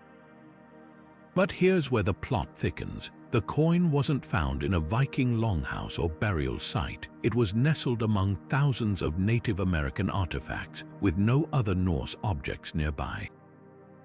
This isolation raises eyebrows. Critics argue that a single coin without accompanying tools, weapons, or even another coin is flimsy evidence for sustained contact. After all, how likely is it that Vikings traded just one silver piece and left no other trace? Skeptics propose an alternative theory. The Maine penny might have been planted, either as a prank or to fabricate a sensational discovery. The late 1950s saw a surge in public fascination with Vikings, thanks in part to popular media and pseudo-historical claims. Could someone have dropped the coin at the site to stir up controversy? Yet, dismissing the Maine penny as a hoax isn't so simple. Forensic testing confirms the coin is authentic medieval Norse silver, not a modern replica. Moreover, the Baghdad site was a known hub for long-distance trade networks among indigenous peoples. The Wabanaki tribes of Maine were skilled traders, exchanging goods like furs and copper across vast distances. Could the coin have traveled through these networks, passed from hand to hand over centuries until it reached Maine? This theory gains traction when we consider other Norse artifacts found far inland, like the spearhead discovered in Minnesota. While that object's origins are disputed, it hints at the possibility of goods moving far beyond their point of origin. Then there's the matter of timing. The main penny dates to roughly the same era as the Viking settlement at Elant's Ox Meadows, around the year 1070. Norse sagas, like the saga of Eric the Red, describe expeditions southward along the coast, mentioning a place called Vinland, rich in grapes and timber. Could Maine have been part of this elusive Vinland? Some researchers propose that the Vikings, known for their seafaring prowess, might have explored further south but left little trace, either due to conflicts with indigenous peoples or simply because their stays were brief. But let's pause for a reality check. The absence of corroborating evidence is a glaring issue. At Elant's Ox Meadows, archaeologists found dwellings, tools, and even a bronze cloak pin, clear signs of a Viking presence. In Maine, there's only the coin. Even if Vikings did reach the area, why no ship remnants, no structures, no DNA evidence in indigenous populations? Without these, the Maine penny remains an intriguing outlier rather than definitive proof. The debate takes another twist when we examine the coin's discovery. It was found by amateur archaeologists, not in a carefully controlled dig. While there's no evidence of foul play, the lack of professional oversight leaves room for doubt.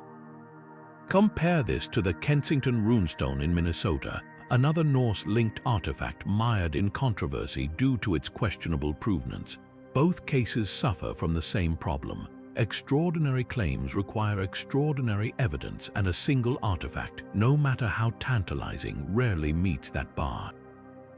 So where does this leave us? The Maine penny is either a groundbreaking clue to Viking exploration or a red herring in the archaeological record. Perhaps the truth lies somewhere in between. Maybe the coin did arrive in Maine through trade carried by indigenous networks, not by Vikings themselves.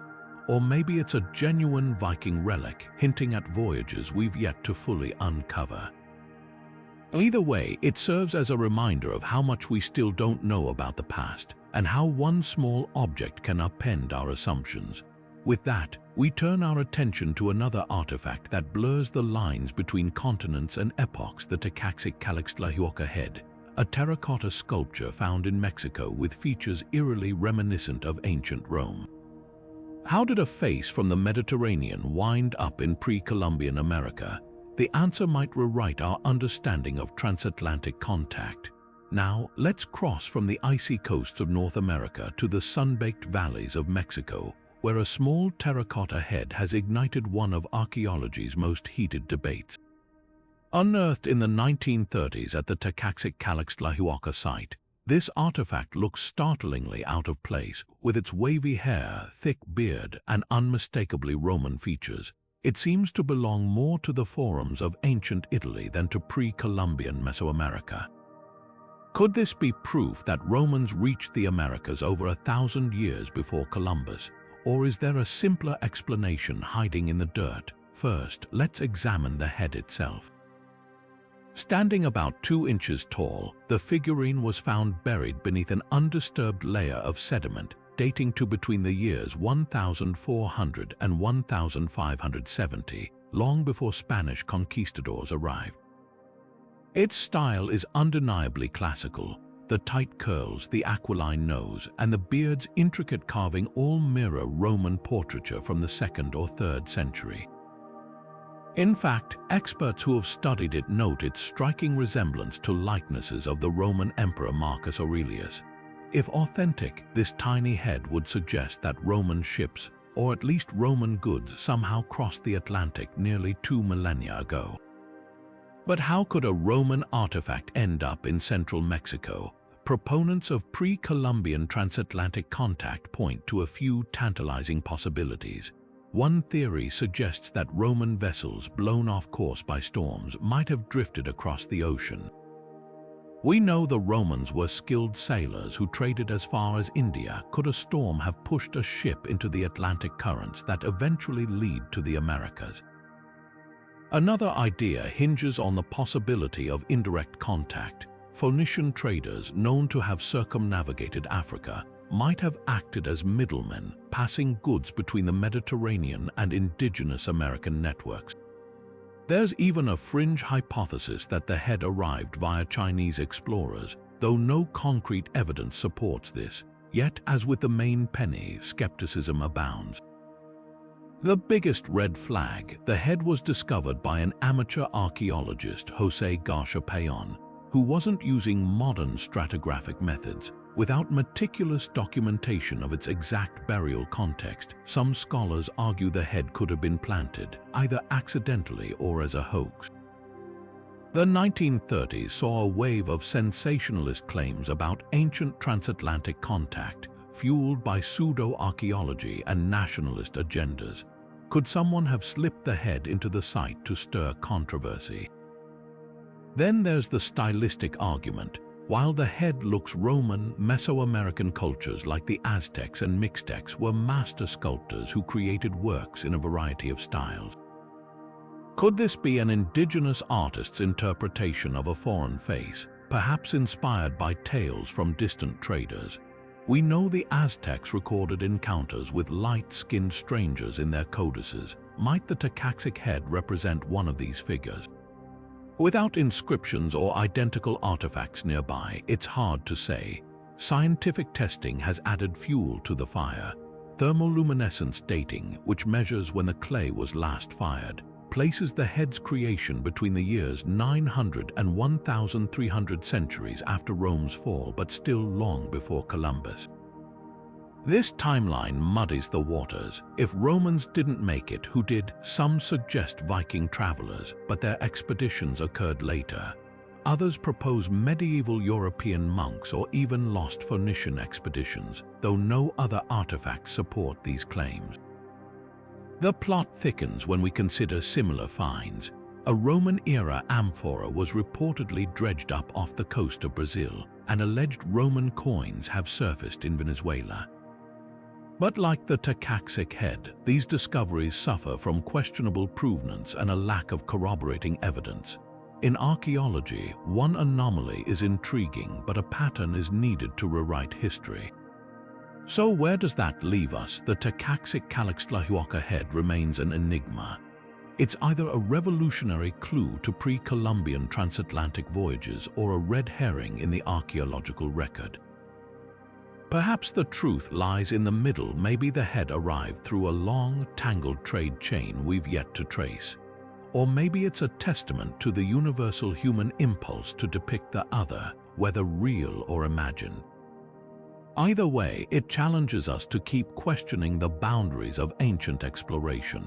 With that, we venture deeper into the shadows of history, where sprawling stone tunnels stretch beneath Europe's surface.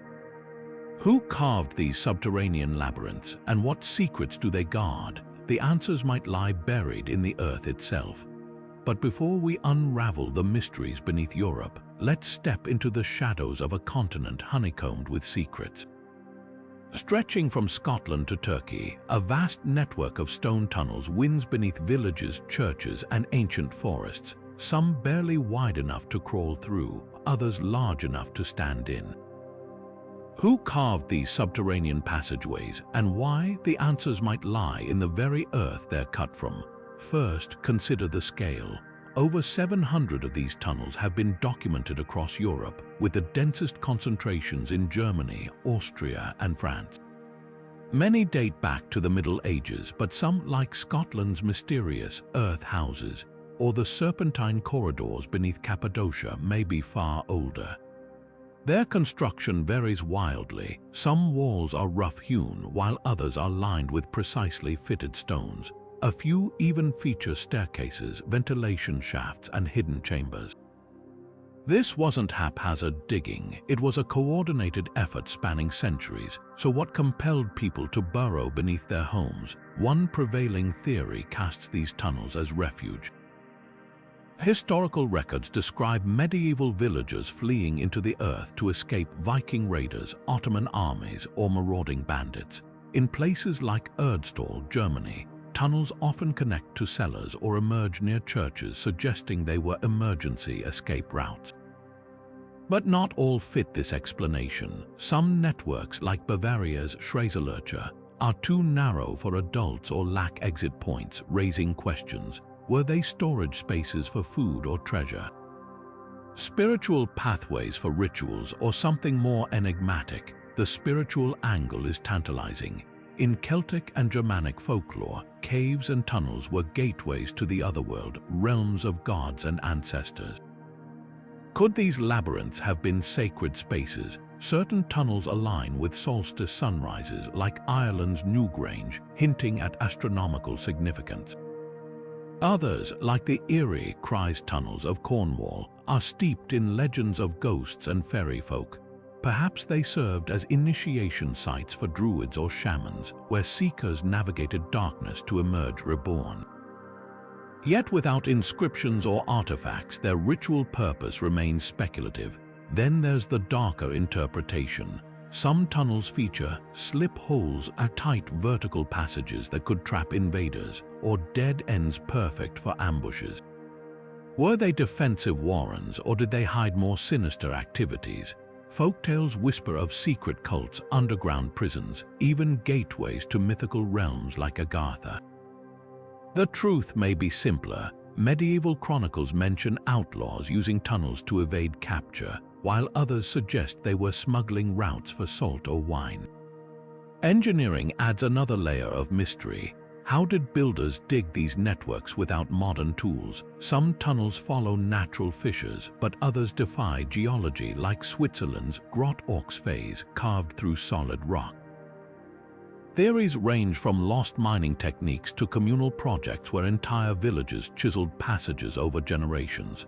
The precision in places like Derinkuyu, Turkey, where 18-story underground cities housed thousands, hints at advanced knowledge. Were these survival bunkers for apocalyptic events, or part of a forgotten subterranean society? Modern discoveries keep muddying the waters. In 2022, LiDAR scans revealed a sprawling tunnel system beneath a Belgian monastery, its walls etched with cryptic symbols. Meanwhile, archaeologists in Spain found tunnels repurposed by medieval Jews as secret synagogues during persecutions. Each find suggests these networks were continually adapted, their original purpose fading into myth. So what's the verdict? Europe's stone tunnels are likely a patchwork of functions: refuge, ritual, rebellion woven across time. They remind us that the past isn't just buried, it's layered, with each generation leaving its mark in the dark. And as we brush off the dirt from these passageways, we're left with one haunting question. If they were meant to hide something, how much still lies undiscovered? Now, let's turn our gaze to Jordan's deserts, where a crumbling wall stretches 150 kilometers across barren hills. Built by an unknown civilization, the Kot Shebib's purpose is as elusive as the winds that shaped it. Who erected this ancient barrier, and what were they trying to keep out or in? The clues may lie in the sands themselves. Crossing from the hidden depths of Europe's tunnels to the sun-scorched deserts of Jordan, we encounter a structure as enigmatic as it is vast. Stretching 150 kilometers across barren hills, the Kot Shebib Wall stands as a silent sentinel of the past, its purpose lost to time. Built by an unknown civilization, this crumbling barrier raises more questions than answers. Was it a border marker, a livestock enclosure, or a defensive line against some long-forgotten threat? The clues may lie buried in the sands that have slowly swallowed its stones for centuries. First, consider the wall's sheer scale.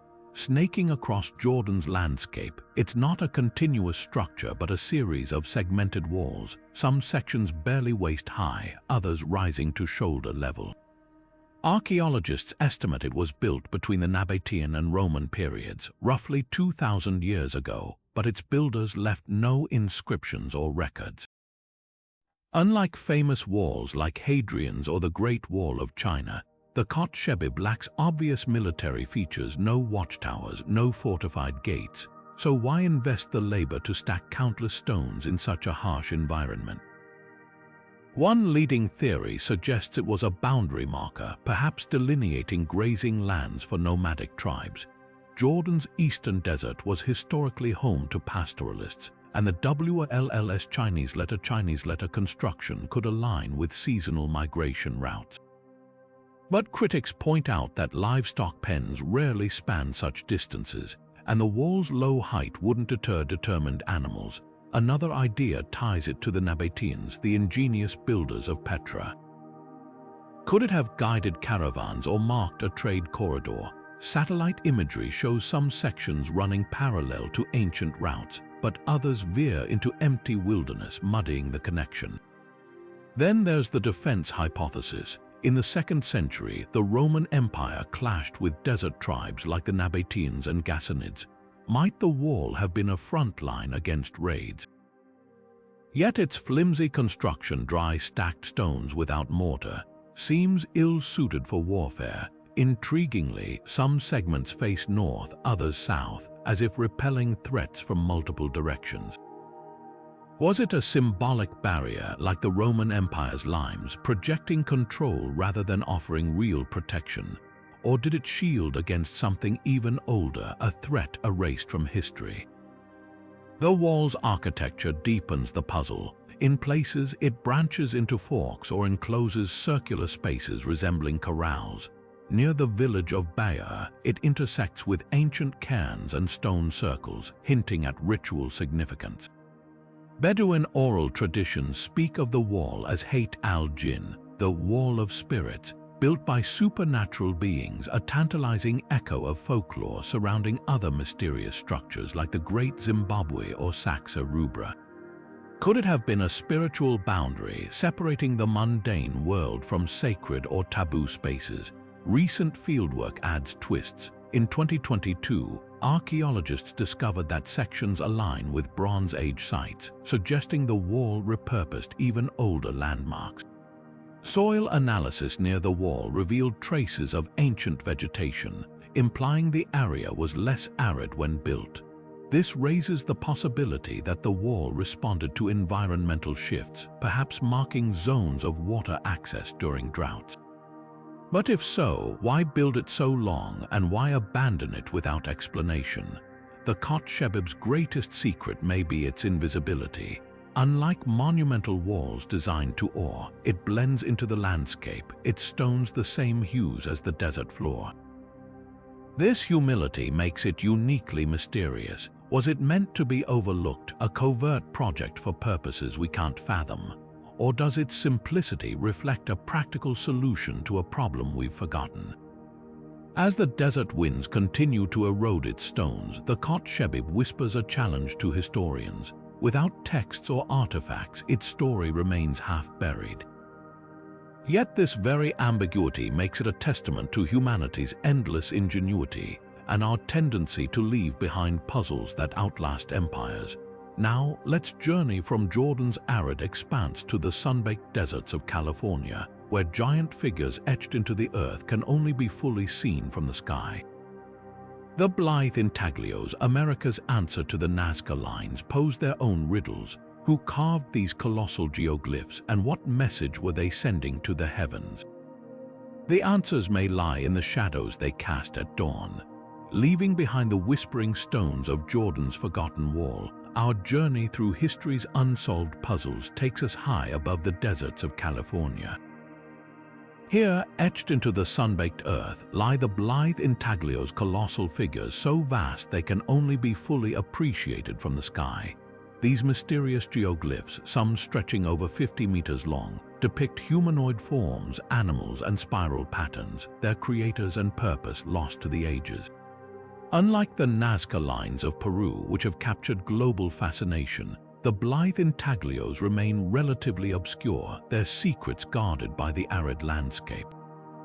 First discovered by a pilot in the 1930s, these ground drawings raise immediate questions. Who crafted them and why? The most striking figures include a pair of human-like forms, one nearly 50 meters in length, with outstretched limbs as if mid-dance or ritual. Nearby, a sprawling quadruped, possibly a mountain lion or horse, seems frozen in motion.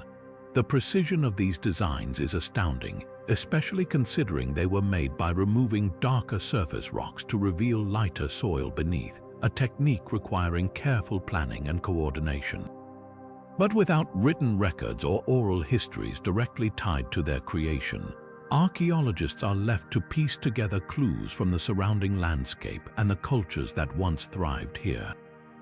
The prevailing theory links the intaglios to the indigenous tribes of the lower Colorado River, particularly the Mojave and Quechan peoples. These groups have inhabited the region for thousands of years, and their cultural narratives speak of powerful deities and creation stories involving giant figures. Some researchers suggest the geoglyphs may represent Mastamho, a central figure in Mojave cosmology associated with the Earth's formation. The humanoid figure's poses with arms outstretched could symbolize Mastamho's role as a life-giver or mediator between worlds. Alternatively, the animal glyphs might map celestial constellations or serve as territorial markers for sacred hunting grounds. Yet the mystery deepens when we consider the geoglyphs' visibility or lack thereof. From ground level, the intaglios are nearly impossible to discern, their outlines blurring into the desert floor. This raises a provocative question. If they weren't meant to be seen by people on the ground, who or what were they meant to communicate with? Some propose they were created for aerial viewers, whether spiritual beings, ancestors, or celestial entities. The Mojave, for instance, believed in sky spirits who watched over the earth. Could these designs have been offerings or messages to such beings? Others argue the geoglyphs might have been part of initiation rites, where knowledge of their existence and meaning was passed down orally within secretive spiritual societies. The site's location adds another layer of intrigue. The Blythe intaglios cluster near the Colorado River, a vital lifeline in this harsh environment. This proximity suggests a connection to water rituals or seasonal ceremonies. One particularly striking glyph, a spiral, mirrors symbols found in other indigenous cultures, often representing water, cycles of life, or portals to other realms.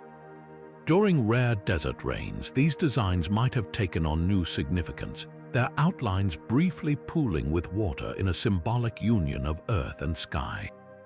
Modern technology has revealed even more surprises.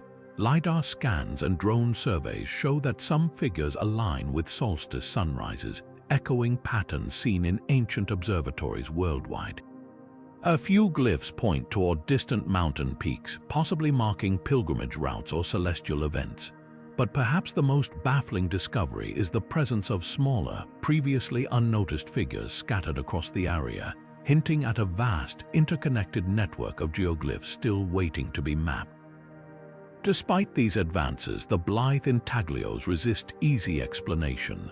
Unlike the Nazca Lines, which were preserved by stable climatic conditions, California's geoglyphs have suffered from erosion, vandalism, and even military tank exercises during World War II.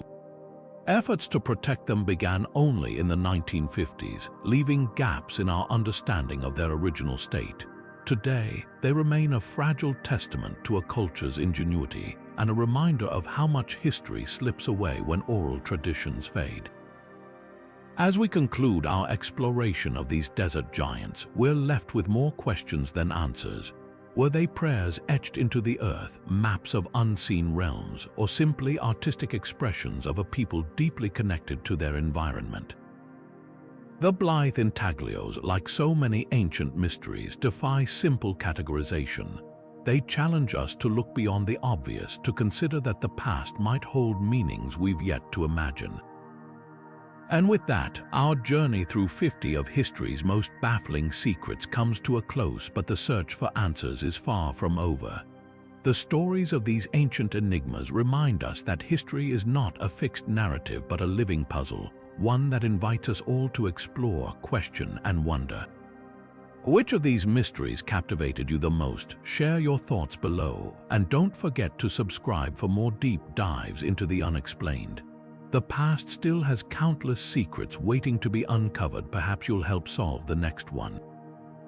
As we stand at the end of this extraordinary journey through 50 of history's most perplexing secrets, one truth becomes undeniable: our understanding of the past is far from complete. From the Antikythera Mechanism's intricate gears to the blithe intaglio's desert giants, each mystery we've explored challenges the boundaries of what we thought possible. These enigmas aren't just curiosities, they're invitations to rethink history, to question assumptions, and to marvel at the ingenuity of ancient civilizations. Take a moment to consider how these puzzles reshape our perspective. The Great Pyramid's hidden chambers remind us that even the most studied monuments can still surprise us, while the Voynich Manuscript's unbreakable code humbles modern cryptography. The Dogon tribe's cosmic knowledge and the Piri Reis Map's uncanny accuracy force us to ask, did ancient cultures possess insights we've yet to rediscover? And sites like Göbekli Tepe, predating agriculture itself, rewrite the timeline of human achievement. Together, these mysteries weave a tapestry of questions that span continents and millennia, proving that history is anything but a closed book. What's truly remarkable is how these enigmas connect us across time.